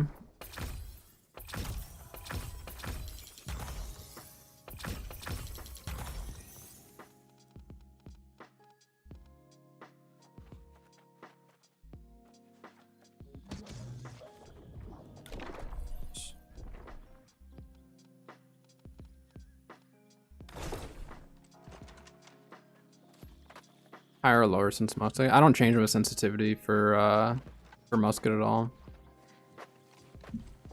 In general, for any form of FPS or shooting or anything like that, I'll run lower sensitivity. Usually I run around 800 DPI and then I mess with sensitivity if I need to, but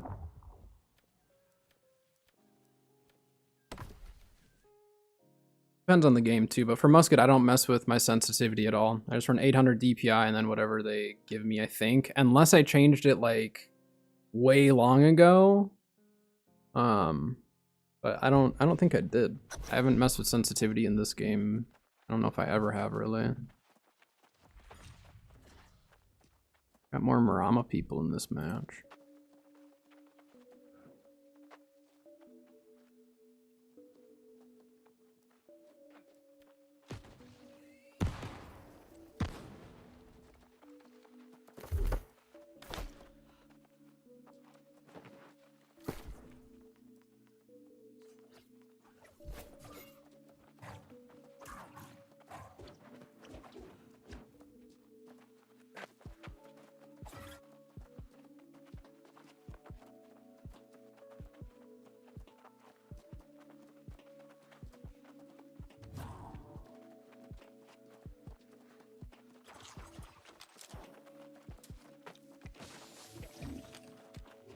Since I have my Dex food going, we're gonna keep up with the Musket at least for this round. Maybe we'll change it up. I wouldn't mind a little healer hammer action. It's been fun playing that a little bit more.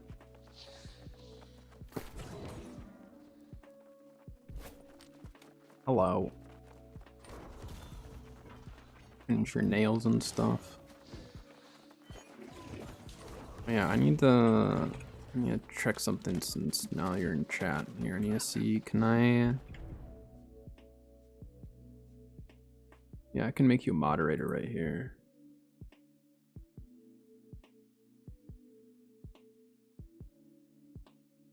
Make you a standard moderator there. I don't know if it gives you a special, try like saying something in chat. Does it give you a special icon and stuff? Still getting used to the YouTube streaming side. Oh, there you go. It changes your name color and everything. I hit that guy twice. He's hurting. That guy's on pot cooldown immediately. Bye, nerd. You're right. Bye, nerd. Once I get up there.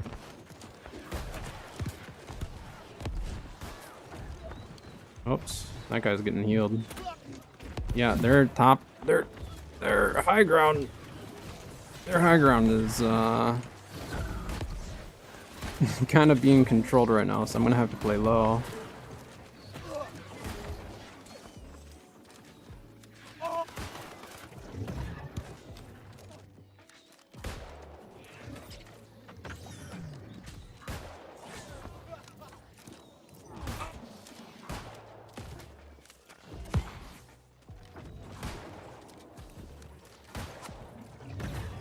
A weird match already. Like the team pushed up, but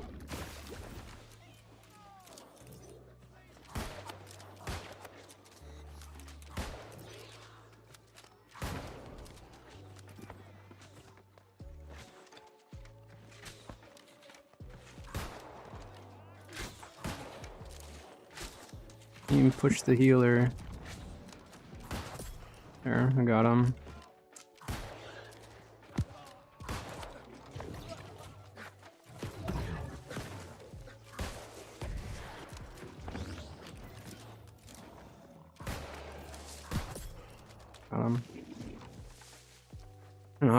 So modding on being a mod for YouTube is super easy. Like all you have to do is just like click on the person's name or like chat or whatever, and it'll tell you what to do. Like it lays out the options really easy. Person's ticking. I'm gonna let that guy finish that kill. Did you get it? Nice. Ooh, that guy was super low.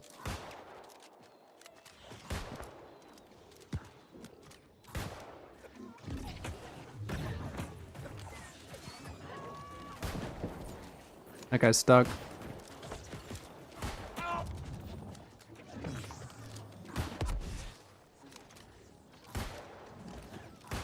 Ooh, did he stam himself out there, or like what was the deal on that one?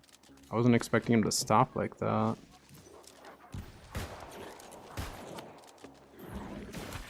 You push the healer, not worry about that guy. His healer has to die first. Yeah, so he's just getting healed. Push healer every time. I'm getting shot from somewhere else though. Where else am I getting shot from? Oh, behind.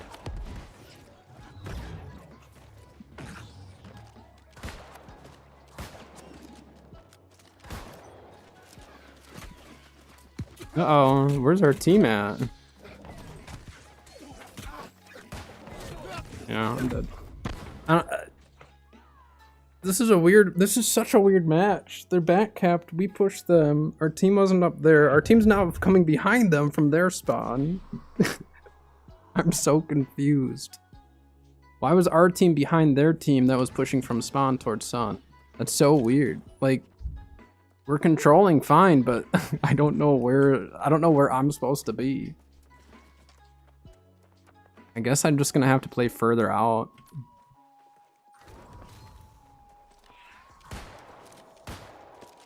I think I was shooting a tree or a rock there.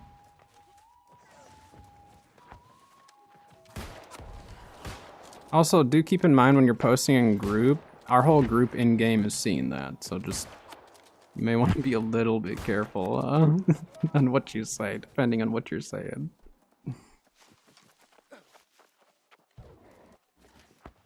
Don't smack talk our own group, I guess is what I'm saying.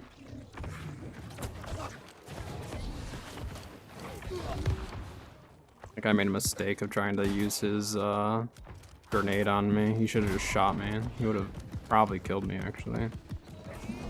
I got healers staying on point.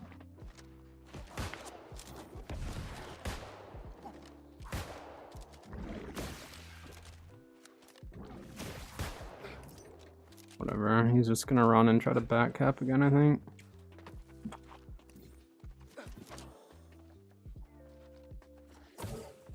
I don't like chasing people. It's no fun to spend my whole OPR chasing people in back lines like that. I would rather not. So he can go have fun back there, and then if I die again, I'll come back and help kill him.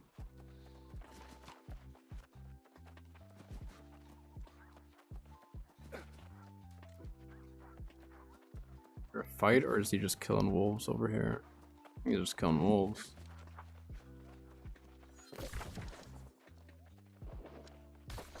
Okay. Looks like our team is finally grouping up here at Sun.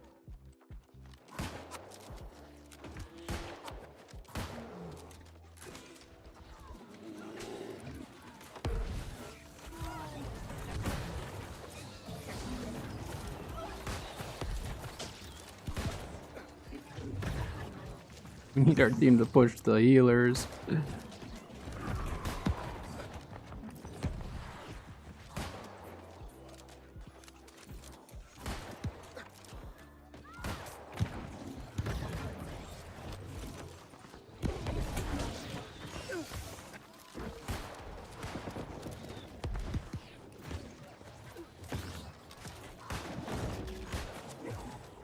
Him twice. That many of us pushing him. I didn't see this guy here.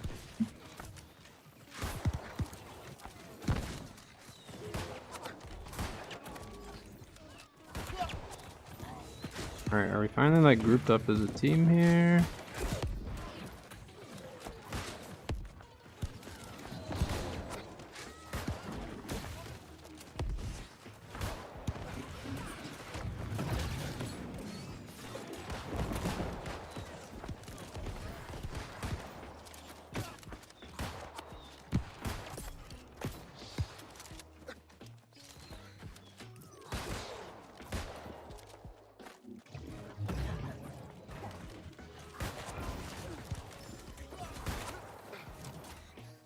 Someone rotated back right over here.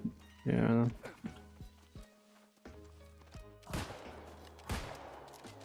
Sees two escapes there. They're rotating way far backside. Gosh Dang it. Why'd they stop to shoot?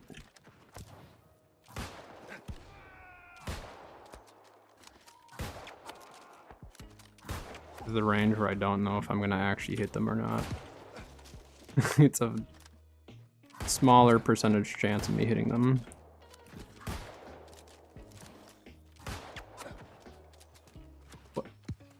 What did I hit? It just gave me the hit sound. I don't know what that was. For mage build, so that build is a new build that I'm working on. So I don't actually have that one completely done yet. But that will be a build that I'll be working on for a video. But currently, the build's not complete yet. I literally just made my fire staff for it 2 days ago, I think. Okay, is no one here? What happened? Wait, Luna is under attack. What?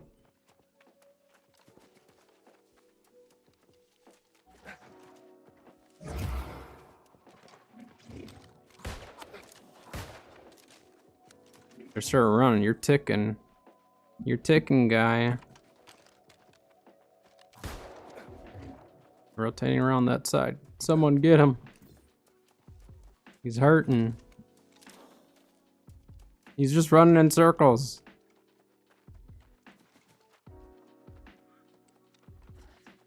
He's literally just running in circles around the stupid thing.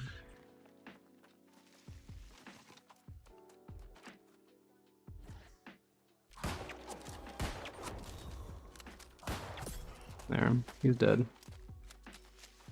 He's dead. I got him. So I have Keenly Jagged attunement, and then I have Fireball on mine. So yours is almost the exact same. I just have Fireball instead of Enchanted. Because on Fireball, you get a 61% increase in damage if they're above 50. It's an insane buff when it's on the Fire Staff. So that's what I run. But honestly, the staff you have is fantastic. So.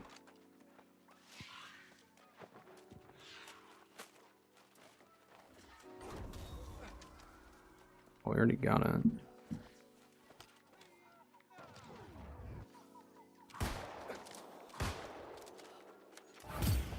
Shooting of the rock? I just shot the rock there. Dang it. Syncretic. I'm using... I crafted mine. I crafted mine just with scarabs and stuff.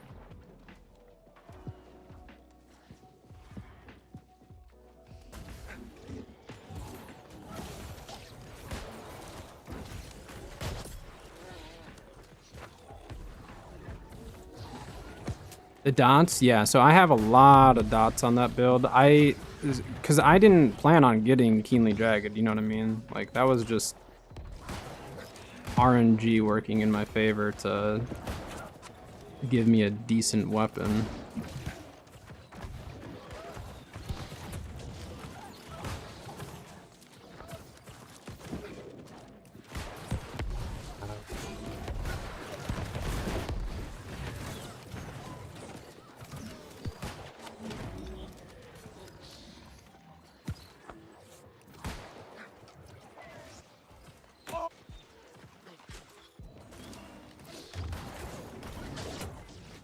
I got the tether on him down there.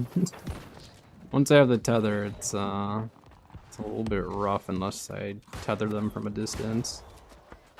Yeah, you went right. That was good dodging.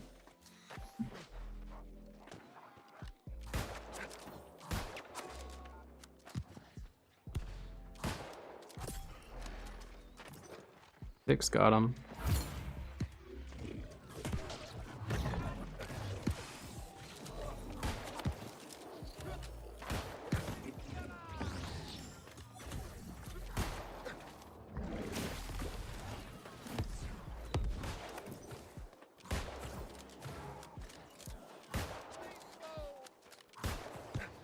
Get that healer with him down there.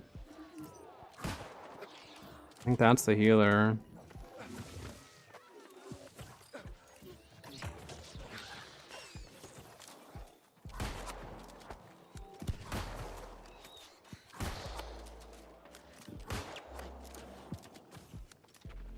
Yeah, he had a healer with him.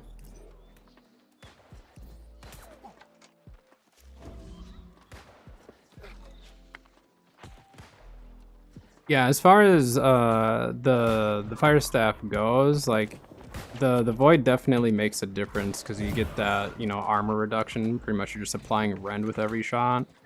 So that's a big part of where my damage comes from with that one though. Okay, let's maybe not sit here and get PB'd. Oh, never mind. It got distracted by the door.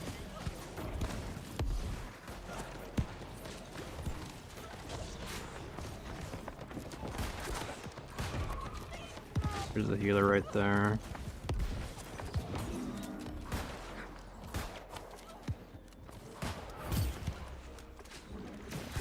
We need to fall back, team. I'm not even paying attention here either.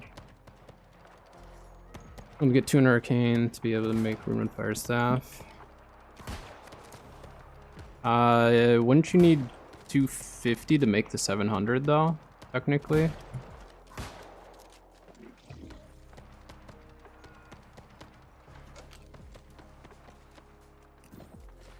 Why don't you type in company just so our group isn't seeing all of your message that you're talking to me. I have company up as well. They're probably very confused why you're just like talking. They probably think you're talking to yourself.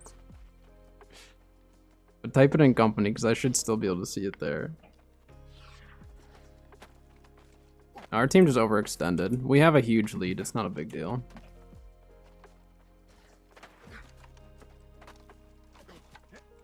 Not a big deal.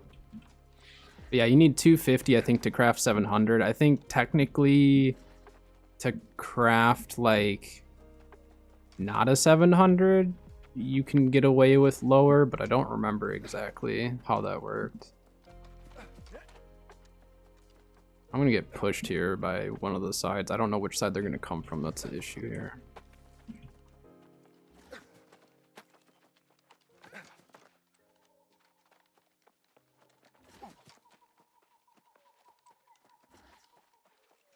No, you can't craft them.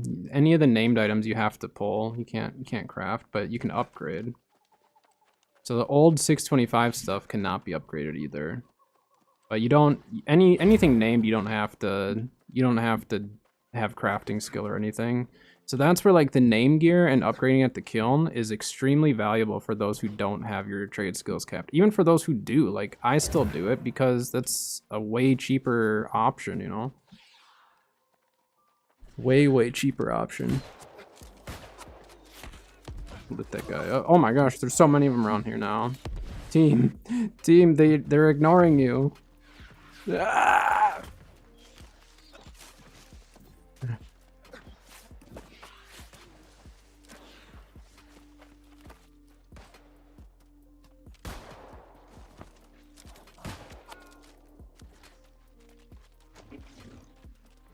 Glad they didn't push me. They definitely could have pushed me and killed me right there.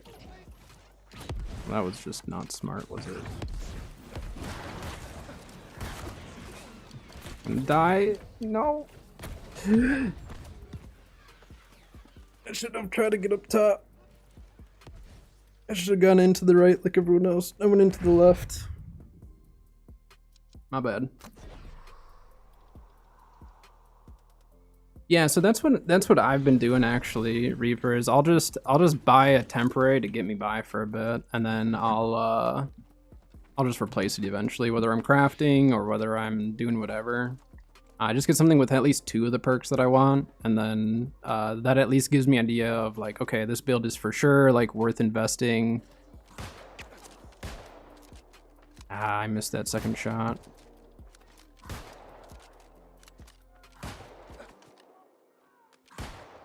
Yeah, I'm not gonna hit that shot. I'm not gonna try. I'm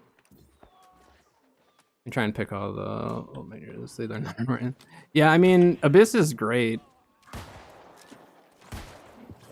I'm missing everything on this guy right now. Alright, Mr. Bow and Arrow Man. Ooh, you're squishy. You're very squishy. I'm coming for you. Wait, this is a life staff. Wait. It's a Lifestaff Spear user. Hold on, you guys. What? Yeah, that's a Lifestaff Spear user. How about that? He's skating. Leave him alone.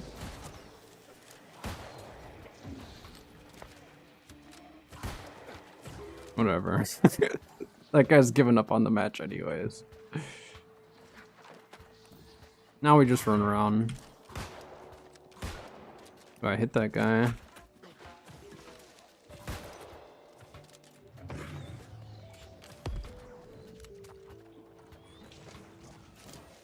See if we can get an aggressive play here.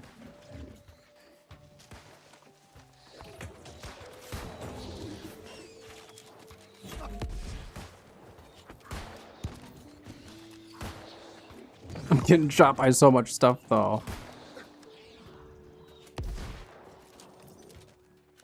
It's really hard to hit someone while they're trying to run and then you also are trying to avoid getting hit.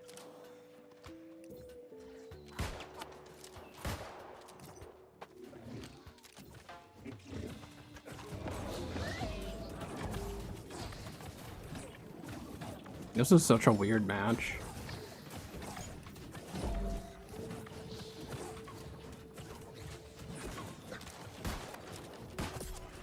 Oof.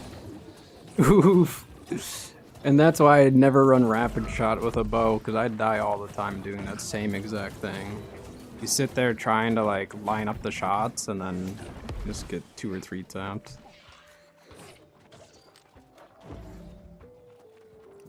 I just wanted to tether them, they're sitting there typing.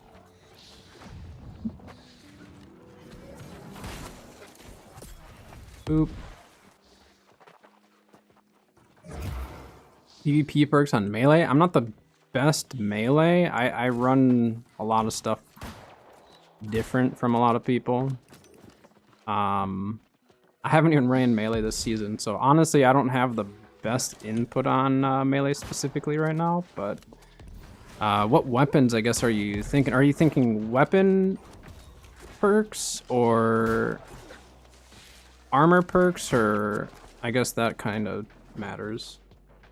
Armor and stuff I can probably help you out on, depending on what you're wanting out of the build. But like what weapons, what armor weight, that'll play a factor into it. 9 and 2. I didn't really do much that match. I just kind of ran around trying to figure out where everyone was. Let me see if my dex food has run out or not. Feels so late because you're home early.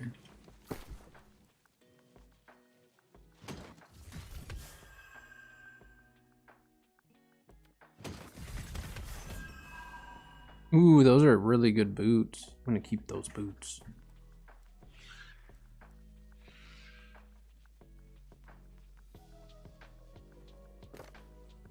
Okay, sounds good.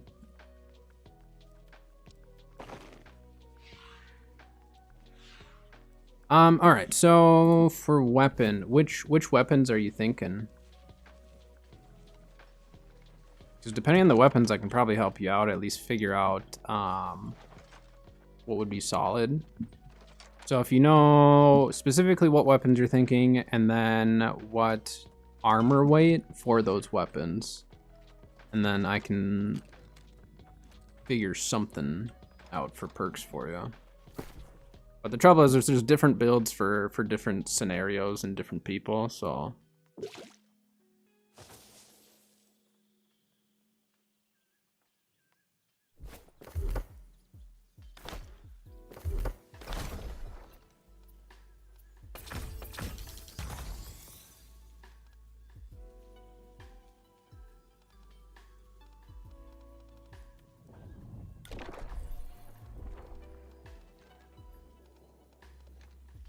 There we go, Gypsum. Craft that up quick. You have 250 arcane? Yeah, I do. I got 250 arcane, armoring, and jewel crafting currently.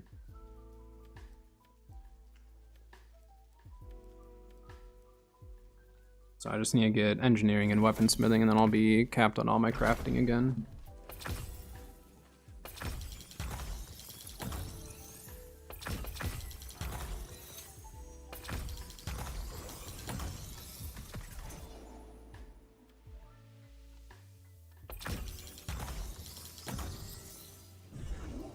And yeah, I mean, I can craft any of that stuff.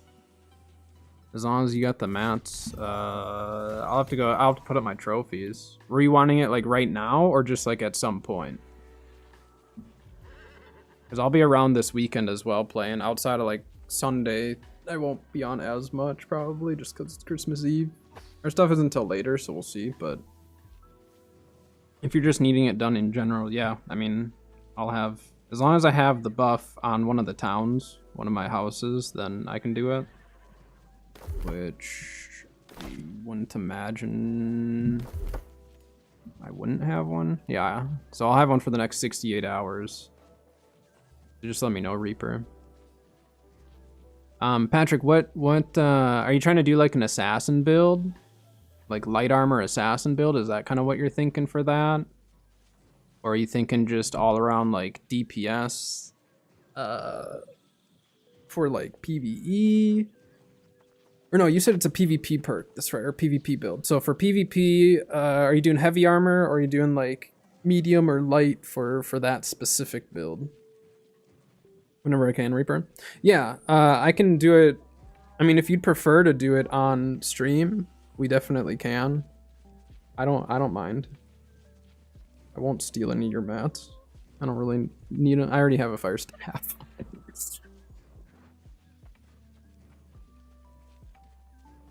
But if you have reverse stab, keenly jagged, enchanted on your sword, for the shield, probably would want like keenly empowered assassin. So having empowering leaping strike is pretty essential for an assassin build. So that you're gonna for sure want. And then, I mean, trying to get any damage buff. So let me actually show you the shield that I used materia to get this shield. I'll show you what I got. It's not like the world's best shield, but this would work for a build like yours. So for sure on your shield, make sure you have the shield aggression. So 5% base plus 5% base damage. It's just straight damage. I mean, keenly empowered, again, another damage buff. Keen, higher crit chance. Refreshing just comes on this shield, so you don't necessarily like have a choice on this particular one. But like a shield like this would work great for your sword just because of the fact that you already have keenly jagged enchanted reverse stab. So your reverse stab is going to do a bunch of damage, but I would still try to get your empowering leaping strike. Because if you're able to get like a leaping strike into a reverse stab or a shield bash or something like that, then it's going to just empower you further. Which, do I have one with leaping strike? Let me see. I don't remember what the percentage is. Reverse stab is 18. Empowering leaping strike. So sword attacks deal 33% damage, plus 33% damage to targets slowed by leaping strike. So let me go see, let's go see what that actually is on a piece of armor. Because that's a really, really big buff when it's on the sword. So usually for my assassin builds in the past, even though I'm not a good assassin, I still run it every so often. I like to have empowering leaping strike on the sword, but let's go compare it to being on armor and just see what the difference is, because I don't remember. I thought it was like a fairly big difference. 3 to 33. Let's just check 700. Let's go right to the top here. No, I need armor. So it's a 19% buff compared to a 33% buff, right? Yeah. So it's a bit of a difference. And then if we look at reverse stab, I believe reverse stab is a smaller change. So that's what, 12%? Right? Or somewhere in there. It's a little over 10. So reverse stab is going to be 18 on weapon. On armor, it's still 11%. So it's a pretty minimal difference on the reverse stab, especially if you get the 33% in power. So you'd actually be better off as far as trying to get as much damage out of it, would be putting your reverse stab on your armor and your leaping strike on your sword. Because in your leaping strike is gonna get the extra damage buff, and your reverse stab is going to get the buff anyways, right? So then you're just buffing your reverse stab even further by doing it that way. So that, if I were to do your build with kind of the route that you're going with it so far, if possible, I would try to get your leaping strike on the sword and then do your reverse stab on armor. But if you can't do that because you already have the sword made and everything, then just go the other way. You're still going to do a lot of damage, so I wouldn't worry too much about that. But if you do happen to come across, you know, a perfect sword like that, then definitely I would go for it. So that's what I would do for your perks currently. And then, like I said, your shield would be your shield is kind of like up in the air. Like, I haven't even looked at shields in forever, like to purchase. Let's see what's out there for round shield. 700. Yeah, I mean, you can craft one. Let me go double check and see. The one that I crafted actually is just materia. I crafted it for free, which if you do the season pass and stuff, you should be getting close to materia for it. I'm going, yeah, I can pull up the list for you just to confirm what it is. Let me look up this shield and then we'll head over there and take a look. Small shield, so it's Tempest. So you get refreshing, shield aggression, keenly empowered, and then a third random perk. So I got keen on mine. Let me see what the percentage chances are, because I can, on the database, you can actually look up and look at the perks and it'll tell you what has the highest percentage chance. So Vicious and Sturdy both have a 20% chance of dropping. Keen and Enchanted Ward are actually a 13%, so Enchanted Ward would be pretty awesome. Enchanted is a 6%, Sure Footing is a 6%, Luck 3, just keeps going on from there. So yeah, I mean, if you want to try to get a free shield, I would just get the small shield from Tempest Heart. If you have the materia at least to just like make one. Because that's a really, really solid shield. Refreshing is the only perk that like I would maybe try to replace someday, but I mean, cooldown reduction is cooldown reduction too. There's benefit behind that. All right, let's run to the arcane station quick and double check the cost. I don't remember the cost. I only crafted one. I crafted one fire staff and got that one that I got. So I was pretty happy. But that was really, really lucky to pull that. Keenly Jagged is not a very high percentage chance. It's like 2 or 3% chance of dropping. So I got that 2 or 3% chance. We need non-prismatic though. Let me just grab a timeless shard, because then I can see. I always like to do it exactly like I'm about to craft it, because then I know it's 100% accurate. There's no questioning it, you know. Did that actually go in my inventory? Yeah, okay. But no, one of these days I'll play Assassin so you guys can at least see me die a whole bunch of times. I have fun with Assassin builds sometimes. I'm just not very good at it. But you don't have to be good at every single one, you know. All right, here you go. So 8 planks, 5 prismatic ingots, 4 prismatic leather. Well, prismatic for all of it. So 8, 5, 4, 3 shards, your weapon matrix, 3 of the golden scarabs, and then whatever 2 perks you want.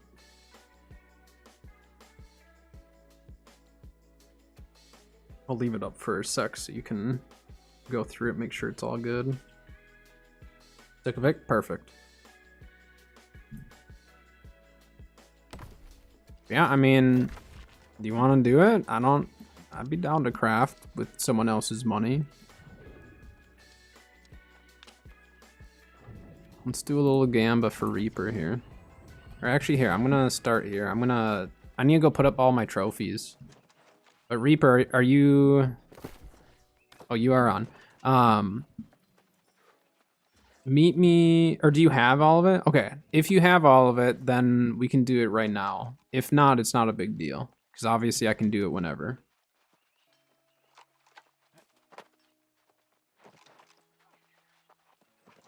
The database, I don't know if it's updated. Yeah, I don't know if it's updated with the changes that they made. Is it? I haven't even checked. Let me look, because now I should probably know that, just so I can know if I can direct people there or not.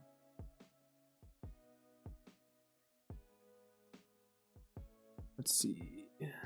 Or no, it's Runewood. Runewood Fire Staff.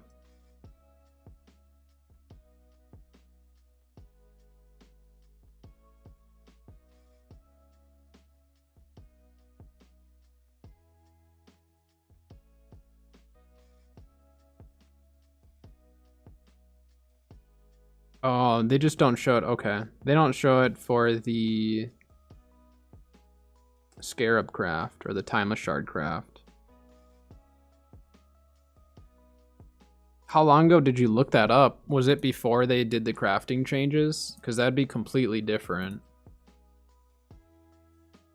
Because I'm looking at just the Runewood, and this shows that the planks, the metals and leathers are all correct. I mean, it says orichalcum instead of prismatic, but just figure that it's always going to be prismatic if you're wanting to craft the 700s. And then it just doesn't show the scarabs and stuff, because this is just a regular... This is just a regular one. Let me see if I can look up Fire Staff Timeless Shard? Or Timeless Fire Staff Shard, I guess is how they would phrase it. And then can I look in this? Used in recipe. There we go. Oh, wait, that's a prismatic roll. Dang it.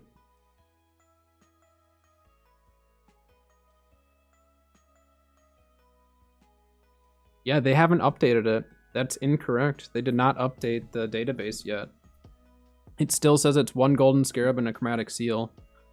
So yeah, that is incorrect. Showing you the runic. Yeah, I don't know why they have it like this. I would not trust that at all. Yeah, that's not up to date. The database is not up to date. So for crafting stuff, obviously I don't mind looking it up for you guys, just like at the station, but you should be able to, so anything that's going to be a guaranteed 700 without the third perk being guaranteed, like a prismatic roll, just know that currently with the way it's working, it's always going to be 3 scarabs and then 1 matrix for whatever you're trying to craft. So weapon, jewelry, armor.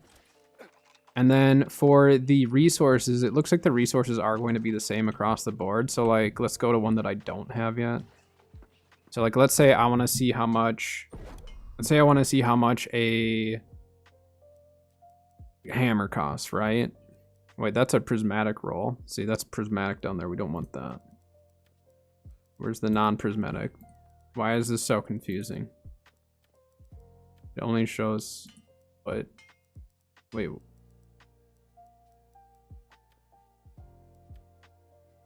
Why does this show Mithril Warhammer with prismatics there? Oh, it's because it's showing me the different attributes. Am I high enough level to actually be able to craft a regular Mithril Hammer? Or is it actually not showing? Oh, maybe it isn't. Weapons. Oh no, I can make Mithril. Mithril's 205. I see. So if you're not high enough, if you're not 205 on your trade skill, it'll be way down here. I didn't realize that it's only 205 to create the Mithril stuff. But what you can do is go here and just see this is the exact cost, right? And then you just add 3 scarabs plus 1 matrix on top of that, and then obviously whatever perks you want, and then the attributes, and you're good. So just buy it cheapo for now. Yeah, and then just whenever you have the stuff, you just let me know, and then we'll craft it up for you.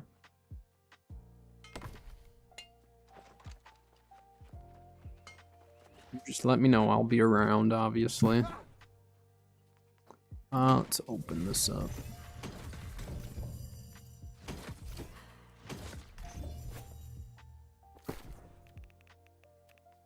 Yeah, no problem.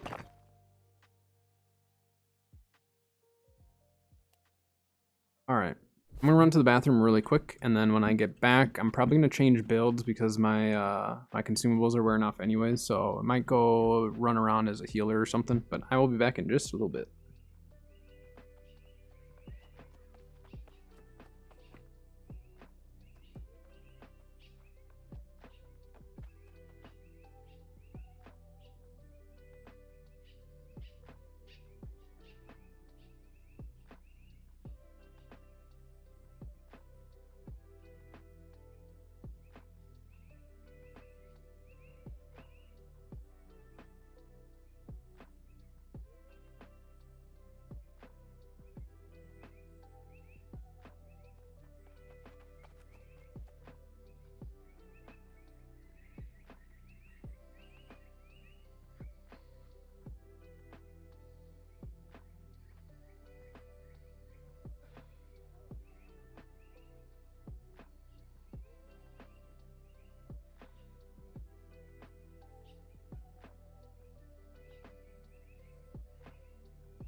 All right.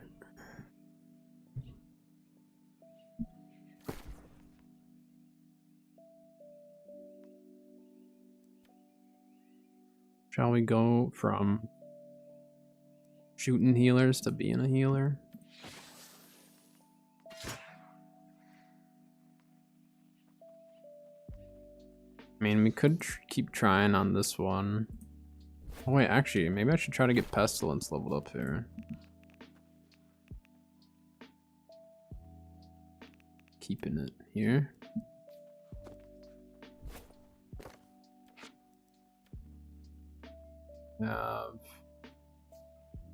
Knee guards, finisher, scorpion sting. Oh, I still have Pestilence right here. Wait.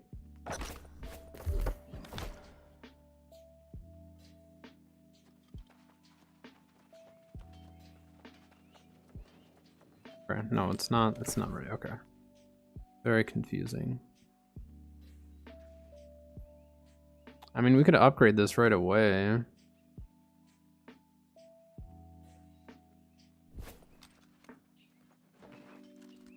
Should just upgrade it immediately, right? Because Plague Splitting Grenade is an expensive craft mod, and I think I have one. But it's a pretty important piece of the puzzle here.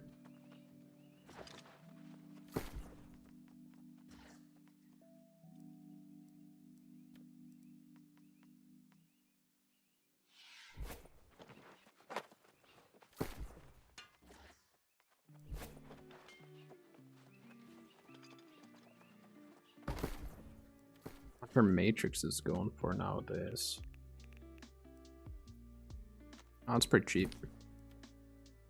Why not?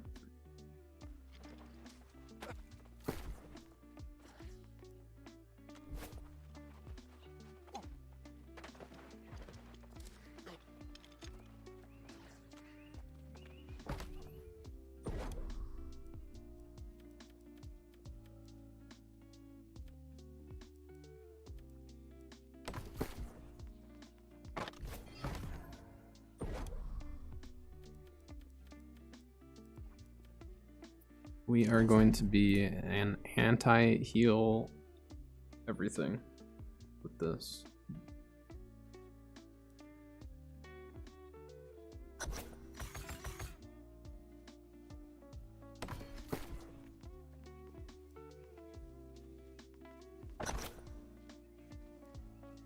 We just need to finish leveling it. Which means I'm gonna have to take this build into arenas at some point. Not the biggest arenas fan, but if it means I'm getting this thing leveled up, then it's worth it. We'll start with the OPR, at least get that done. It's a backfill, or did we just get lucky at the top of the match here?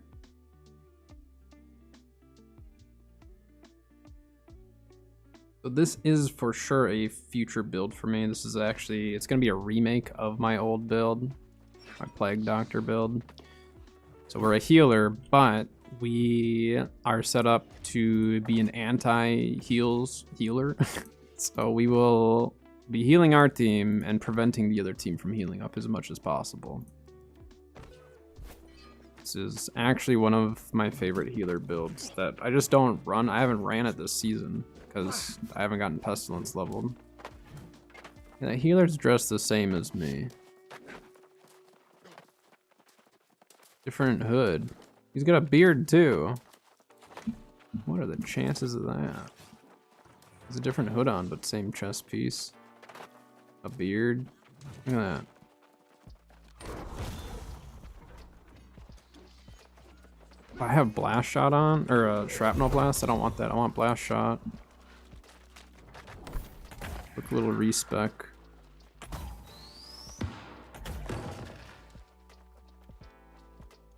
I don't remember all this build, so we're just gonna start putting stuff on it.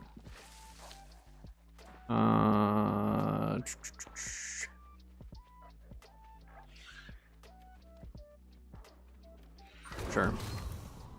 That's good enough. Sorry, team. I am not running the correct direction. Like I said, I haven't run this build in a while, so we'll see how it goes. And obviously, we don't have it fully leveled, so.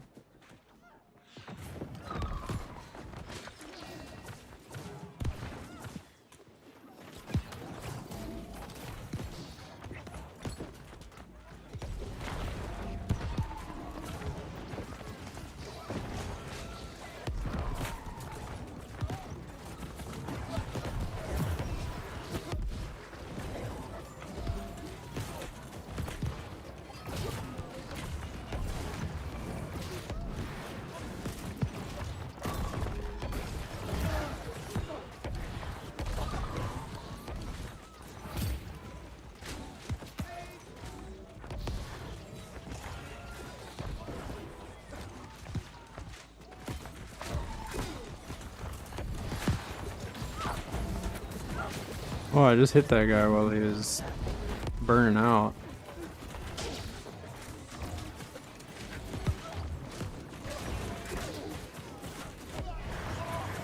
I'm in a bad spot. I'm in a really, really bad spot right now.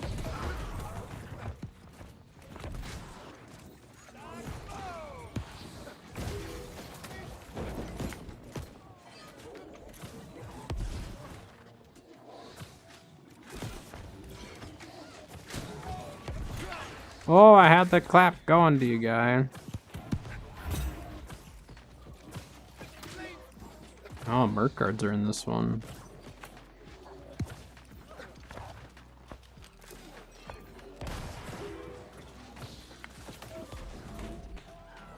I tried, guy. He's 51 out. I can't do anything with that.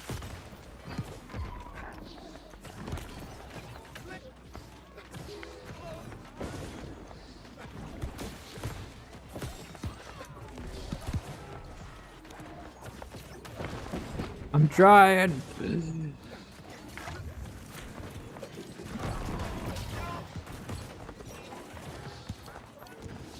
my gosh, I'm burning through mana so fast. Do I not have... I might not have an energizing hardy going.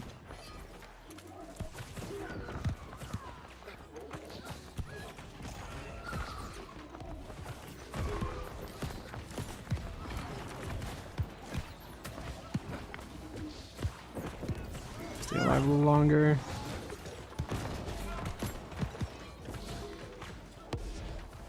With this build, I'm definitely a lot heavier on the life staff side of it, which honestly is probably a good thing. Sometimes my other builds, I tend to get a little overzealous with the use of my secondary.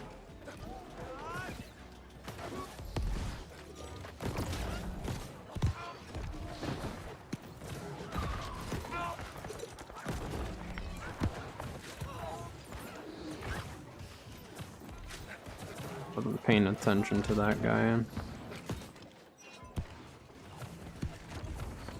I don't think I have an no, I do have an energizing. I'm just burning through my mana.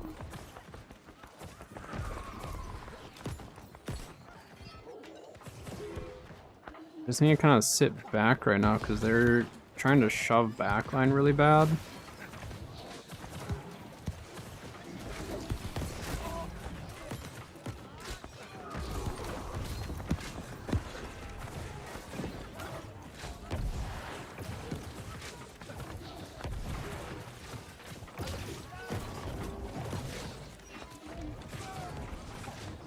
Their healers to get pushed a little bit. I'll try to send some grenades into their backline because that'll at least reduce their healing output as well.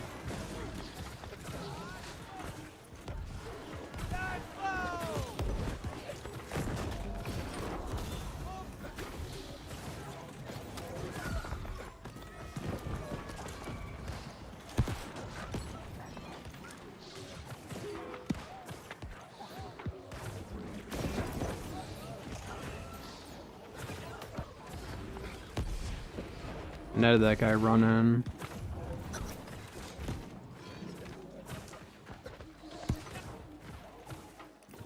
Coming, guy. I got you. Oh my gosh. I like playing with aggressive melees, but sometimes it's just like I can't heal it fast enough.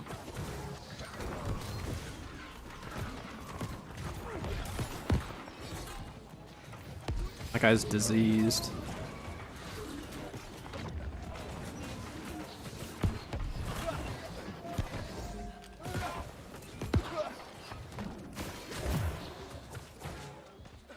Good push. This is a good match so far.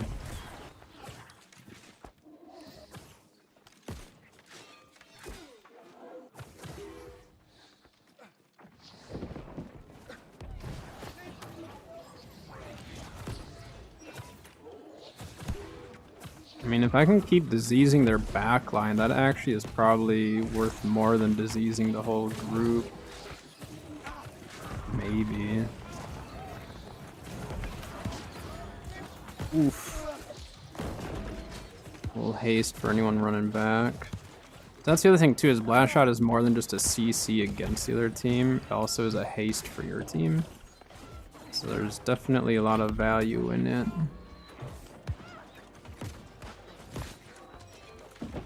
Fall back though, our team is oh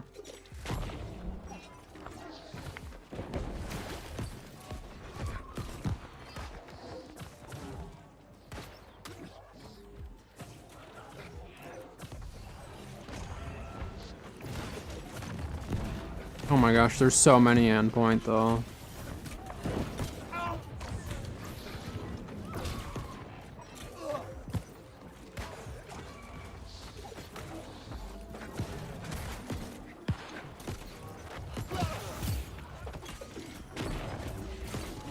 There we go. I thought I was on cooldown, or I thought I was off cooldown for that. Divine.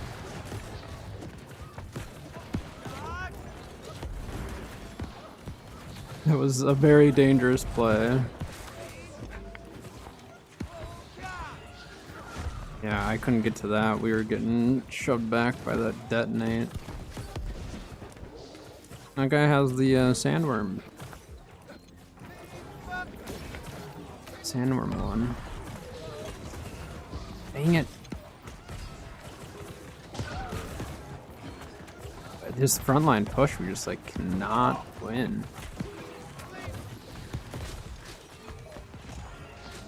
They don't have much for Dex shooting down mid or anything. It's just they have a strong front line.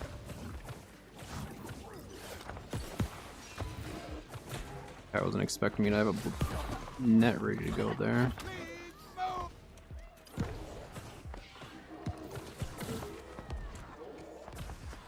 I don't stack on me. Didn't realize I was the other healer in my group. It's like, oh, we should probably not be right next to each other like that.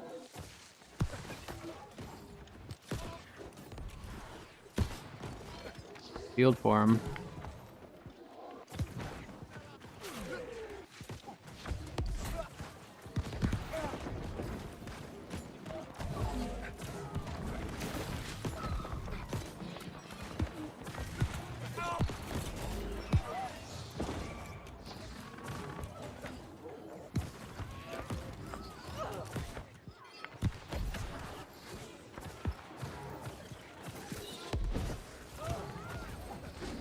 So with that guy, I'm still right here.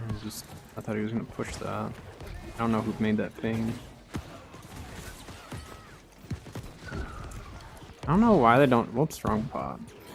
I don't know why they don't change the sound of pings from the death sound or someone near death.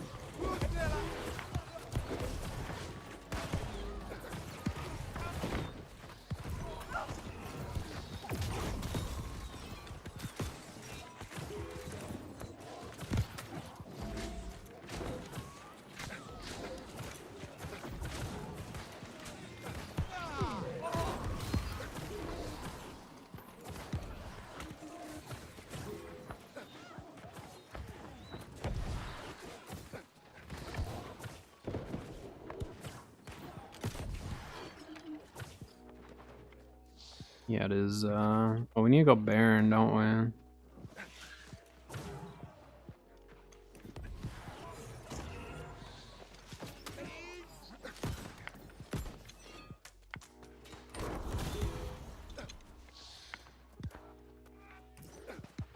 Well, my group are just gonna have to deal without me. I'm going Baron.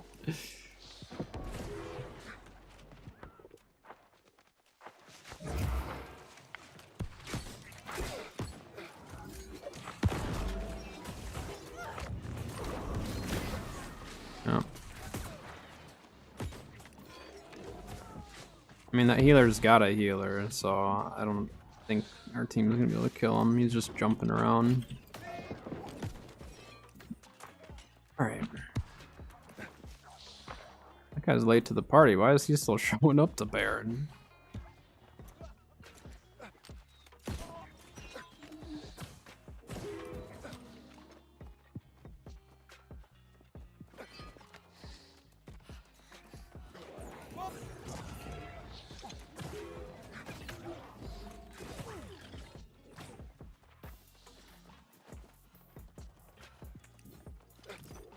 They're gonna be coming from Baron team.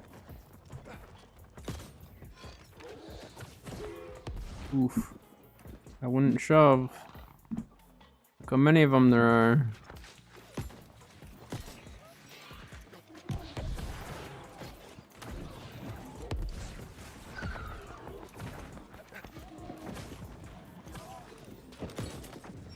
Oh!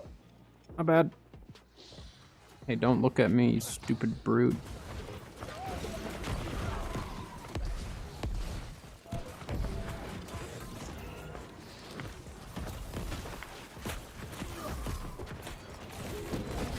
The only problem is like we don't do any damage because it's not scaling. We can't put a gem in this. Alright. Big disease. Double disease.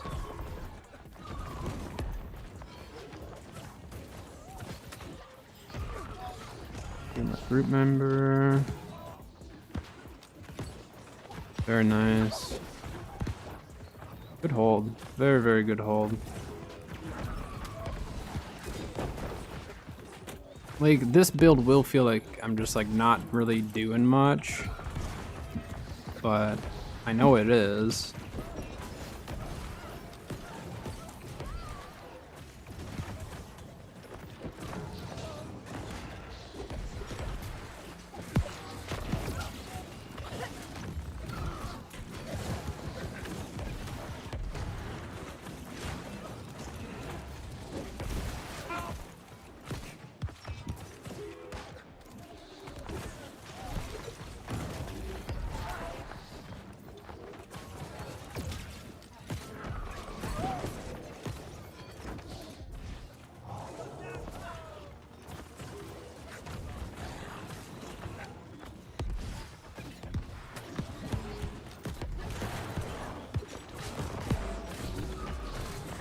And the other team's not really pushing a whole lot.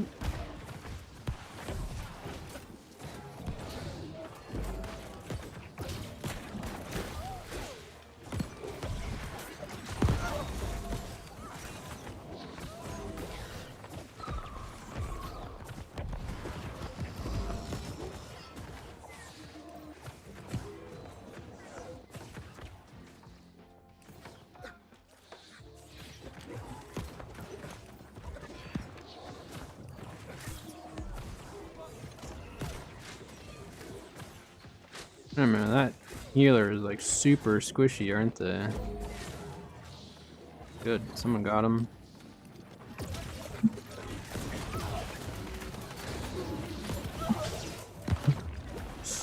Getting a little risky here. Hey, where's the fight going on?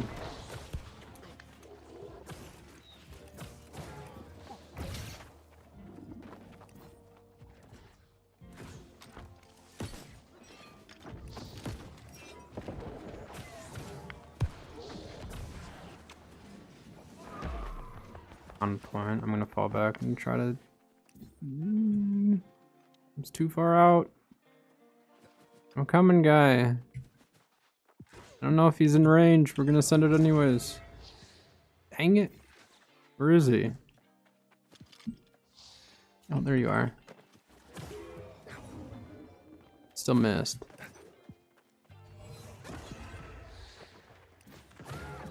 Here. Ned's someone out there. Another net.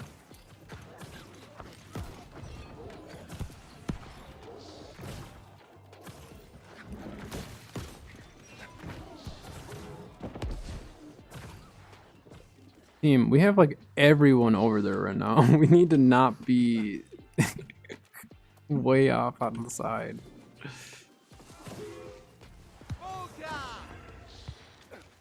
Yeah.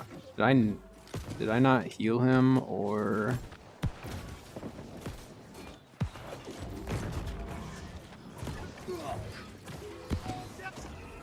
big disease in that group?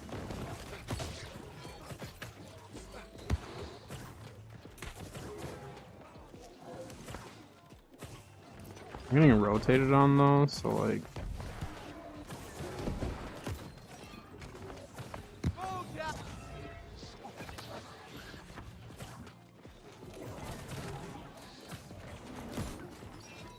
I think I netted that guy that's low over there. Are they behind or is that guy just getting shot up top? I can't tell.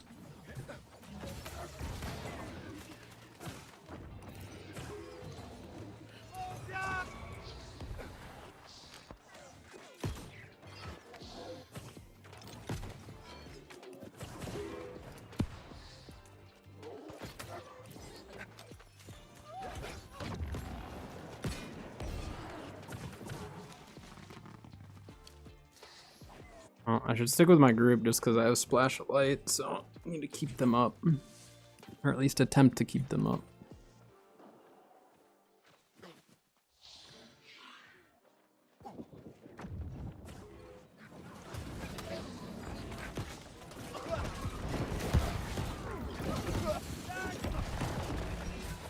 I just boot that guy right into that.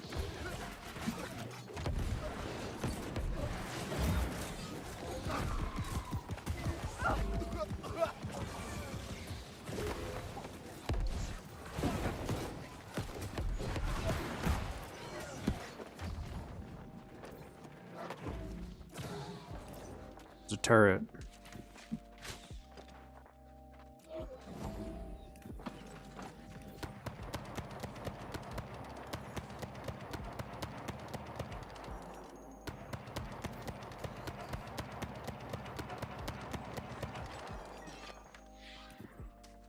I'm gonna die if I stay here, aren't I?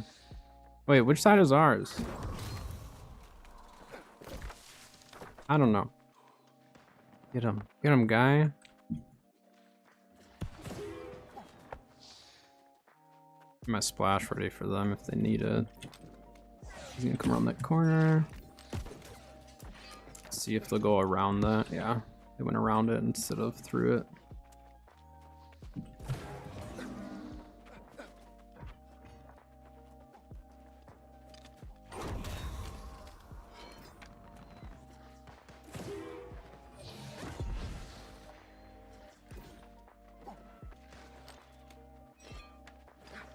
Did our whole team go back to Moon?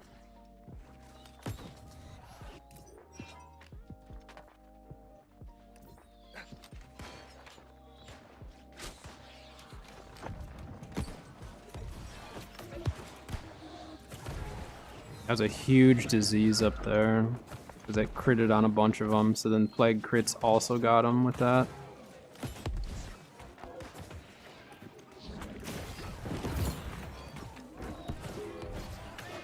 Again, it does not look like we're doing a lot, but we are doing a ton to help our team right now. Ooh, he got Whirlwind, or Maelstrom to death. I couldn't get the heal in time by the time I actually saw it.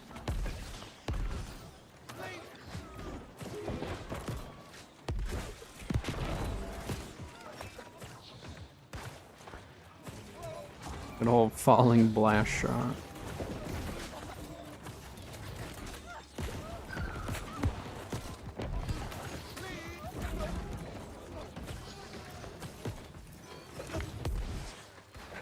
Get that guy. Tried to hurt our team. Man, we turned this match around though.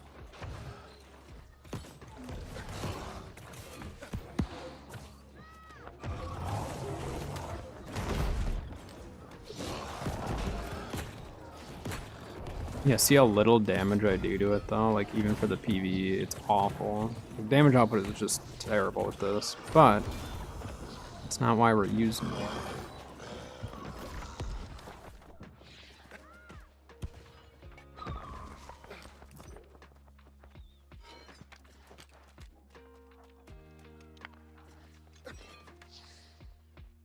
Sorry, group.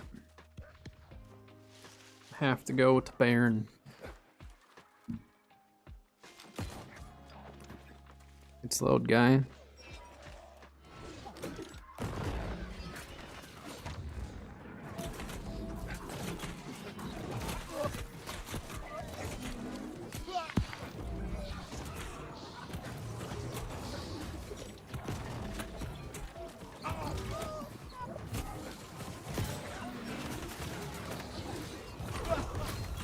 Ah, they didn't even go in. They sat outside trying to kill me. Oh, they literally had 4 or 5 of them just trying to kill me on the outside. They had plenty of time to get in and actually try to steal that, and they didn't. That is hilarious. I will die for that every single time. I don't care. They messed up. They went after a healer sitting outside that was going to do absolutely nothing. GG on that one. Someone's got to do it. They had, I mean, there was, died to a bolt caster, meaning that, like, they had a bow that could have just gone onto point and tried to snipe it, but. What are you gonna do, guy?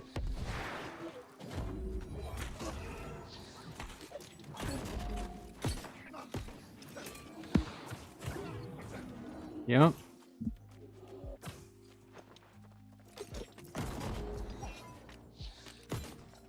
Yes, run from the healer. Look at him, he's panicking. He just used both of his escapes. Why? Uh-oh, there's a lot of them on point here though, isn't there?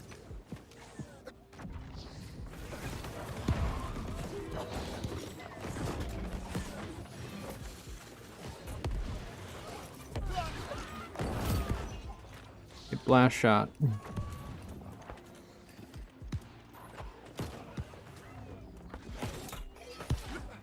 That was weird. Here,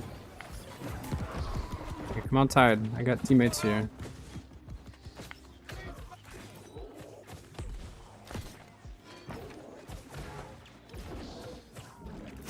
Need more team here to be able to take this fight.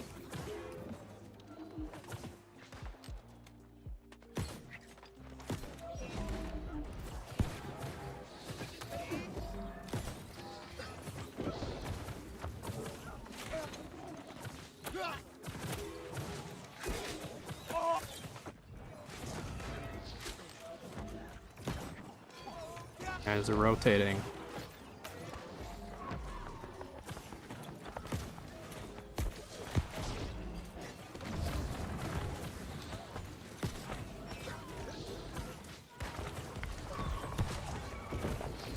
He was way up there. I wasn't even paying attention.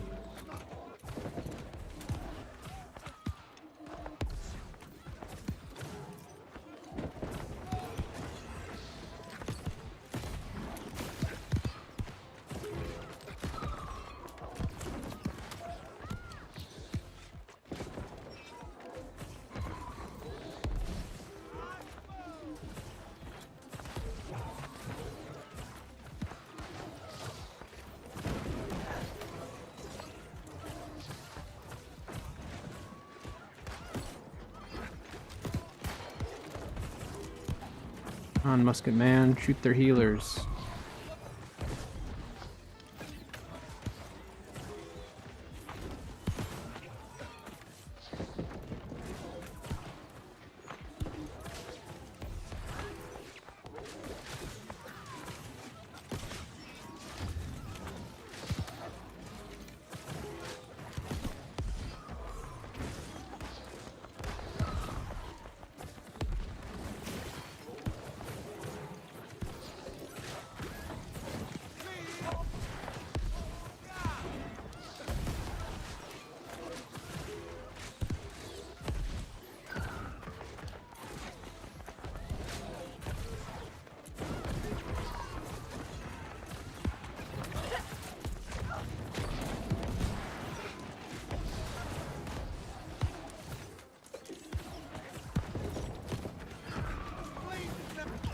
That was a bad grenade.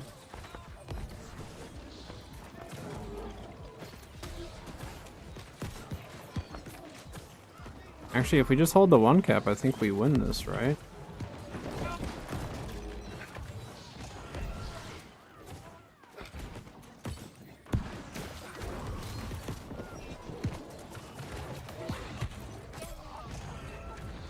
Got him.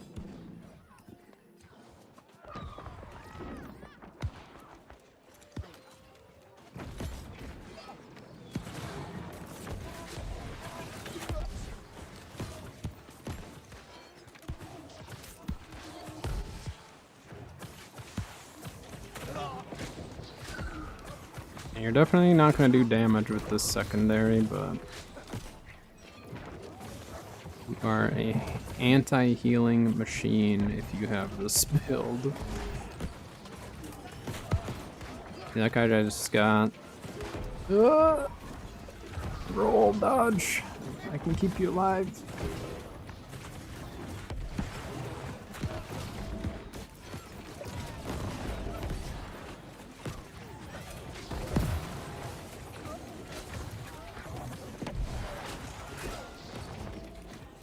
Hey, he just blast shot me.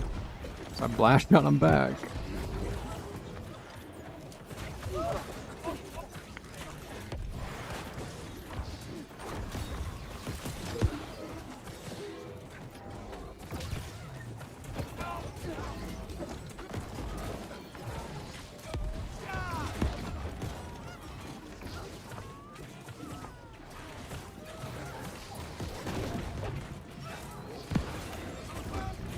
Okay. Another big disease. They tried to spear me. Big disease in the doorway, it looks like.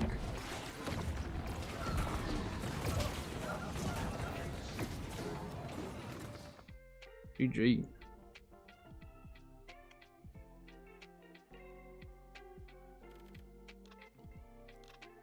GG.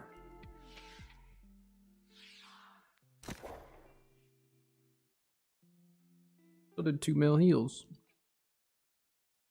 Still knocked out 2 mil while reducing their healing output. That's why that build's really fun. Just because you really can just like anti-heal the entire game.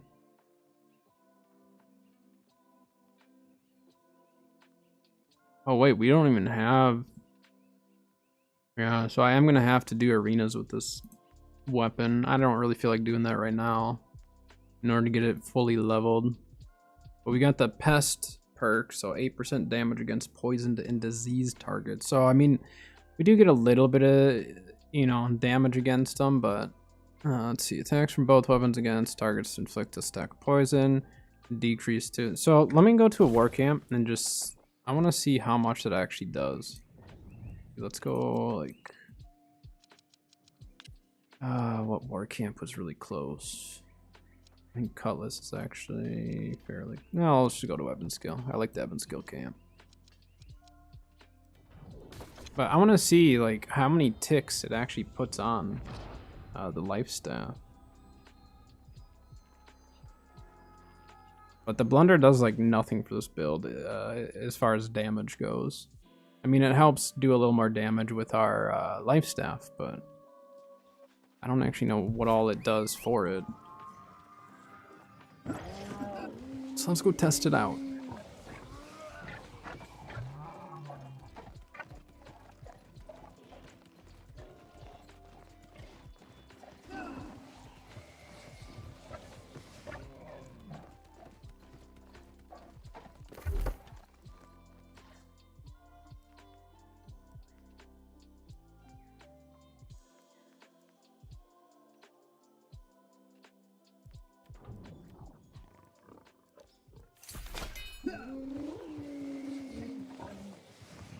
Eight 805 from that one. All right, let's see. Let's see how this interacts with the life staff exactly.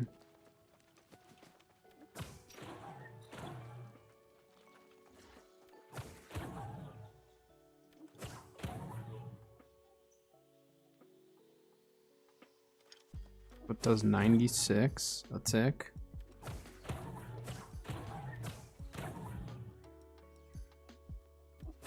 And that's not bad. Is that dependent on attacks from both weapons against targets inflict a stack of poison and a decrease to incoming and outgoing healing effectiveness by 5% per stack for 3 seconds. And then 8% damage against poison.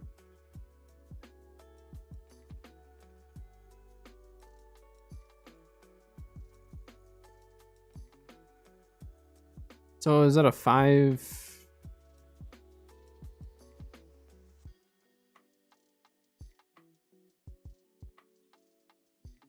Is the poison 5%?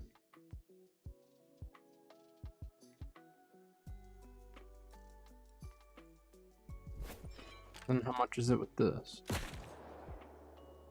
So yeah, it's only 51 on that. So it's dependent on the weapon itself. So does that mean... Does that mean if we were to run Pestilence with our musket build, that might actually work? Because then that should apply...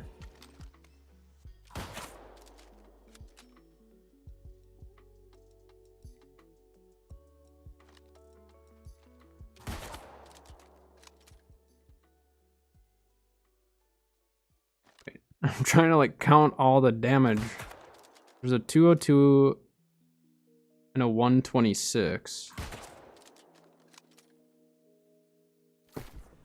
So the attunement should be the 202.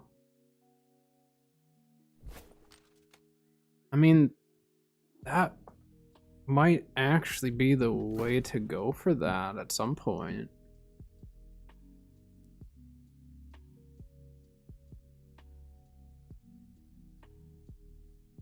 And just strictly utilize it for, well, let's try putting our attributes in and just see what we get.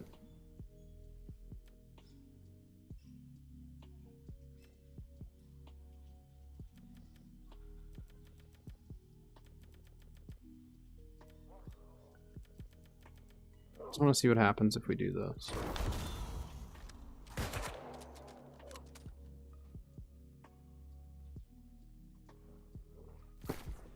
How many ticks? So technically Pestilence leaves 3 ticks. So, I mean, it's two different ways we can look at it. We can look at it as... I mean, we could look at this as, like... the disease might allow us to get people easier. This 8% damage against poisoned and disease enemies doesn't apply toward their second weapon, I don't think. But that makes sense with our fire build since I'm not running any disease. So then for instances where I feel like I need more disease, instead of just changing fire staffs, I wonder if I just throw this on. And it at least gives me a little bit of disease. Well, on my fire staff it does. And then on the blunderbuss itself it gets a bunch.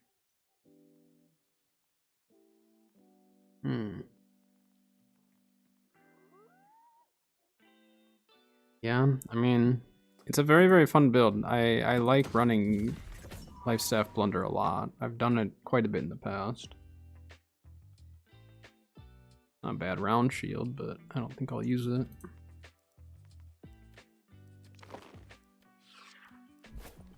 So that's really interesting.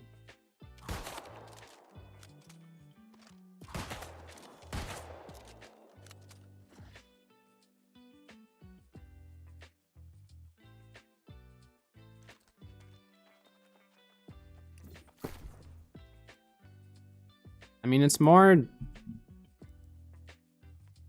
it's more ticks in some ways, but then, like, let me try putting back on.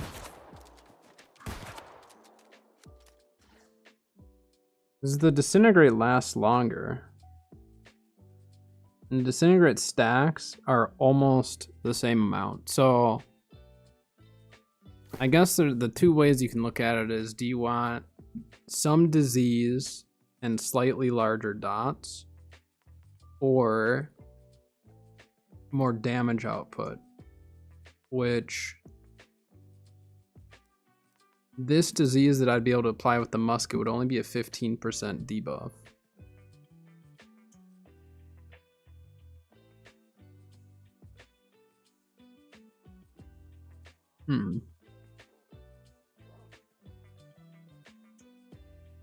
I mean, Plague Splitting Grenade at 25% debuff. Yeah, and that's just attacks. So how does that apply towards Fire Staff then? I'm gonna try a few different things with the old Fire Staff to see, or with the Pestilence, just to have some fun and see what we can do with it.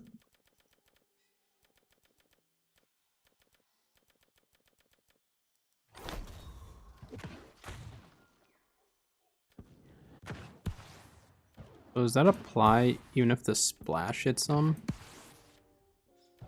Try to get the splash damage to hit this one.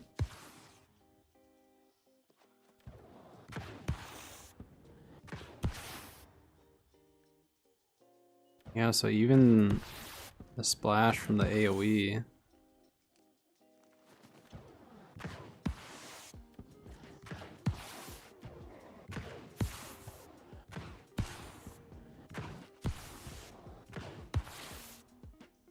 Look at all those dots. The game can't even handle it. It literally can't keep up with the numbers.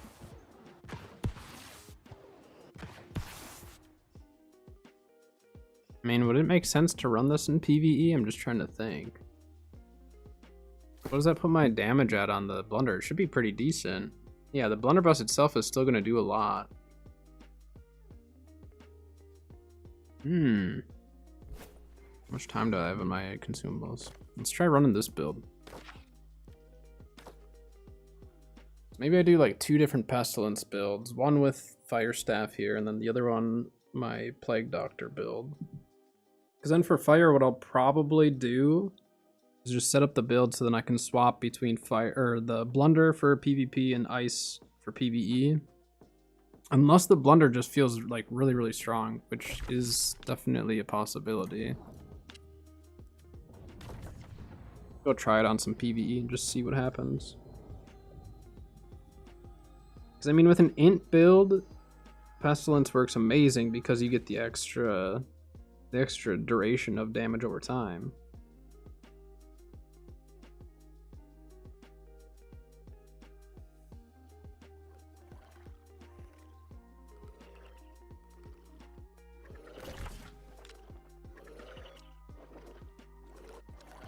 Let's go over here, because I want to try it on like some corrupt stuff, because we'll have thrust damage, you'll do a little bit more. I don't think we're gonna run. Yeah, I don't think I'll run Shrapnel Blast. I know Shrapnel Blast is really, really good, but the idea of this build is I don't want to get shoved. I don't want to get pushed with it. I want to kind of play a little bit safer with it, I guess. I want to see what kind of damage it does.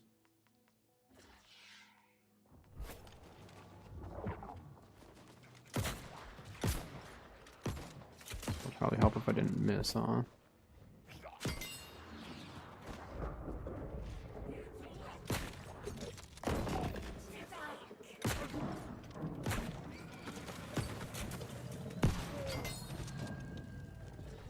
Yeah, it's not bad. I think ice is still better for PvE though. Because like I'm not really utilizing the thrust damage from it, am I? This will be an interesting one because I'm just gonna be messing around with the build, trying to figure out what I like or don't like about it.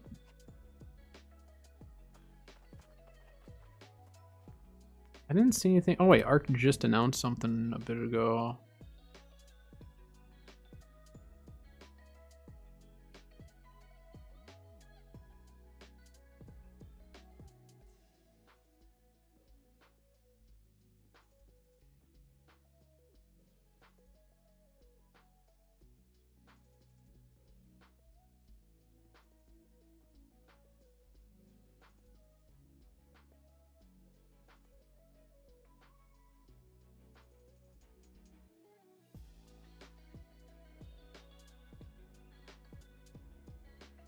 Say anything about Arcpok wiping, because we might play some Arcpok today.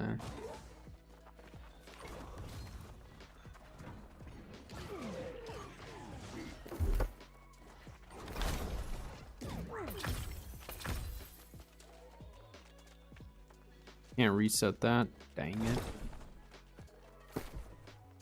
Alright, let's at least pop that up. I will refresh that later. We'll see how this build goes. I don't normally like Blunderbuss Firestaff, but I'm running it differently than the meta does.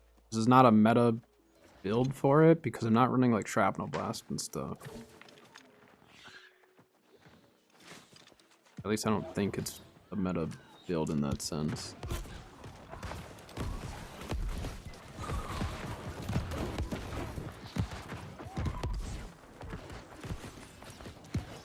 The amount of ticks though.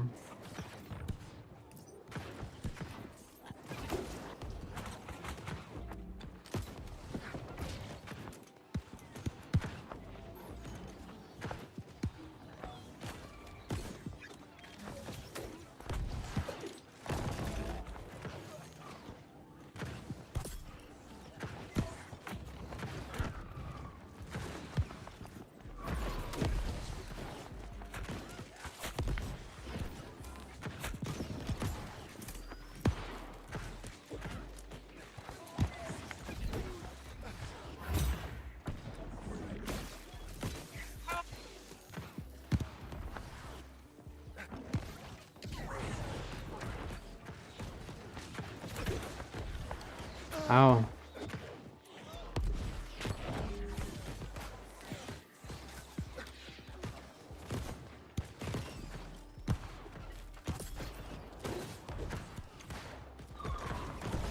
I mean, the dots are a little ridiculous with the build, that's for sure.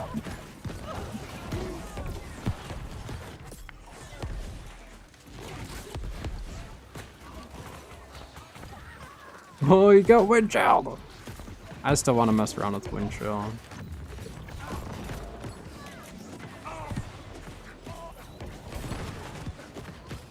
I messed up that guy's combo with that blast shot.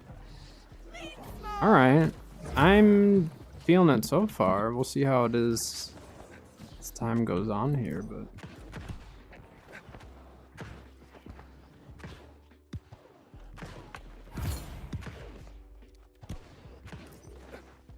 he's out of my range. I had my ticks on him. Can I like not get stuck here, please?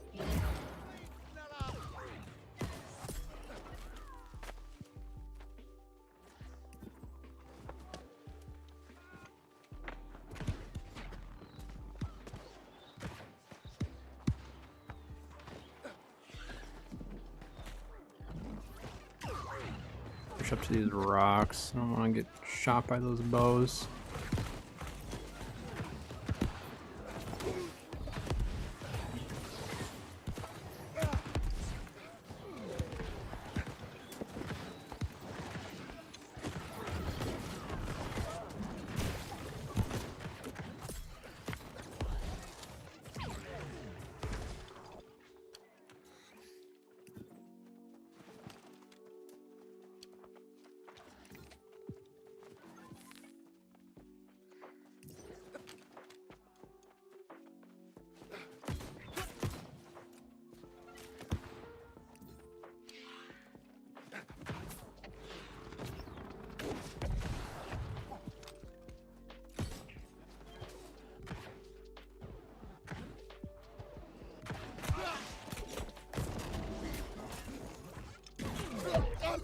Yeah, I didn't know there was that many on the other side there. They had a full 3 people pushing through that door, 4 people. I had no idea. Wait, we have an outpost. Wait, where is this? I didn't even look, I just clicked it. Where are we? Dang, we got PvEers, don't we? Got some battle bread for me? Dang it. We need our team to not be shoving their spawn right now.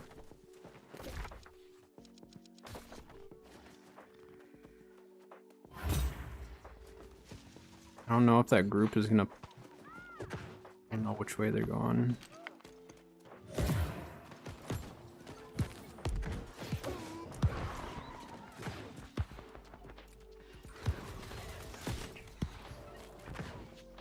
definitely thought I had my meatball ready to go. They have a lot on point here.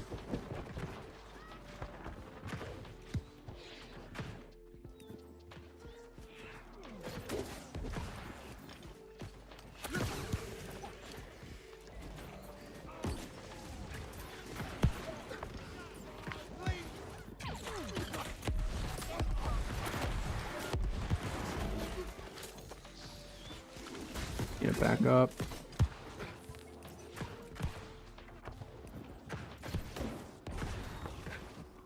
I don't know where our team is right now. I think they're just trying to...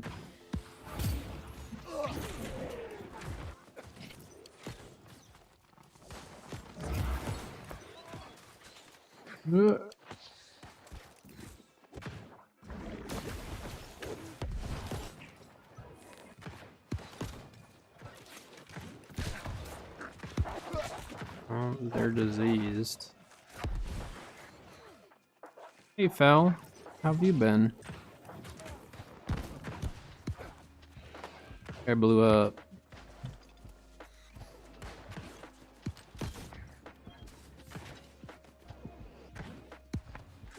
What the heck is our team? That hurt pretty bad, didn't it, guy?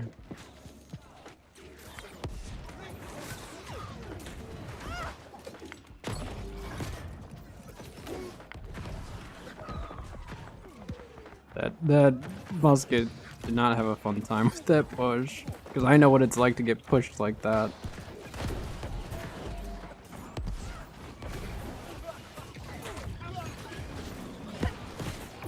Ooh, that gravity well just saved that guy. I'm gonna die here. Yeah. I was getting stunned and CC'd. I couldn't get to anywhere. Our team shoved their spawn for some stupid reason while we lost too. I don't know why.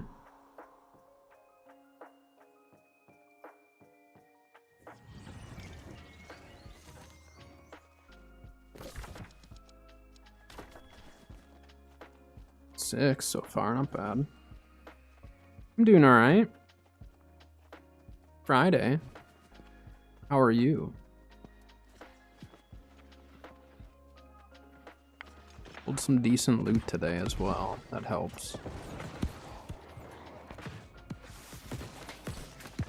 What the heck did that grenade hit?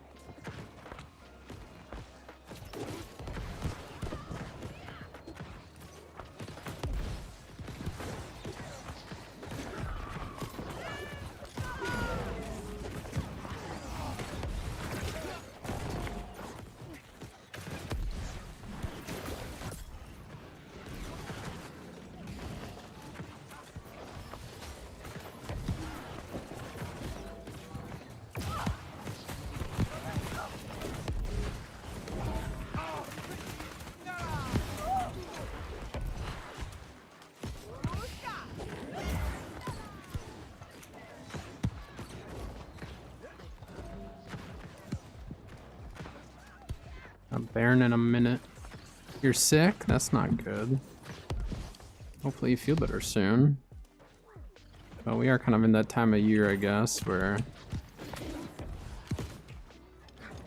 it starts to get a lot of sickness going around. Good blast shot, guy.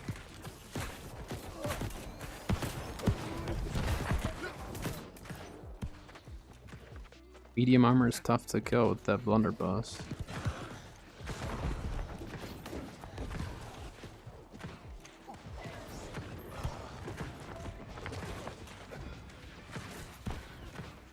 I forgot that I'm not a healer for a second there.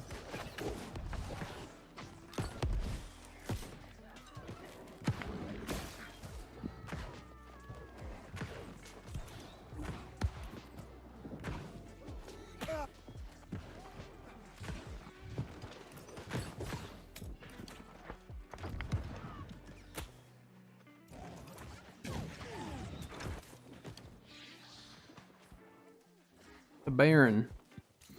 The Baron we go.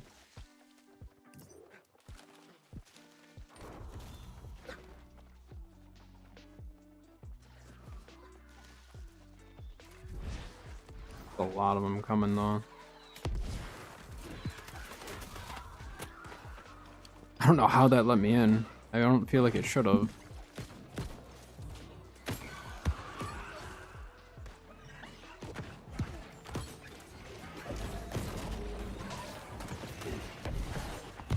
Healer's dead. This guy's on his own. Ooh, good stun, guy. Oh, this isn't good though. Yeah, there's way too much coming in. Our team isn't there. I think I got hit by a cannon. I think that's what killed me, right? Oh no, it was Pestilence. I heard the cannon blast. Our team's not there, are they? Why are we on mid right now? Oh, Baron team. We need to take this. This is an important one.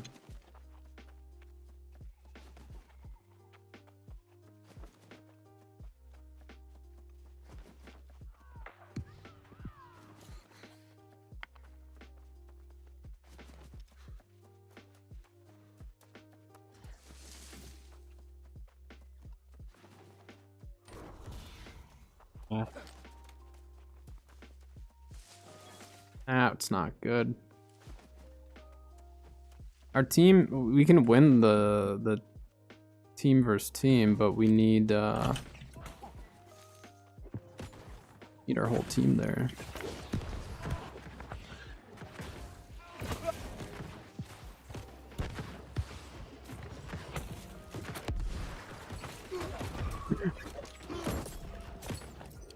Oh my gosh.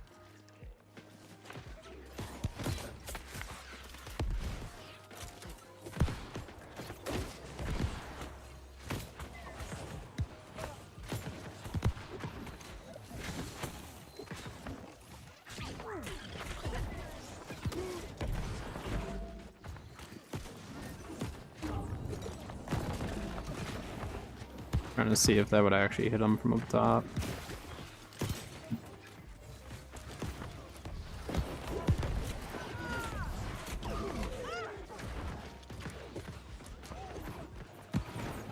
just need to fall back.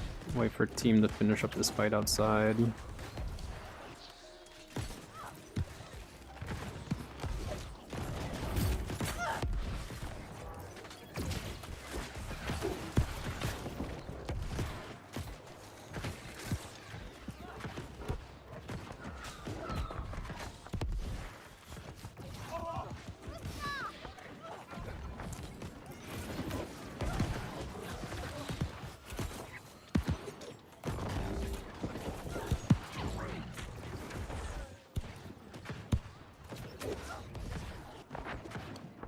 Whoops.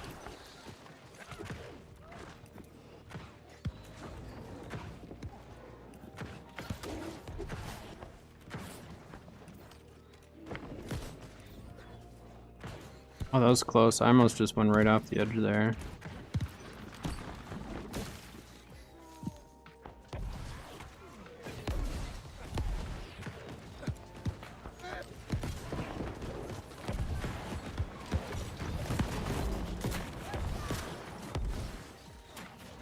Yeah, that's a pick.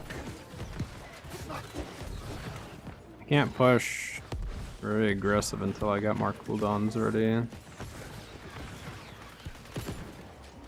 Alright.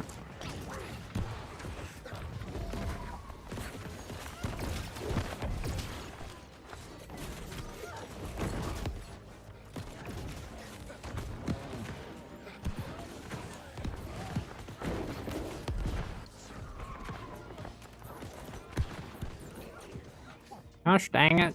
I do that so often. Just roll right off the edge.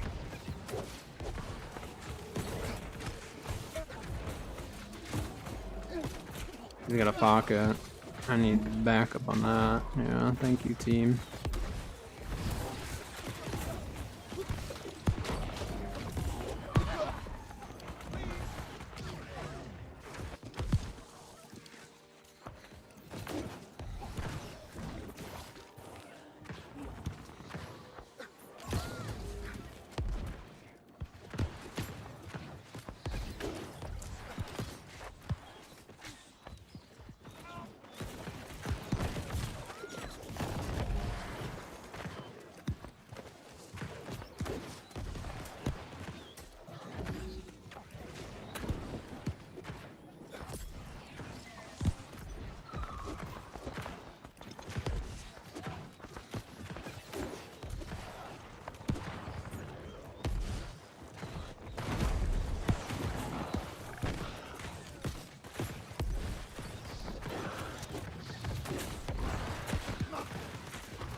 Take out the brute and then we'll worry about pushing more.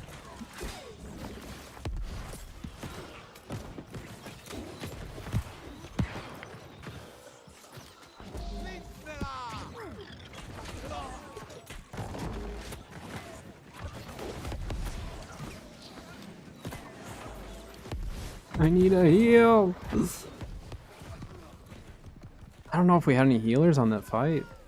I don't see any green circles. That one to the right was red. I pushed the one guy, but then someone else focused me.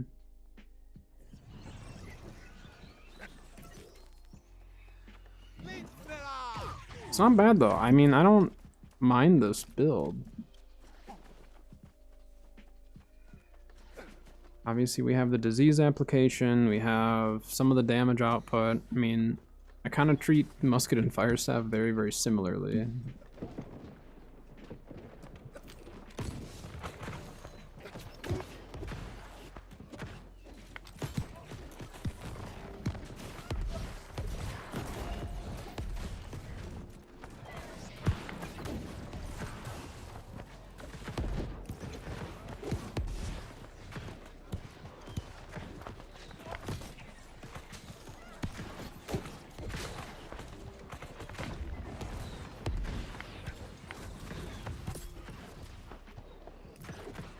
Why is that guy way out there?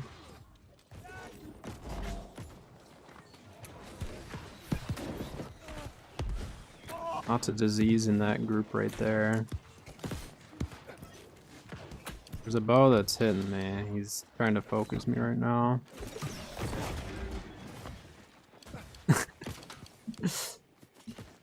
Flash shot is such a fun ability.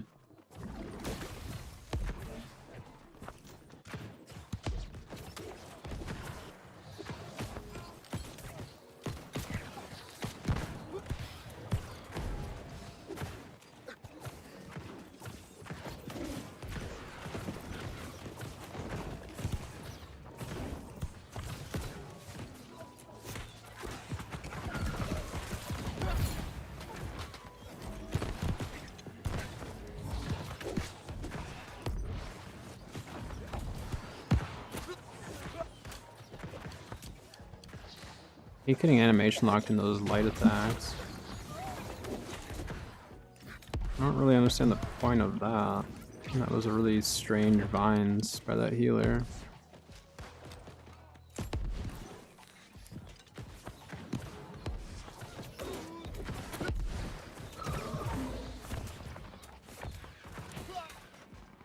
Oh, I think honestly that overextension by our team at the very start is really screwing us over right now. Where'd that guy die? Left side.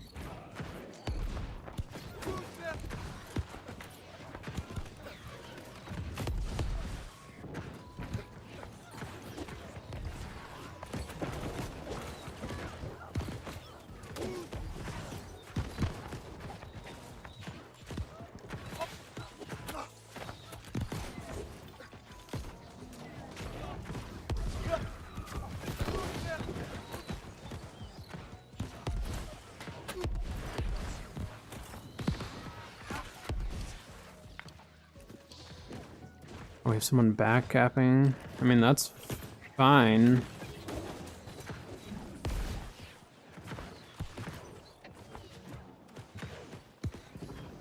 A whole bunch of damage on that group there, but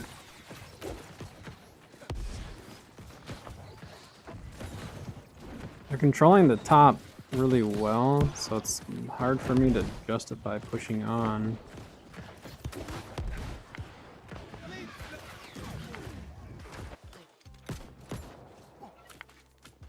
Just gonna shove him back.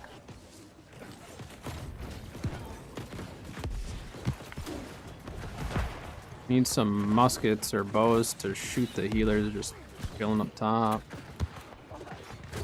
Or one of them did.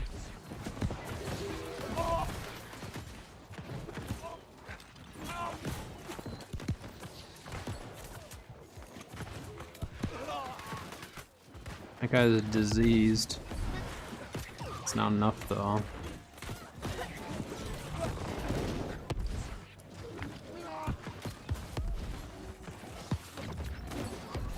Just need to get on the point.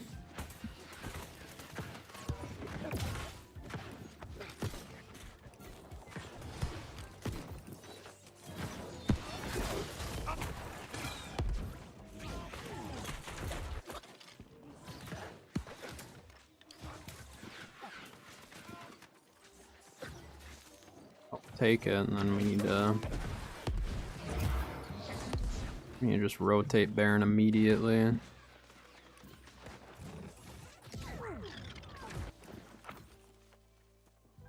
Rotate immediately.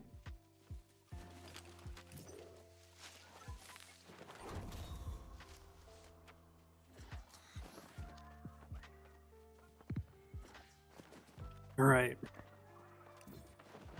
Baron's dying really, really fast.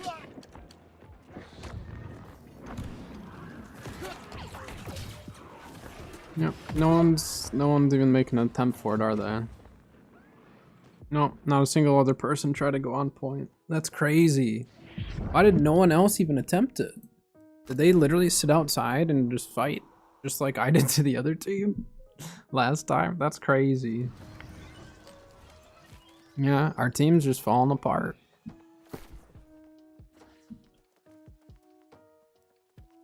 Falling apart. We had a good team push at the very start, and then for some reason they went to spawn, and then we got two camped on the back. Losing Baron, it is not looking great for us right now. He's auto running into a wall.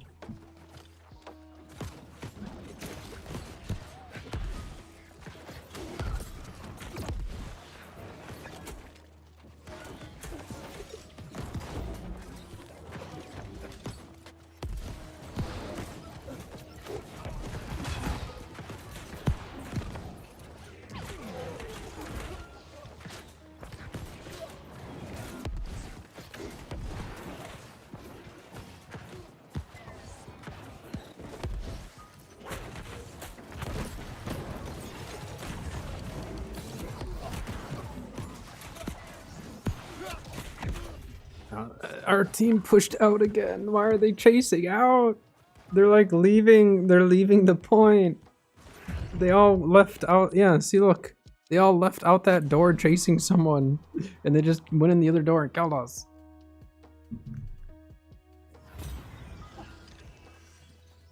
Is our whole team? Yeah, see, they're all outside that door because like a bunch of people chased outside. I don't know why.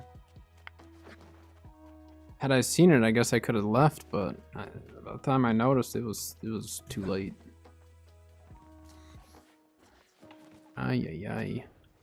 I mean, the back half is the only way we're gonna potentially win this.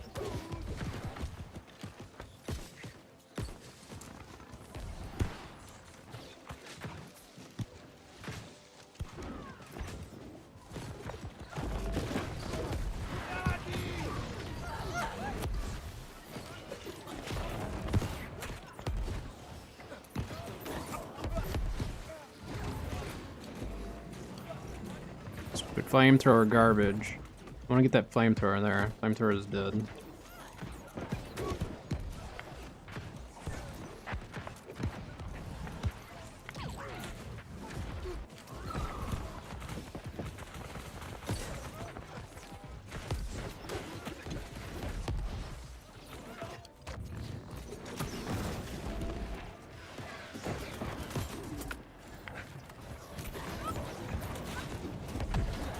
Yeah, I don't know what's even happening at this point. Why are we outside of point still? We had all the room in the world to push on. I think our team like was really aggressive at the start, and now we're super passive. It's weird because they were overly aggressive at the start. It's like an overcorrection. It's like when I missed to the left with my musket, and then I started missing to the right because I overcorrected. Our back cap, I think, died. Yeah, our back cap died. This outpost just letting us respawn is the only thing that's keeping us in this right now.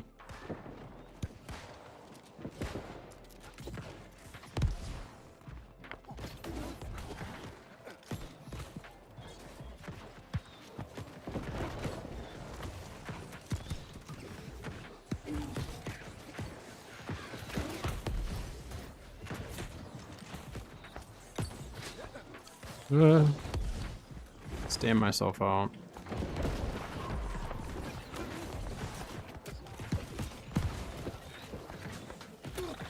The heck is this thing gonna do for us? It's gonna die so fast.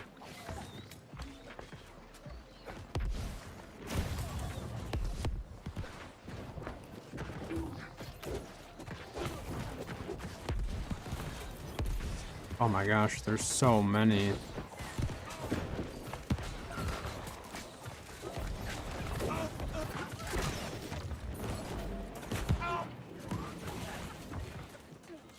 Thank you. Someone killed that stupid flamethrower. Most mindless ability in the game, pretty much. I mean, you can, obviously it comes down to movement. The ability itself, though, is very mindless. It's just your movement and, like, the times that you actually should be using it and stuff. That's what is semi-difficult with it. Not just constantly clicking it. That guy was gonna rush me.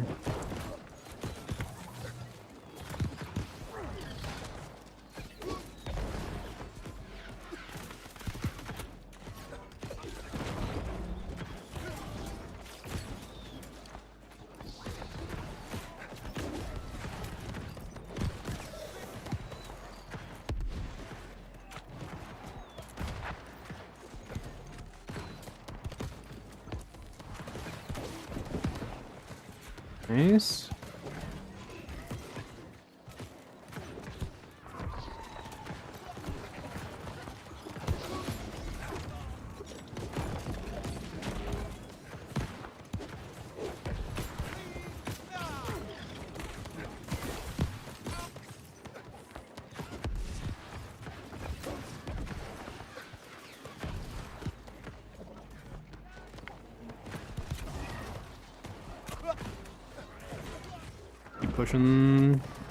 Pushing that healer.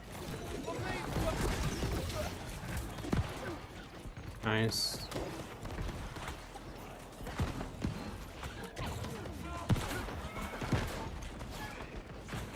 Nice. Another healer down.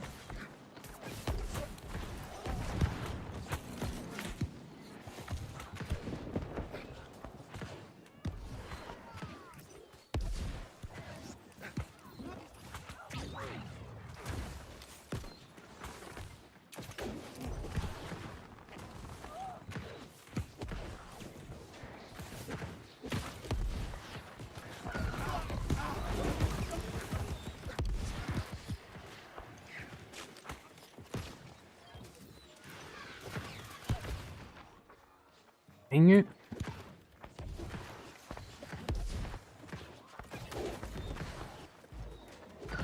Ooh, this is actually a pretty solid spot for pillars.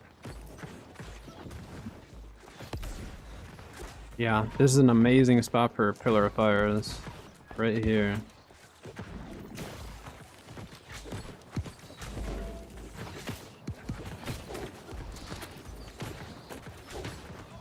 Yeah, unfortunately, this one's over. I'm gonna try this again though and see. So like right here. Yeah, see you can hit up top if you actually go off to the side just a little bit.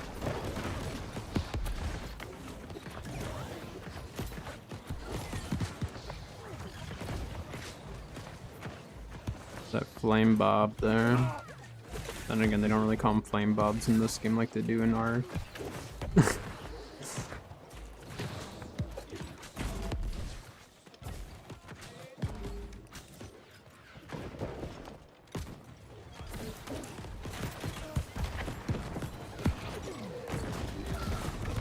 Uh-oh.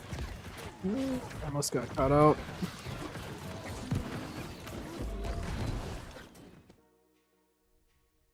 That was crazy because at the start we definitely had the team to win that, and then by like middle match it was not looking good. All right.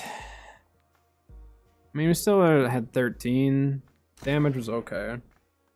I don't know. I mean, like fire staff is fine. It's just like normally if I have a fire staff, I'd rather just have a musket. That's kind of where I'm at. I really like the fire staff though. That I have, because then when I do end up using it, you know, it's good damage. Like for Laz or for Genesis and all that, I'll for sure use this for PvE. PvP, I just don't run fire staff as much. But with Pestilence, it wasn't bad. I do think I'd be better with Ice Gauntlet though. Like I'm a lot better with fire staff if I have an Ice Gauntlet with me. Or on me, I should say. More dark matter, we'll take that.